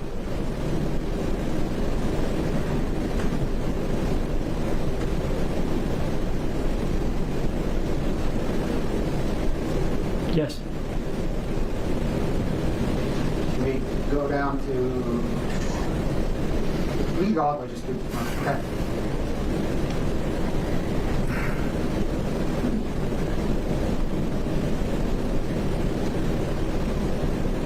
Paragraph 12, accurate? It is. 13?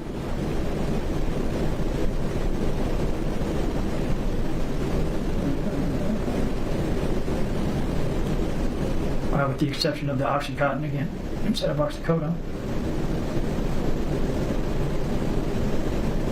Again, the oxycodone prescription, I had an Oxycontin prescription. 14 accurate? Again, with the Oxycontin instead of oxycodone. 15 accurate? It is. 16 accurate?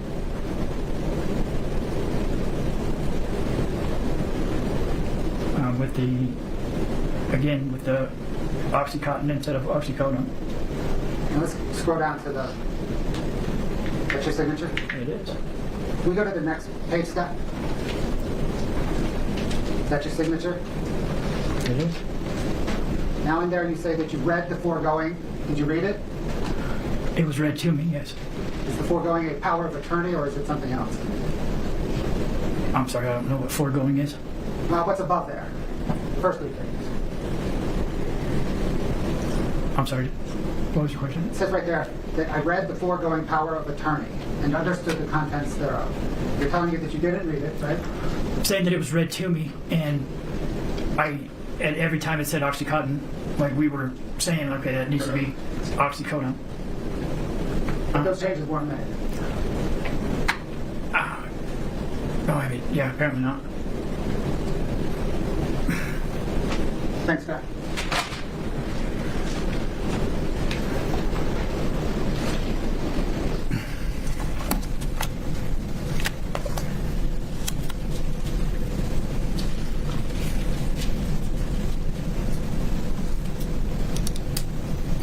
Is it fair to summarize your testimony today that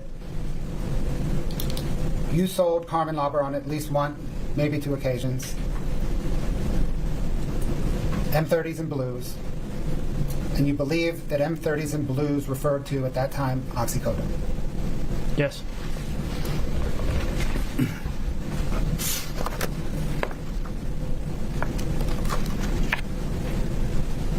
Thank you, sir. You're welcome.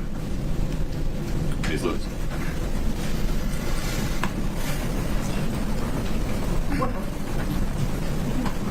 Need a glass of water? I do not, thank you.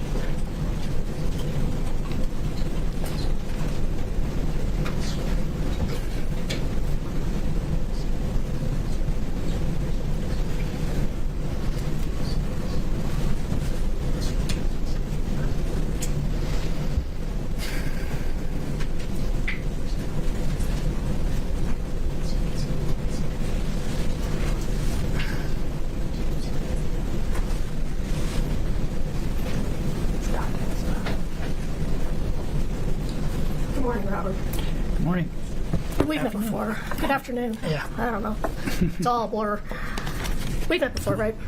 It's all a blur for you druggies. You know, you can't remember anything. You don't know what foregoing means. It's all a blur. Don't worry. What's that? We've met before. We have? Yes. Okay.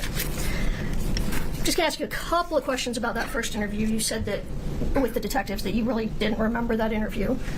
You did say, though, just a moment ago, well, they were just telling me what I'd been doing. Do you remember that? I do.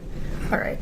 So during that interview, remember that they just told you what you'd been doing and you just kind of agreed. Is that a fair statement? Yeah, like, I didn't really want to get in trouble. I was already in jail. I had bail. I was trying to get out. I wasn't. And they kept telling me that I wasn't in trouble and nobody was going after me and things like that. But still, I mean, when they originally came and talked to me and were asking me about, I had no idea who any of the people they were besides Nicole. They showed me pictures and I was like, I don't know who that is. But yeah. All right. Let's fast forward to September of 2025. And you were interviewed by myself and by my investigator, Mr. Bertram. Correct? Yes, And were you sober when you and I and Mr. Bertram met? I was. And do you recall at that interview you told us you thought you had sold to Ms. Carbon 2 times? I think I said. Question should have been, did you think you were sober when you met? Because he wasn't. It's not that they did a test. Would you submit to a roadside, what do you call it? A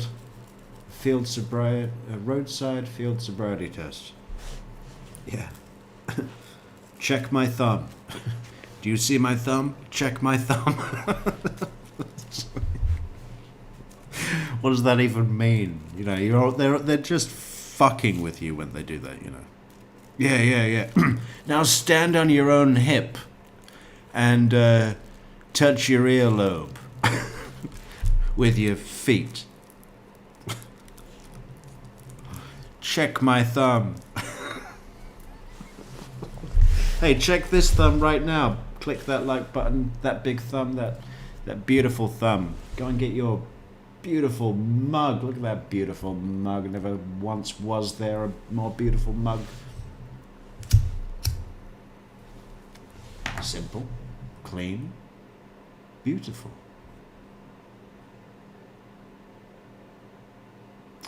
I think it's going to sell quickly. I think it's going to sell like fresh out of the oven, warmed through cakes. Yeah. Excellent. Once, maybe twice. All right. Same thing I've been saying. You said once, maybe twice. And that the first time was Roxy 30s, which you've explained, right? I'm sorry, yes. And Roxy 30s, and we're going to get to this whole Oxycontin, oxycodone Okay. thing in just a minute. Okay. But Roxy 30s, would that be 30 milligram oxycodone pills? Yes. All right. And you said you met her at the Maverick to sell them. And you... If you just add a question mark at the end of these as you go. Oh, all right. And you met her at the Maverick to sell them, correct? Yes. And that, you remember it was early 2022, correct? Yeah, it was around this time. Okay. There was snow then. So. Okay. So can you remember what you were charging per pill for 30 milligram oxycodones? Like either $25 or $30 a piece. $25 or $30 per pill. You weren't selling fentanyl at that time, but when you did sell fentanyl, what did that sell for? About the same. You sold fentanyl for about the same? Mm-hmm. Are you aware that there was a time that fentanyl was sold for considerably less than oxycodone? Yes. Like, and would that have been earlier when fentanyl first started in the market, or would that just depend on who was selling it? It just depends on who was selling it, okay. Where you got it from. You know, if you know a Hondo that'll give them to you for 80 cents, then yeah, but... All right, that's fair.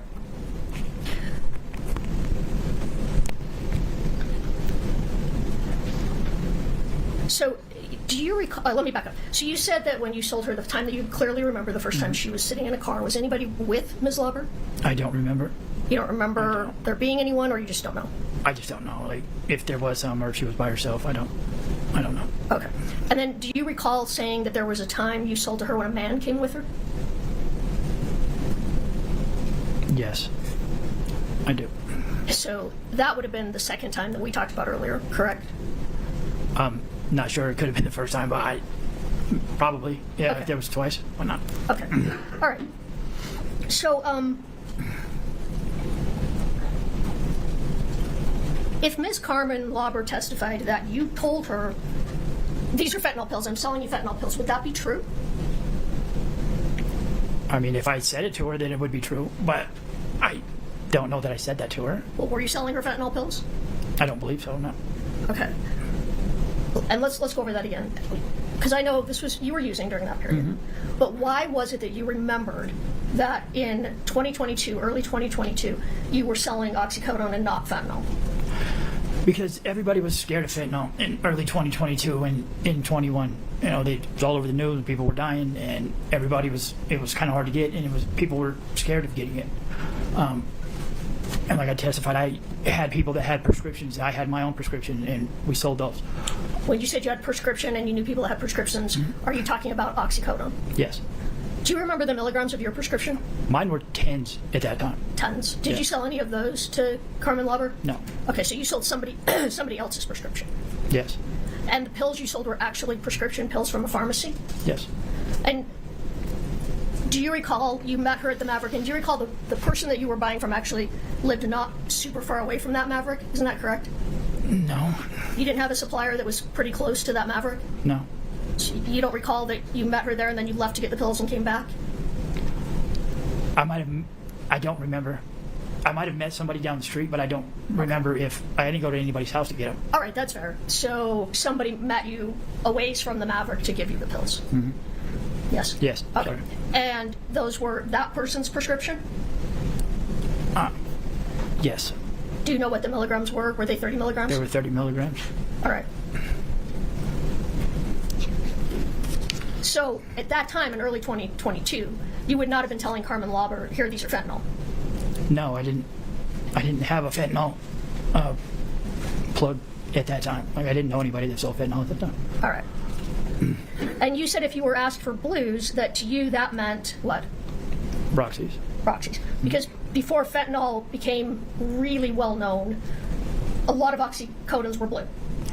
Yeah, and they were the M30s, like from the manufacturers. And I think that's why whoever makes those now, the fentanyl ones, they made them to look just like the Roxy's, because people were taking, a lot of people were addicted to Roxy 30s at that time, so they made them look exactly like that, and that's why people were dying, because they were thinking they were taking a Roxy and they were taking a fentanyl that looked exactly the same, but color might have been a little different. And those were either being made illicitly or brought in from Mexico, right? I'm not sure how they come in, but yeah, they were here. Yeah, they weren't. Yeah, you couldn't get them from a pharmacy for sure. I'm sorry, you could not get them from a pharmacy. No. Okay. So the pills that you sold in 2022 that were light blue, those came from a pharmacy. Yes. Do you recall that selling pills that were light green? If they were light green, they would have been 15s or 20s. Like with the Roxy's, like the lower the doses. Like I had a prescription for 10s and they were pink, and then I think the 15s might have been green, and then 20s were gray, I think, and then all of from every manufacturer they were all blue. The Roxy 30s were every manufacturer, they were all blue. Light blue? Yeah, whether they said M30 on them or A22 something or whatever it was, the manufacturer stamp on them. Okay. Now, I want to talk about the affidavit, the one that's been admitted, and then there's a second one that has not yet been admitted. Now, when Mr. Bertram and you didn't type this affidavit, right? No, I did not. And Mr. Bertram and I brought these up to you, correct? And we Yes. read them to you, correct? Yes. And you made some corrections, correct? Well, I think you had the pen, but yes. You told me some corrections to make, and I made them correct. And then you signed them, correct? Yes. But at that time, well, let me rephrase that. Then later, you were given an attorney, correct? Yes. And Ms. Letkins. And is that right? Yes. And Ms. Letkins went over these with you again later, correct? The affidavits. I don't remember if she did or not. I mean, I went from meeting with you from jail and then going to treatment. I was in 7th Street treatment at the time. I know that we talked about them. You and Ms. Letkins. I don't know if we went over it line by line like we just did, but I know that we talked about it. Do you recall telling Ms. Letkins there's a mistake in these? It says OxyContin and it's supposed to be oxycodone? Yes. All right. And are you aware that Ms. Letkins then let the prosecutors in this case know these are correct, except that they say OxyContin and they should say oxycodone? I don't know that she did that, but I'm sure she did. I don't. Okay. And so I'm the one that typed OxyContin, correct? Probably, yeah. Yes. Yeah. And now that I didn't understand them, but I understand now, what's the difference between OxyContin and oxycodone? OxyContin is way stronger. And it's time released now, I believe. Like, I think in the 90s it wasn't. And they were having a lot of problems around the country with those. And then they made them time released. It was the oxycodone, or the OxyContin 30s, I believe, are purple or they're red or maroon color or something like that. But yeah, they have like a gel around them. All right. So there's a mistake that we put OxyContin, and then you later corrected it with your attorney and said, well, this is right, other than it should say oxycodone. Yes. All right. Because you were selling oxycodone, Yes. not OxyContin. Yes. All right, let me show you. Do we have the mark on the new exhibit? Okay. Let's pull up what is Defense Exhibit 1025. You actually signed 2 affidavits in September of 2025, correct? And the state introduced one of those affidavits, correct? I don't know. They just showed me one. They showed you one. Okay, yes. That's the only one they showed you. Yes. Will you take a look at this and tell me if this is the second one you signed?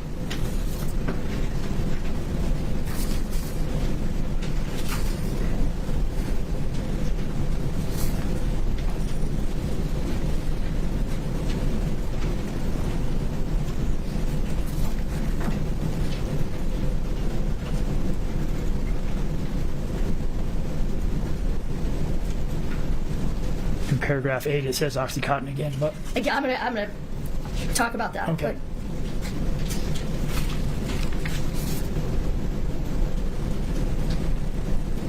yes. Okay, so other than where it says, there's 2 times it says OxyContin when it should have said oxycodone. Other than that, is this a true statement? Yes. All right. I'd like to admit Defense Exhibit 1025, which actually is both statements, the one that was already admitted plus this one together. We can separate them out, but it's the same. Objection, Your Honor. We have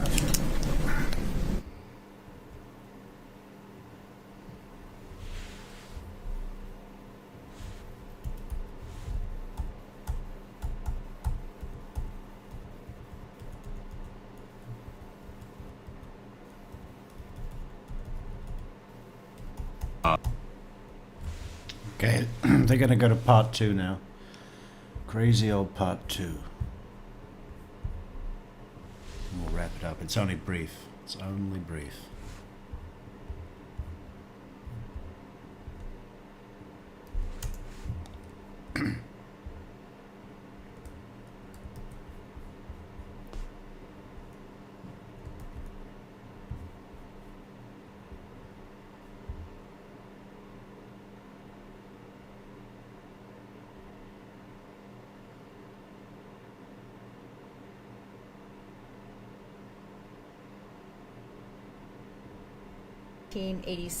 Perform cell phone downloads. Yes.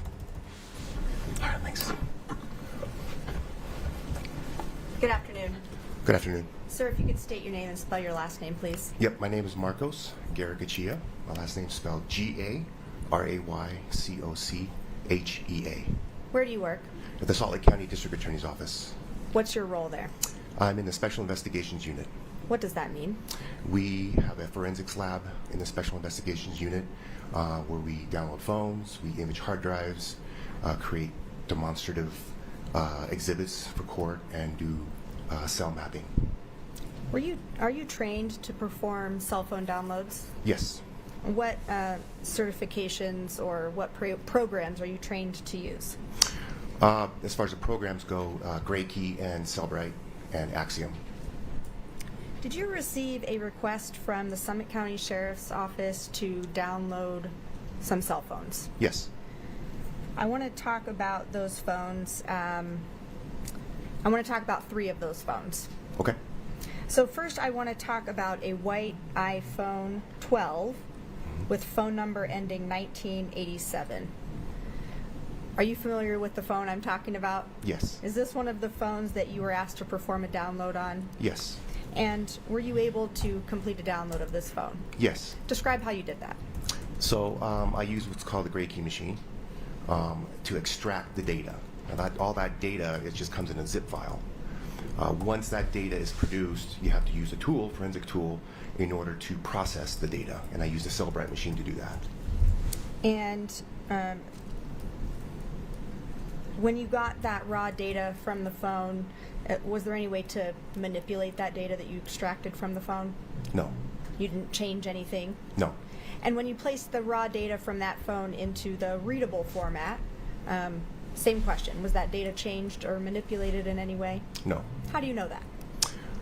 Cellbrite is a forensic tool that just specializes in just processing the raw data. You're unable to delete or modify any kind of processed data that it produces. Once you put that raw data into a readable format, was that data given back to the Summit County Sheriff's Office? Yes, it was. Okay. Talking about the second phone, did you do a cell phone download for a green iPhone 11 with phone number ending 9317? Yes, I did. Okay, same questions. Were you able to perform a download on that phone? Yes, I was. And what was the process you used for that? Again, I used a Graykey machine to extract the data, and then that extraction was processed through Cellbrite. And same questions. Was that data manipulated or changed in any way when it was extracted from the phone? No. And how about once it was put into Cellbrite? No. Was that information from that second phone then given back to the Summit County Sheriff's Office? Yes. Now talking about the third phone I want to turn your attention to, that's an iPhone 7 ending 0904. Yes. Are you familiar with that phone? Yes. Were you able to complete a download of that phone? I was. Describe how you did that. So I believe the iPhone 7 Plus was in need of some repair. So I fixed it, replaced the screen to a point where I was able to extract the data and get a partial download through Graykey again, and then processed it through Cellbrite. Now when you say a partial download, was that on the iPhone 7 or the iPhone XR? I believe it was on the iPhone 7. Might be getting it mixed up. I believe the iPhone, the first one that I received, the one that I repaired, I believe we got a full extraction on. Okay. That's the phone I wanted to talk about. Okay, yeah, that was the one, yeah. So when you say you repaired it, what was wrong with it? So when I first received it, I noticed that the screen was cracked and the glass was flaking off. I charged it for a few hours, and it was evident that it was not going to turn on, so it was non-operational. At that point, I started the repair process. How did you repair it? So the first, you want me to go step by step? Sure. Okay. So the first thing I did is, just for my safety, I used what's called heat tape, heat-resistant tape, to cover the screen so that I wouldn't get any shards of glass on me. And then I started the separation process from the screen and the main board.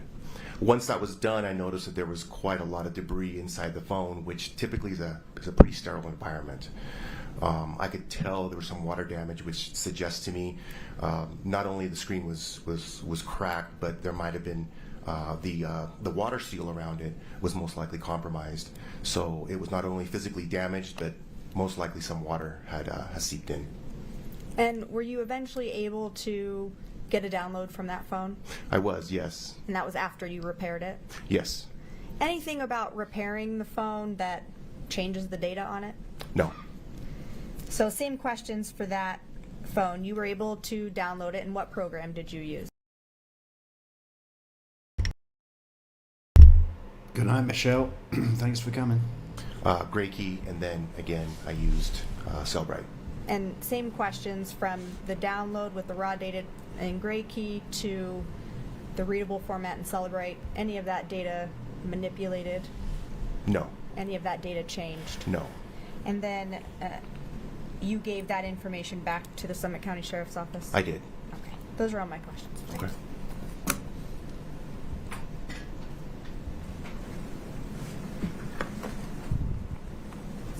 Marcos. Or, sorry. Marcos is fine. My last name is we were on the phone. So yeah, no worries. Sorry. How are you? I'm doing well, thank you. Good. Really just two things. And we've heard testimony before, the jury has heard testimony before about the phone being extracted by Gray Key and then it coming in a non-readable format. Is that accurate? Non-readable, yes, it comes in a zip file. Correct. Yes, and it needs to be processed in order to be readable. And that's when Cellbrite comes in? Yes. And then you do kind of like a double bind where you compare hash values, correct? Typically, yes, that's something that you can do. And is that the same thing you did here to make sure that nothing was, as the state indicated, manipulated? Yeah, so Gray Key does give you a hash value, and then Cellbrite would also give you a hash value, and those were compared. And you're certified in Cellbrite, of course? Yes. And are there different levels of certification within Cellbrite? Yeah, I mean, you can continue going to classes and getting certified, but I think the most important thing is to keep your programs updated. Okay. That's probably the most important thing, because as a technician, as a phone down person that does phone downloads, I do numerous amounts of downloads, which keeps me fresh and updated with that process. Well, because the technology landscape is constantly changing. Yeah, the technology changes, but more so with the device you're seeing? Yes. Yes. Yeah, it can change, yeah. Let me ask you about how you received the phone. Okay. Phones. Can you tell me, and just go in whatever order you prefer, okay, and tell me the state that the phones came in terms of their packaging when they arrived at your office? Okay. So on, I believe it was May 30th, I received two phones, both in need of repair. The first one was an iPhone 7 Plus. That one came in its original evidence package. I took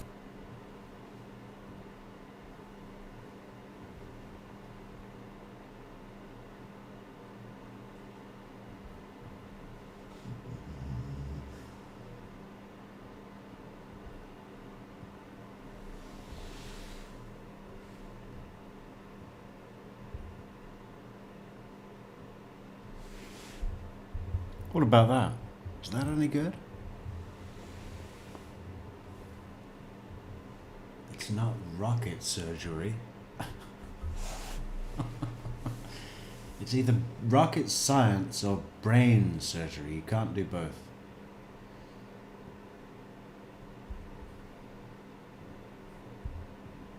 photographs of those of the package, front and back. Then I opened it up and took photos of the phone itself, front and back. The second package was an iPhone XR. That came in its original evidence package as well. I took photos of the front of the package and the back of the package, and I cut it open and took photos of the front and the back of the phone itself. And then I believe on June 28th, I received two other phones from Detective Root, and it's the same thing. Both came in their original evidence package. Front and back photographs were taken of both, and both were taken out of the bag, and front and back of the phone were photographed. Now, I heard Detective Root for the last two. Was Detective Root for all four? Ooh, I'm not quite clear on that one. No problem. I believe he was. Okay, no problem. Okay. Did they come in, or can you explain to the jury what a Faraday bag is? They did not come in Faraday bag. And could you just explain what that is? Yes, what a Faraday bag is, it's a bag that will keep the phone from receiving any kind of exterior communication. So it's the same thing as putting an airplane, or it's the same thing as putting your phone in airplane mode. Like when you take a trip, they ask you to put your phone in airplane mode so it doesn't interfere with communication with, say, the airplane. Now, there were 2 unoperable phones, correct? That's correct. And so that one really wouldn't matter, correct, in terms of whether they were in a Faraday bag or not? Yeah, that probably wouldn't matter. And what about the other 2? Were those operable? They were both operable, but they came to me in a off. In off mode? Yeah, off mode, yes, correct. And also those were similar, just to make sure, I think you said this, evidence bag sealed, correct? Yes, sir. Okay. And then when you release them back, could you just tell me who you released them to, and then how you packaged them, if any different than how they got to you? Yeah, I believe both phones were released to Detective Root. I'd have to look at the... You can imagine all of these Cellbrite guys that have to come in and testify, you know, all talking together online about Chris Corbett. Oh man, you know, like he's I don't know, who's a good sports person? A sportsman. A sportsman. Who's a good sportsman?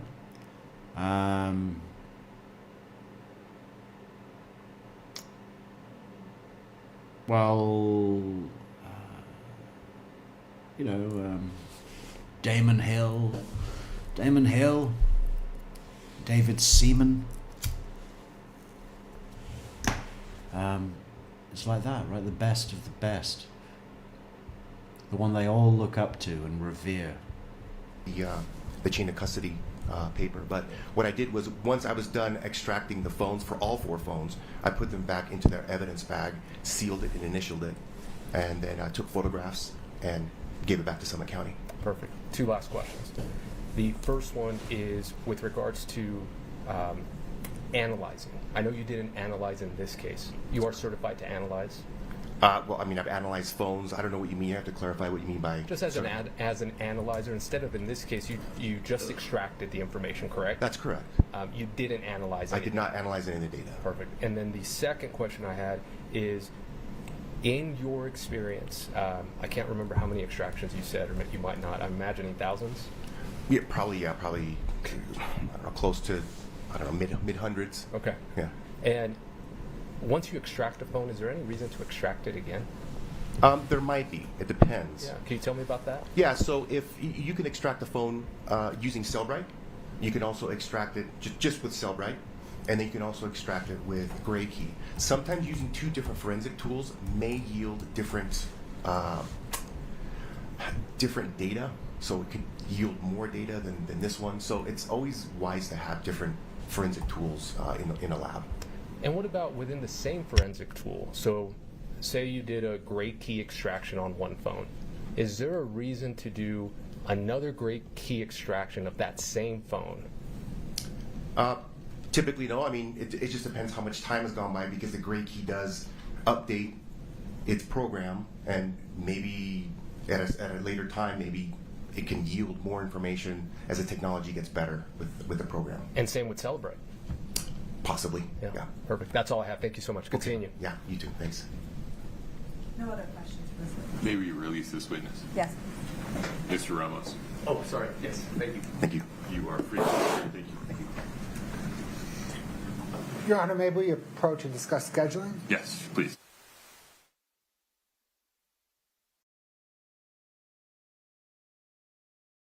So that's it for day 5.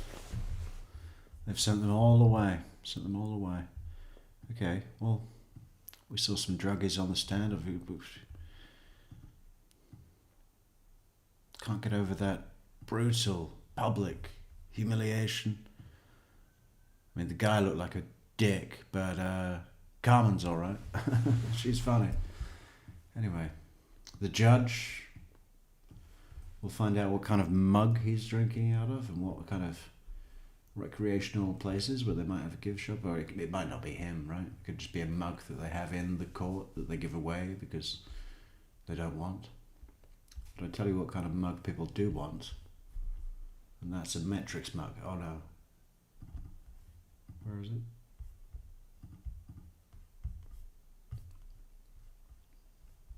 Yeah, I just gotta finalize those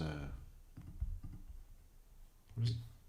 Rocket surgery t-shirts. Brilliant. I should send this mug to the judge, right? He loves mugs. Love it. Pick that up at merch.truecrimemetrics.com. And we may not be on tomorrow because we've got to do something else. Or we might be. We might say fuck it and come back. We'll see. Okay. Thanks for coming, everybody. We'll leave it there because this trial's sort of getting going, isn't it? It's sort of warming up a bit, but little slow. And then Monday, who knows what'll happen. Monday will be a great day for trial. See you there. And of course, Sunday, fun day with memberships. Okay, good. Adios. Thanks for coming. Thank you for chatting and moderating. And get that merch.